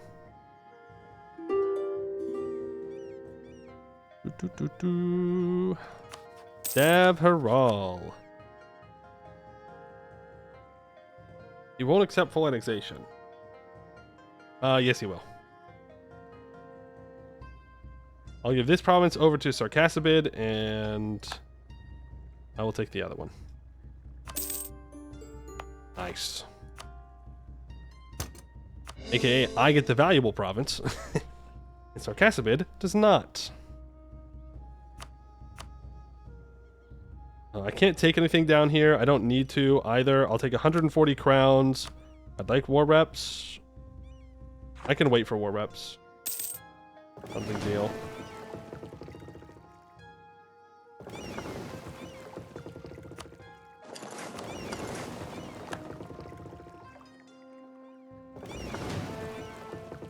You need to go join the trade fleet. You need to go join the combat/transport fleet. Please and thank you. You need to step up here, where we should have some supply limit. While these guys siege behind. We can come over and blockade now. Actually, go fight this navy first. We have 4 heavies versus their 3 galleys. We should decimate them. Come on. Tank 2, we even captured a galley. We're going to immediately get rid of that. Now we can come blockade. Our Hashar will now give us all the land we want. And war reps. So we will peace out there. And we can core it on up. Now what else did the mission need? Oh, and I can also encourage development 1 up to level 3, and we can complete Fleet of Teak. Teak is a wood endemic to the Rahen coast. It is durable, resistant to rot, and it shrinks relatively little from exposure to unpredictable environmental factors, making it well suited for the purpose of ships and buildings alike. Let us ensure our shipwrights and carpenters are well supplied by state-subsidized logging camps so that Bhuvauri will have the means to repair its battered infrastructure and reliably fuel its naval influence across the Gulf. So for 20 years, we get a fleet of Teak, minus 10% shipbuilding time and cost. Tremaya and Ishudin gets site of rebuilding until the end of the game, minus 25% local construction cost and minus 10% local development cost. Prosecute pirates. They have a stronger navy than Damascus, Naleni, and Ping Hoi. And I need to insult them. So I guess this is going to be our last little bit of alliance with Ping Hoi, which is fine. Because remember, the alliance with Ping Hoi was only exclusively to prevent Han Sai from killing them, getting their cores back, and forming their tag. So we don't actually care. Crafty Knolls. Ooh. I'm going to take this stability, by the way. I can lower the tolerance of Knolls for 195 crowns. I don't really want to pay for development down here. Wow. 146 crowns for 1 base production. But it's going to be in a trade company, so the production doesn't matter. But it would give a moderate tolerance increase. And the goods produced would last longer, which that does matter. I'm just going to get a small tolerance increase. Gnolls don't deserve to exist? Well, that's rude. These gnolls are not like demon worshipping gnolls, so I don't see why we need to have a problem with them. In fact, we should probably, you know, help them out. We could take an idea here. We're still 7 years out from Tech 7, so we're going to do that. It's also 0.1 monthly reform progress, and probably more importantly, Just making sure that we have all the bonuses we can get here. I'm going to switch over to production efficiency guy. Unrelated, but yeah, get the Bill of Rights. Alright, the Adasa system. In what was considered a great betrayal to their ideals, the new rulers of Bhuvauri, or Freeland, turned to purchasing slaves explicitly as soldiers, believing they could better trust an army of imported slaves better than one recruited population that had previously enslaved them. Modeling their system on the Bashidi Adin system, the Adasa warrior class was created. Rather than acquiring adults who the families knew would be prone to revolt, they turned to buying children, often young boys and some girls, all under 12 and preferably under 8, and training them for a decade to be warriors fiercely loyal to the state. The decision by those who remained in Bhuvauri to continue the slave trade had huge cascade effects on eastern Sarhal. While the trade slowed down drastically in the Raj, young men and boys continued to be imported by Bhuvauri, which continued demographic damage to the eastern regions of Sarhal, plus 15% manpower recovery speed. Are we the baddies? Build a spy network on Bim Lao. They're still allied to Rajnahaga. I mean, at this point, we can't avoid Rajnahaga, so be it. We're the good guys. We're giving them jobs. Think about it. We are employing people, and yet our haters, they were bad. Really? A 224? Get that guy out of here.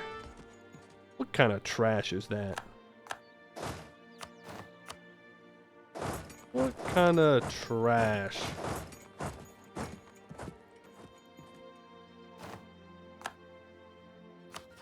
I think Hansai is going to lose to Quebec to Lenny. I don't know where his troops are.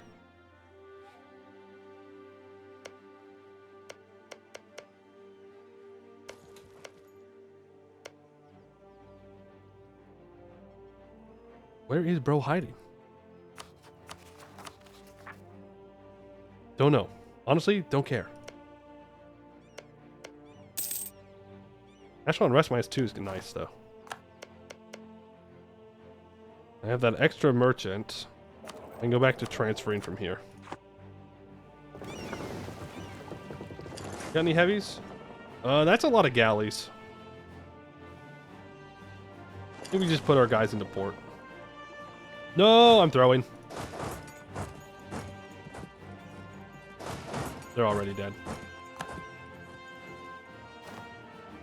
Unless I'm goated? Unless it was all part of the plan? Unless it was a super smart distraction?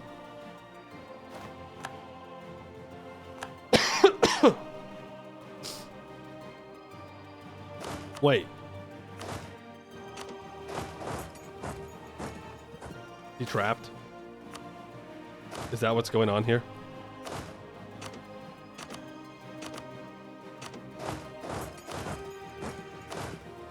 Poor guy.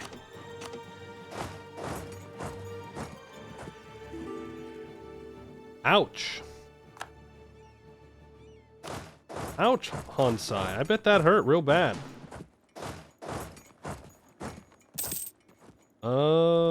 Can I get rid of our ruler there?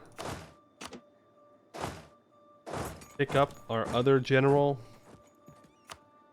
with the 2 siege pips. Alright, I guess we make our run north and try and occupy as much land as we possibly can. Ooh. Apparently Peruvian separatists not happy. Still upset that we conquered them a while ago. Honestly, at this point, I feel like you've lost your right to rebel, but whatever.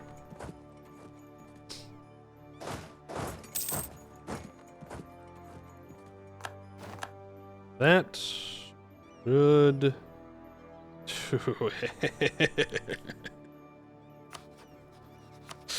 Oh, I hate Jadari, man. I really do. It's okay. It's fine. It's fine. He's still Tech 5. We'll get like Tech 9 before he will, and then we can beat him. When we can merc up, it'll be much simpler. For now, though, we can befriend the Bashidi.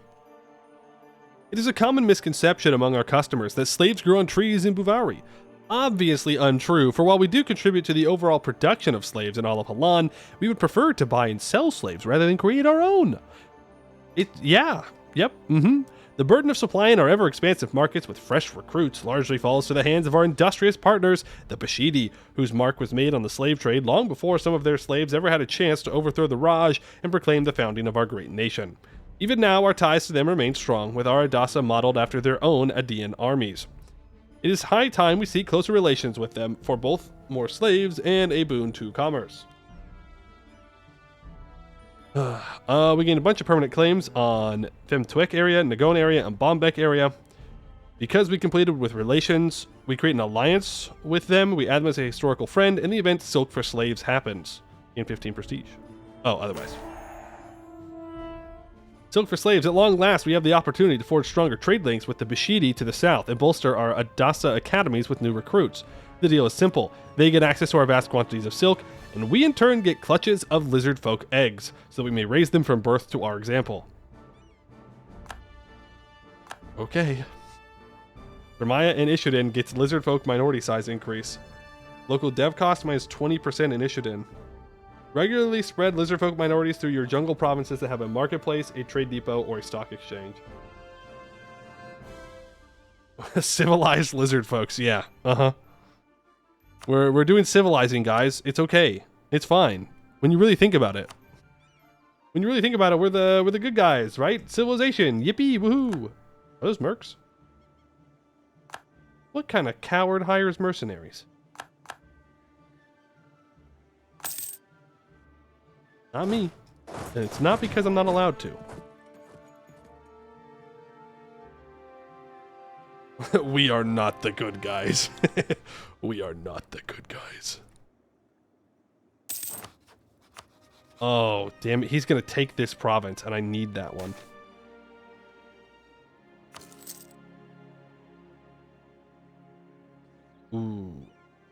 Ooh. He has given up, though, but I co-belligerized.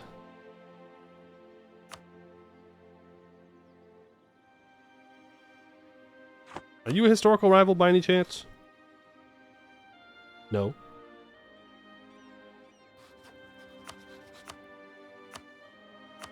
Could vassalize him.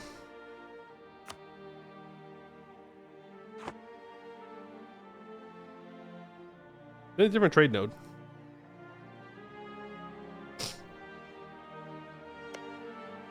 Doesn't have cores or anything.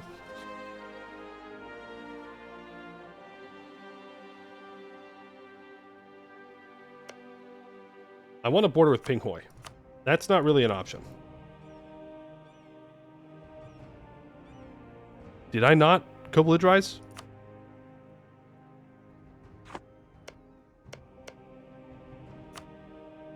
Oh. Oh. Rahen is just very hot right now with their aggressive expansion. The commando doing fine, by the way. Who cares? The commando's going to kill them anyways. Yeah, but they could kill me before they kill them, is the problem.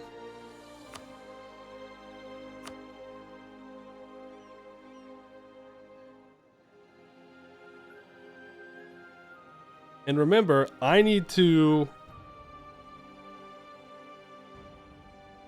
annex Bim Lao.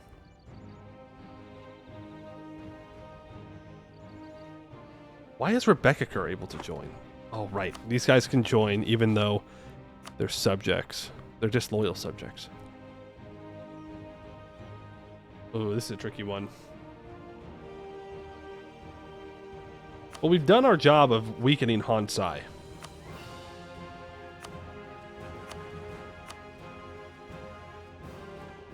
If I take his capital, I might be able to take all the money.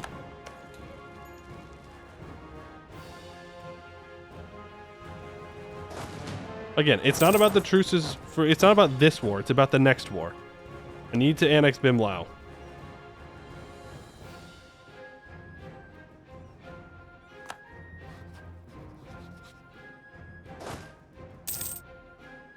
Naval reformer's dead. Rippy dippy. Trade efficiency for sure.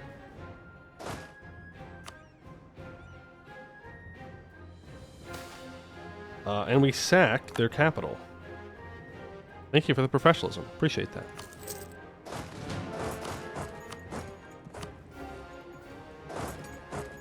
Let's go ahead and contest this siege. Yeah, it might be that we need to start beating up on Sarhal a little bit. That could be an option for sure. There's a lot of heat up here right now. They're not happy with me. Even though Jadari is chomping at the bit to kill them. The command is moving down to kill them. I haven't messed with them yet, to be fair. I mean, I did go here. I'm just saying, I'm just a little guy. I didn't do nothing wrong. Ooh, I could trade out money for a humiliate. That's probably worth it. No, it's not probably worth it. It is worth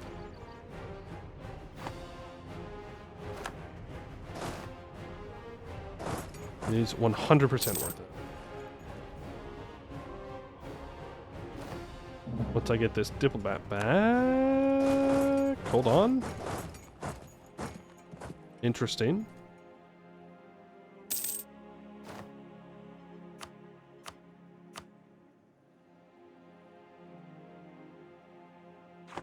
Or 20, we have to do it for the funny number. A little bit of war exhaustion, never hurt anybody, even though, you know, we have more war exhaustion than other people.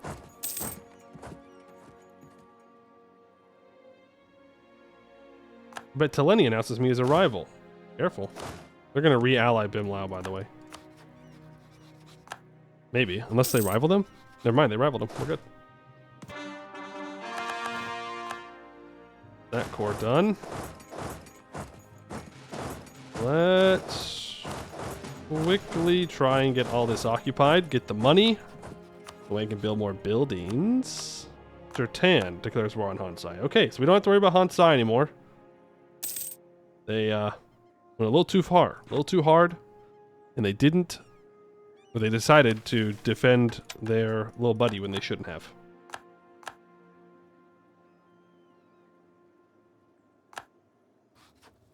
Okay, and I can get that money. Huge! Humiliate, money, everything that we could ask for. So now the question is, do we take out Fathom D? Fathom D's nuts. Got him. Sorry. Could not resist. We're going to vassalize. That's nothing. I can't force religion, right? No. Give up your claims in me.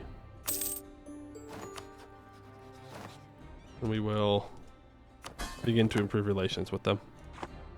We are over our diplomatic relations. Sarcassabid, I have military access through. Let's cancel that. Wrong person. Do I have access to another person? No. King Hoi is not thrilled with me. That's okay. I don't really want... Well... Any chance I can ally Chenbin wrong? Our trust is low, which is a little weird, considering I don't remember being at war with them or insulting them. Revoke the Shi embargo. The family's left behind. You can go ahead and be mad with your national unrest. But Lenny, rival. The Raj, rival. Jad? Don't think I'm quite ready to rival Jad.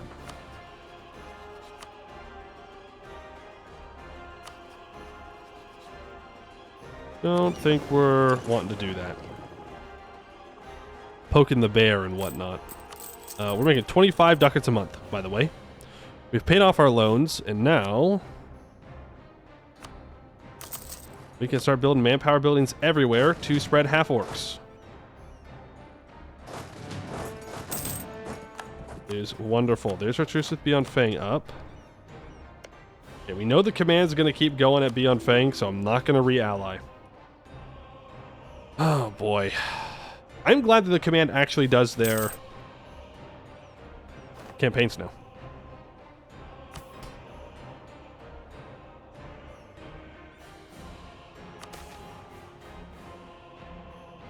You want to give me an all power cost guy?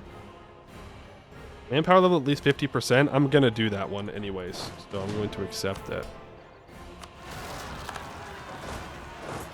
Let's go deal with them. I think it's time to build another fort. Ooh, there's also this guy we could go kill. That'd be a great way to get another show or humiliate on Kibet Teleni. Without also having to fight Vendifa, which would be kind of a pain. Not yet, though. We gotta get our manpower back. Zimo is always allies for me, not for thee, just how he rolls. What do you mean? Of course I don't want the AI to have allies. I want to kill him. You've used 2 defensive calls from allies that decreases trust for everyone. Oh, no reason for them to be so dramatic, okay? They would have done the same thing in my position. Would have done the same thing. I'm just a little guy. I'm not on the chopping block. As much as I would love for them to be on the chopping block, I don't know if I can reasonably do that.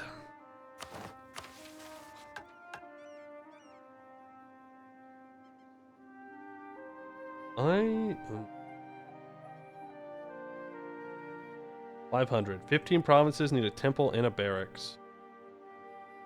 How do I get rid of more of my untrustfulness?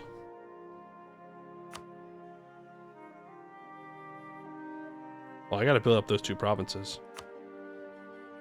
And I need to get after Lot de Kong. Oh boy.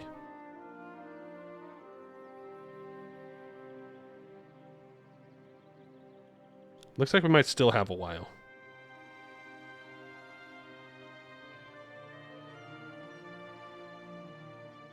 Let's say 40 regiments at full drill, as in full drill bars. Yes. It did. That one, does that say 10,000 crowns? Okay. Sure, dog. Sure. Ah. There's another lowering of the distrustful populace. I need to get 50% crown land. 40 regiments at full drill. Force limit 36. Okay. We need to build buildings and drill. Deal with rebels first. The command is at war with the Raj. Okay. So be it. Ooh, I didn't even think about the rebels that are going to be over here. This needs a marketplace, and I believe this was the other province that needed a marketplace, right? No.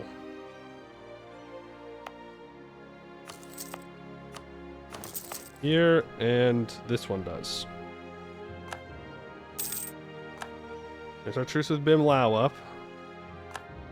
Ning Hoi goes to war with Hansai. Okay, Hansai's dead. For sure dead. Don't enjoy needing to have much units at full drill, especially when it comes to after the mission tree tells me to go ballistic and conquer a bunch. Yeah, I mean, I get that. It just means that you have to chill out. That's what it's saying to you. Admin tech can be taken. Yes. I'm not going to take the next mill idea. We want mill tech. Get rid of that edict now. Do want to state that up. What else do I need in these provinces for capturing the Cape? Sardica needs a level 2 center of trade. And Divrashar needs a marketplace. And I either need to develop it 5 times or expand infrastructure once. Well, that's not very nice. I don't want to do either of those things. It'll probably be development, though. So be it. So be it.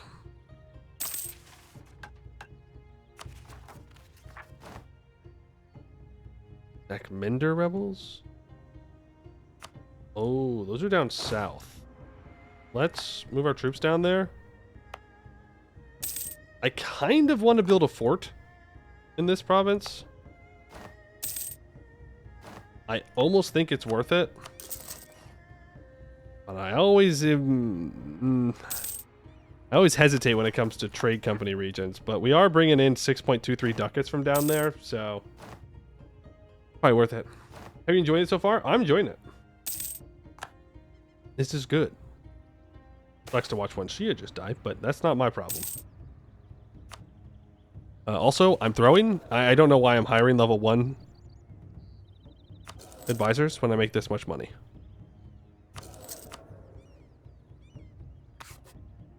Be at least all level 2s. Not your problem yet. Exactly. That's just how the command works. It's not my problem yet. It will be eventually. But for right now, I can enjoy my time without having to worry about the command obliterating me.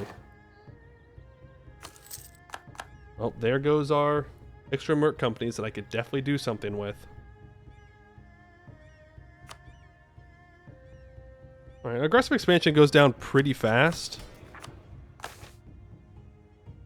There's a pretty good argument to having that feast.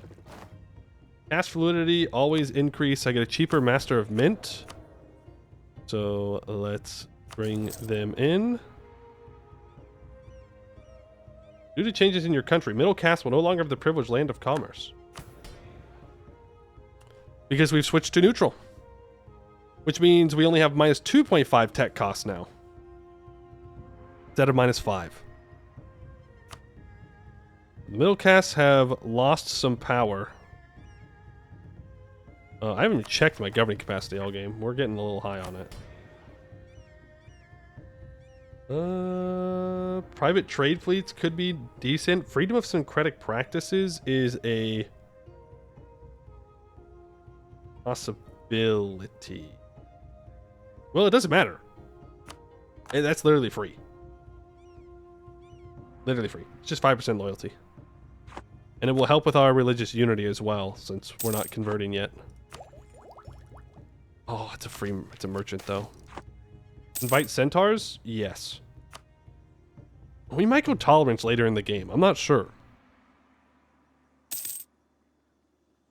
And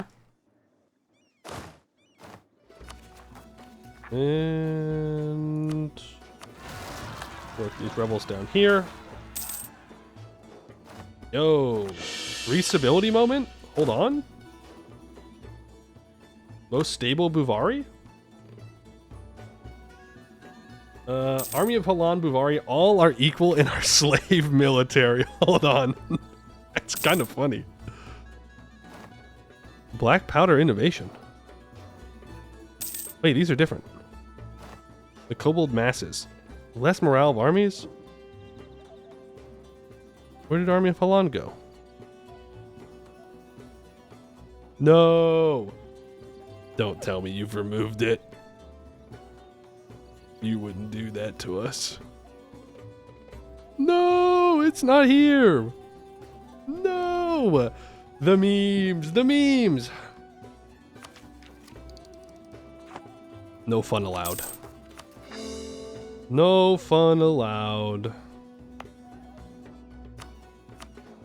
1, 2, 3, 4, 5.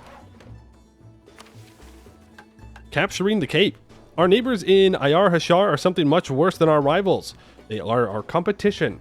Buyers of Sarhali slaves, their involvement has continually driven up prices, not to mention their morally bankrupt participation in the act of slavery. Okay. Okay, come on. Stones from glass houses.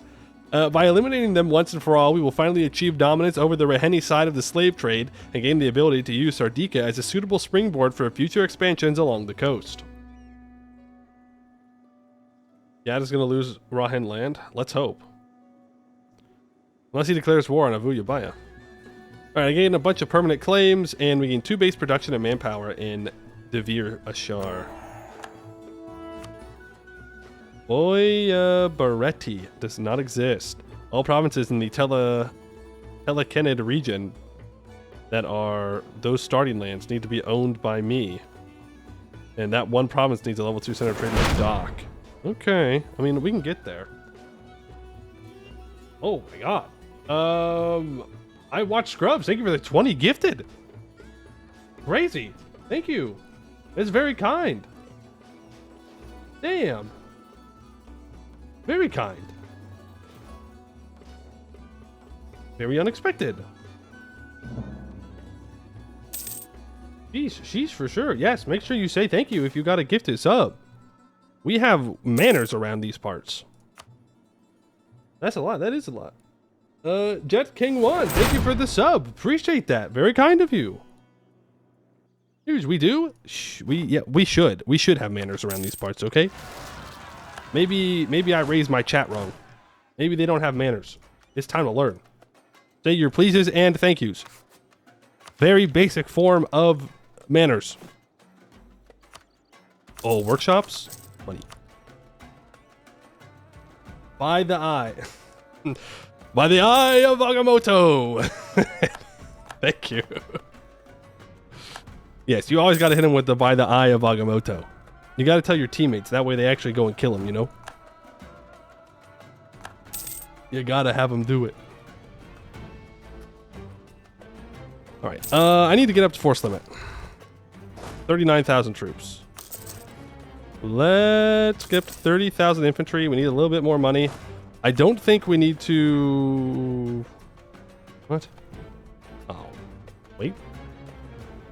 I can do something funny here. Hold on. I can use that War Wizard if we go really quickly. Then we'll be good. I don't need to bring all my troops over then. We can all stay. If we provoke here... Thanks for the War Wizard. Appreciate that. Ooh. And then they're gonna die. Well, at least the War Wizard had one good last battle. Thank you for your service.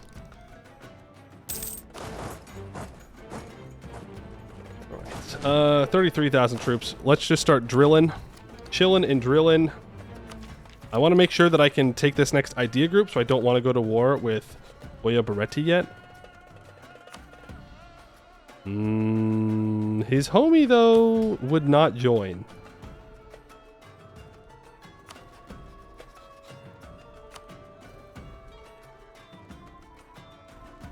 Maybe it is. Maybe. No. We get the technology. We get the tech. That is the first thing that we need to do. Unless this guy's allies will not defend him. It's just Kibet Tileni. I do need one province off of Kibet Tileni, but I cannot take it right now. This is so difficult because I know that the command is coming. We know that. And I need to get up here so I can build a defensive line. Including killing my ally. Is what it is. Oh, he allied Beyond Fang. That's okay. Beyond Fang's gonna get dunked on by the command again. We'll have our opportunity. Let me know when that happens.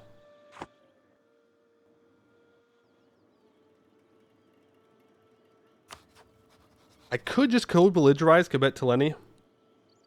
Take a bunch of land. Aggressive expansion wise, though, I don't think we can afford it. I also don't know if we can get away with... They're 100% war score. Criminal, dude. Criminal.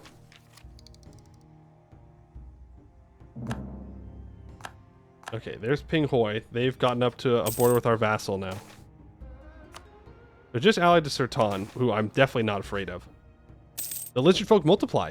Recently, the business of buying clutches of lizardfolk eggs have increased dramatically with the booming trade of Bashidi, and the population of lizardfolk in Bhuvauri has multiplied many times, resulting in them now having a minority within both Shramaya and the Adasa Guard. There are absolutely loads of them. Wow, who knew? Who knew? People have children, and then there's more people. Whoa. Whoa. I'm going to build... Here, what's combat with? 24. Okay, first of all, give me my Marines. Separate them out. And give me 5,000 troops. I guess it doesn't matter. I need them all to be drilling, so might as well keep doing it. Tech for cannons? Yes, on the gear tech. I guess I could just build cannons. If that's what you were saying, correct.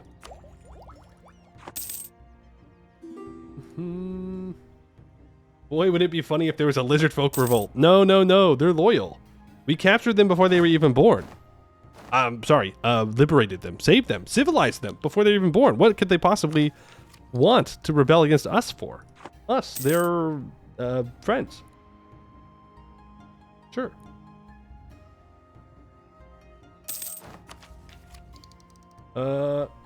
Hey, ally, what if you became a vassal? No? Okay, then you die. I'm afraid that's just how it goes. Now, I could commission new guns. Start construction of 3 large cast bronze mortars for 50% of the cost and 10% of the time.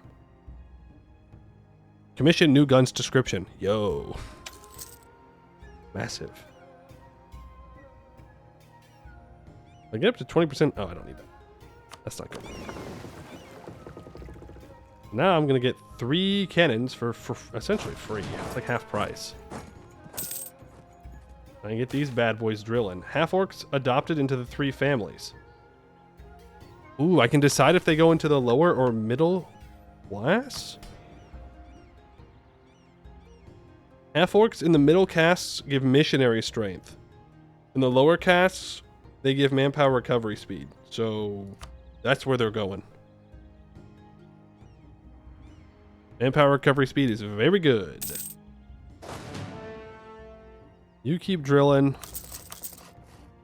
We'll go 1 above our force limit. We can afford it. For sure, for sure, for sure. Absolutely going to need the drill game modifier soon. Really? We're going to need more drill stuff? Alright. And we get a new ruler, a 425. Multi-war exhaustion, shock damage. Not bad. All power cost? Idea cost, good enough. Coffee imports. I will gain that national unrest reduction. We will also gain a free merchant here. And where do I want to put said merchant? Here's good. Oh, probably right back down here, since I just lost that. There we go. If I can take Quebec to Lenny's capital, then I can secure this a little bit better. Meditation. 10% siege ability? What? What? Ruler has a military skill of at least 5. That's crazy. Meditation on the Kamal Kundal. The Lotus Coil, or Kamal Kundal, is a set of ancient mantras that come down to the present from the very dawn of Raheni civilization. Said to have been written by Vadhan, the life-giver himself, the Kamal Kundal reflects on growth, life, and death, the struggle of nature and man's place in it, and the importance of when to apply the gentle hand and closed fist, the endless toil of survival. How all these things encompass living in life's eternal growing, striving nature. How death is life's start and its end. How to find peace with this fact. The Kamal Kundal stands as amongst the most important meditations in Raheni history and is a favorite among warriors of great renown and skill, who say that its truths focus their minds on the immediate and make them ready for the rigors of campaign. 10% siege ability is a pretty crazy modifier to give. Proclaim the Anjitarenga, the bearded god Anjita, lord of all warriors, master of the bow, and many who strive to be like him in all things. Those who aspire to reach the same heights of valor and glory are Anjitarenga and Jita seeking. As Edisiddata Bhuana is well known for their martial skill, none would doubt the sincerity of a proclamation to be following Anjita. For this, you need military skill of at least 3. And rule Mendab. Mendab is an old term for a pavilion and was used during the time of Rahen Rajas to describe the government of the Rajas when business was conducted outside of formal royal residences. Since then, to rule Mendab has evolved as a term to imply that the government is actively involved in managing affairs across the realm and will travel to address things directly. Ruling Mendab is seen as a sign of a just ruler, and those with the capacity to administer affairs thusly often do so. Admin skill at least 3. This gives us 0.15 Republican tradition. Moves us 10 towards Pichka. Which I don't know if I want.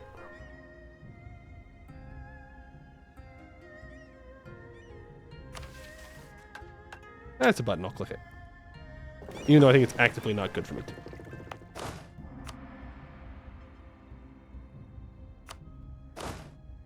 Let's just keep drilling our 40,000 troops. Fethman D, maxed out our relations, that's fine. Fine. Everybody wants access. I could try and seize land here. Not a bad idea. We should probably wait for the upper castes to be loyal, though, and to deal with our manpower reserves. I think we'll be good.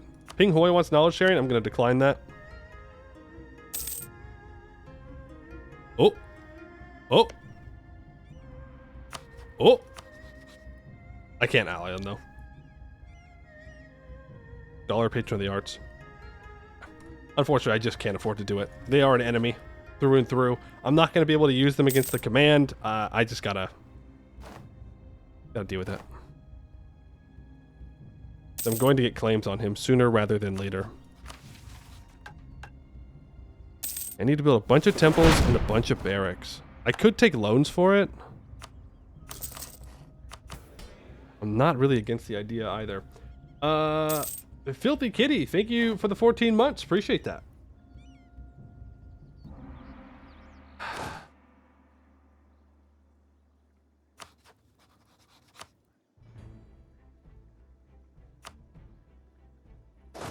Alright, stop drilling.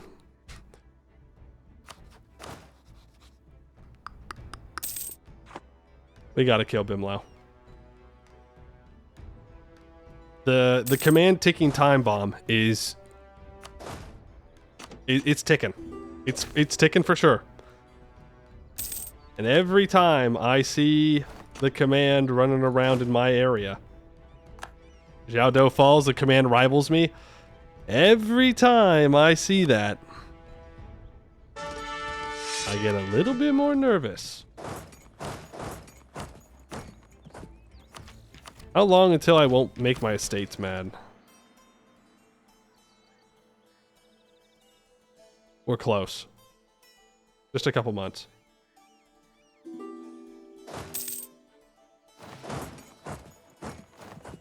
What was Bhuvauri Mason Tree about? Yeah, it looks like money and internships is the unfortunate answer I have for you. Carvings of the Ancestors. The Monkey. High temples generally abound with embellishments in the form of murals, each narrating its unique tale. While certain paintings find clear and easily interpretable explanations, others remain enigmatic, defying decipherment.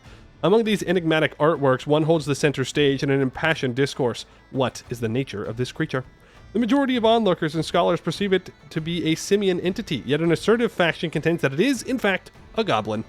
The debate has now escalated to a point where these groups have taken to labeling each other as ape lovers and goblin groupies.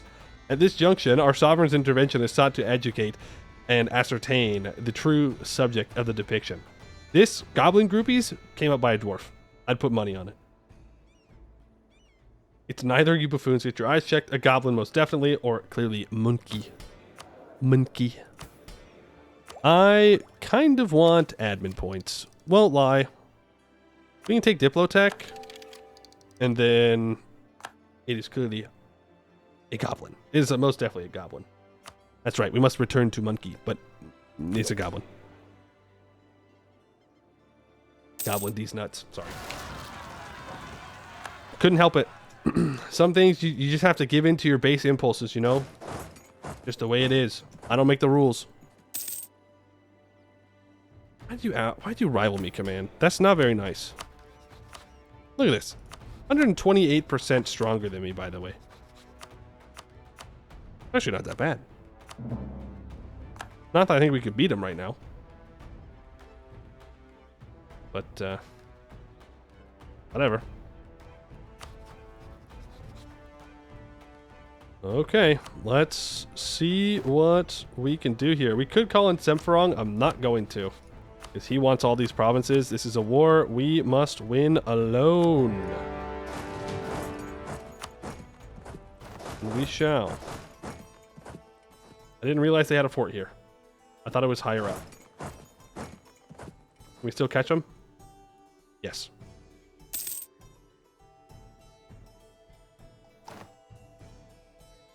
Oh, please get stack wipe. Did we roll ones again? We rolled an 8 there. We must have rolled poorly. Only explanation for whatever that just was. Oh, he's gonna get a tick. Nope, he got stack wiped by our vassal. Huge. Vassals are useful sometimes, occasionally, rarely. Oh, he is a goblin groupie confirmed. Damn, I'm not beating the allegations. The goblin groupie allegations. Truly, this is the end of all things. Let's bring you back. We need to go occupy this. And I hope that Rajahaga does not get access.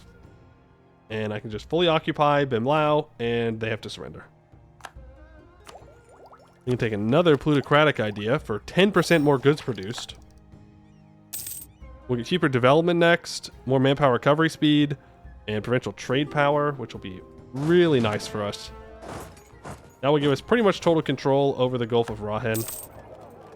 Jad's the only one that has a little bit of it left. But once I can actually fight Jad, which probably Tech 9, I would assume, is when I'll feel comfortable fighting Jad. Remember, the first Jad war is going to suck. It's going to be painful. We're going to need full manpower. But then every Jad war after that is much easier than the last. Just the unfortunate way that goes.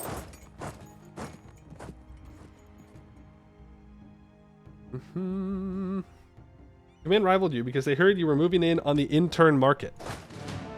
Man, it's a good thing we're not moving in on the magic market. Otherwise, they may just declare war on me.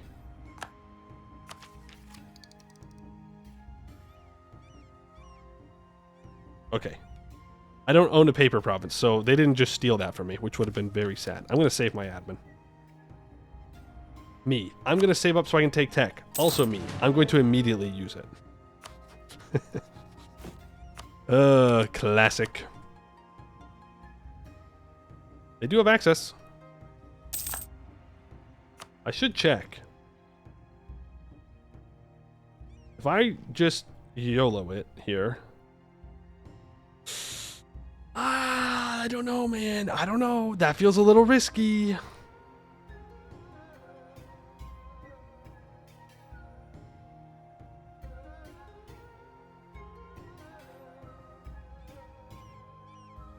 We can make that work.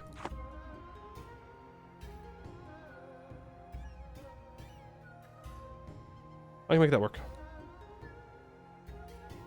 Where is you?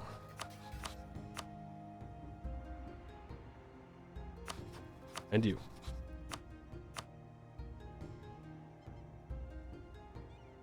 Don't care about Sarasong. Don't care about Rebecca Kerr. Don't care about Ayar Hashar. Don't care about Rabhid Daraj. But Teleni, I can immediately kill. Feng Bang, I can immediately kill, as in, like, get into a war with them. We'll be fine. The Raj is not doing nothing right now. It's a dead Raj. Fuck it, I ball. Wait a second. You ball in my game? Oh, you know what I should do is build that flagship.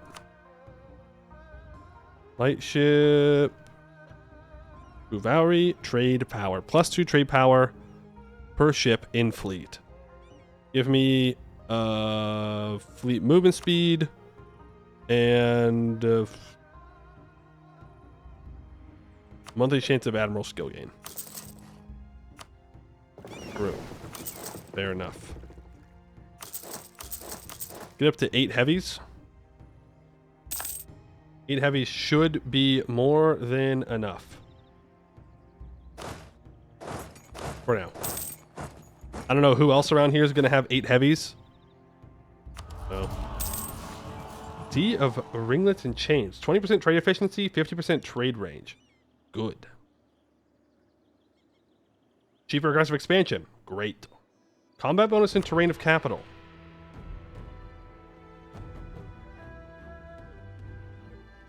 Not bad. The Jad fleet. Yeah, okay. Jad can build 1 ship.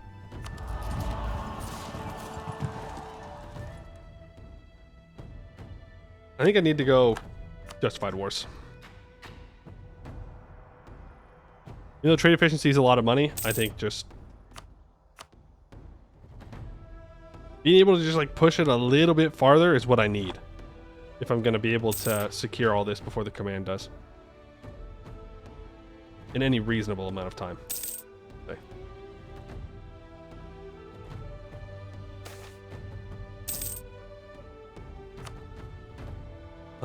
Do I move north?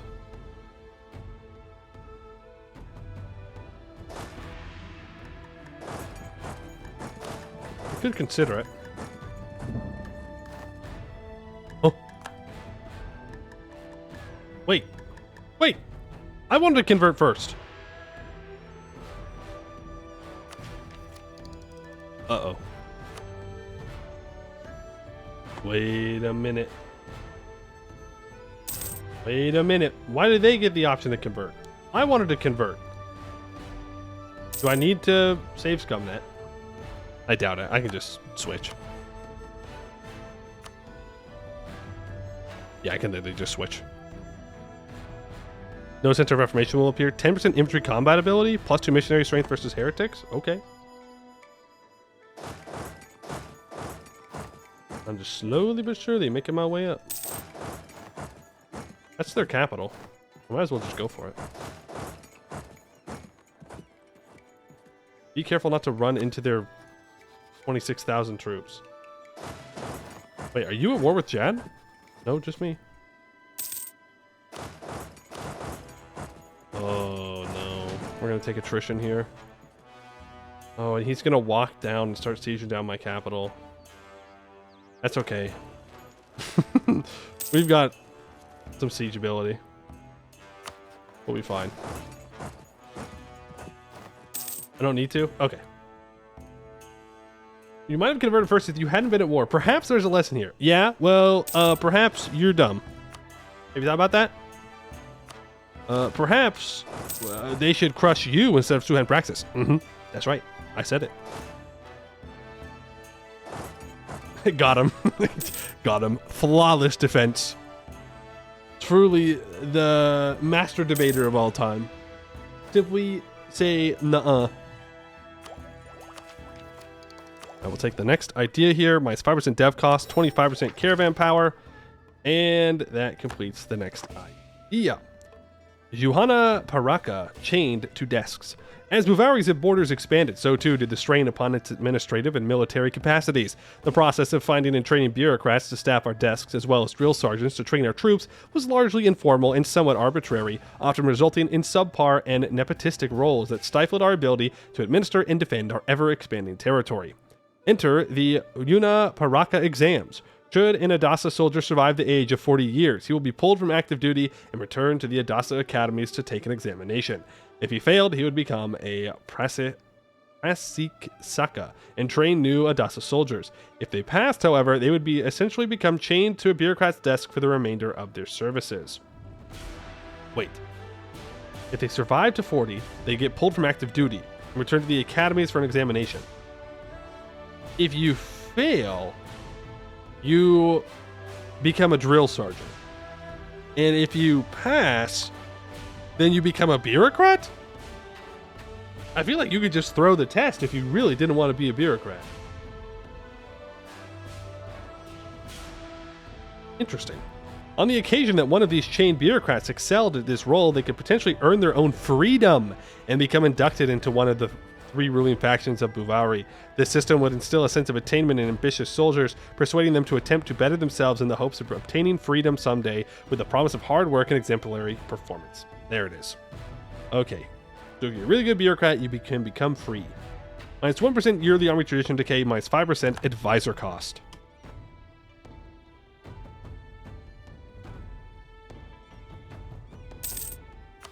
And then from you, I guess I'll take war reps.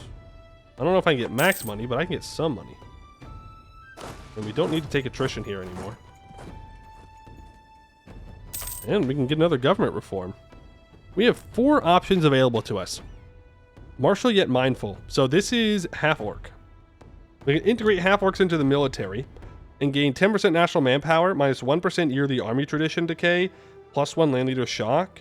Army drill gain modifier, minus 25%, plus 10% leader cost. I don't think we want to do that one. Predatory might. Infantry combat ability plus 10%. Land leader fire minus 1. Shock damage plus 5%. That sounds pretty good. Black powder innovation.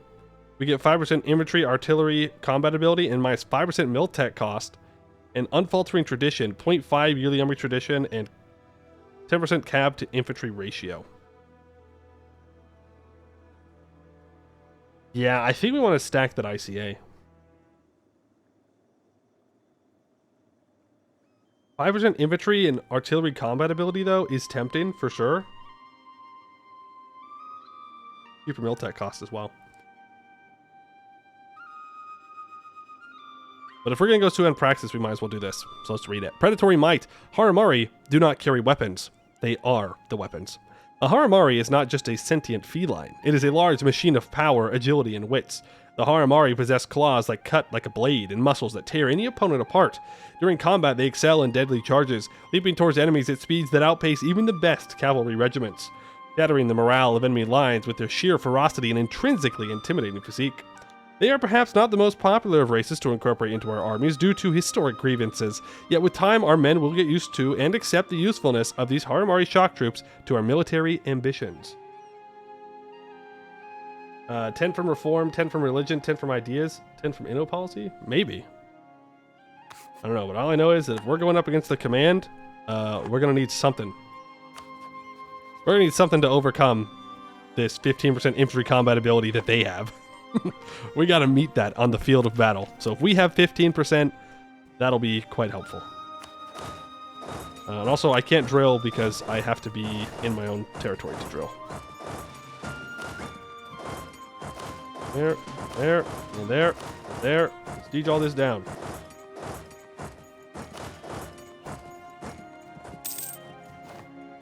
Relations within Duvi have been maxed out. Relations here have been maxed out. And I don't care about any of these guys. We've done it. We've avoided the coalition. We are built different. That's 15% on my capital. I don't appreciate that I am going to be losing prosperity there. Really? Alright, get this one last province. Ideas? National ideas? Or ideas we've taken? We went plutocratic first.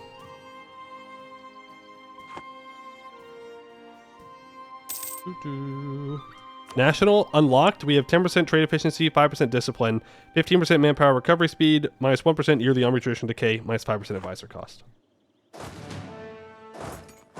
Okay, step on that province.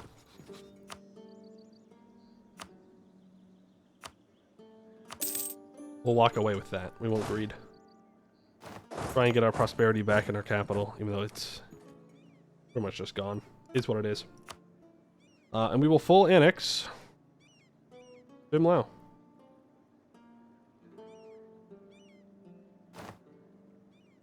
Boom. We are over our governing capacity now. But we completed a mission. Break Bim Lao.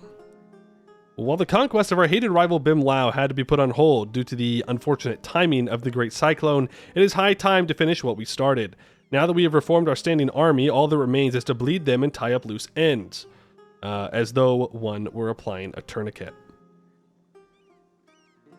Bhuvauri gains permanent claim on all Teplin culture provinces. If Fangban does not exist, we release them as a march. Gain permanent claims on Krueng Kasa. And we get a subjugation CB on Lot de Kong. Okay. CB will last for 20 years. Fengvan owes us 10 more favors. Now, we do want to kill them. And I believe that we need them as a vassal. Wait, Lot de Kong. Any core province is owned by me. So I don't want to subjugate them. I thought I saw something that said we needed them as a vassal, but maybe not. Maybe we can just annex them, which is fine by me. They are defended by Quebec Teleni. Not that I'm scared of Quebec Teleni. That will be just fine. So people are definitely a little upset with me. I still think our next move will be Fingbon. But let's complete the mission.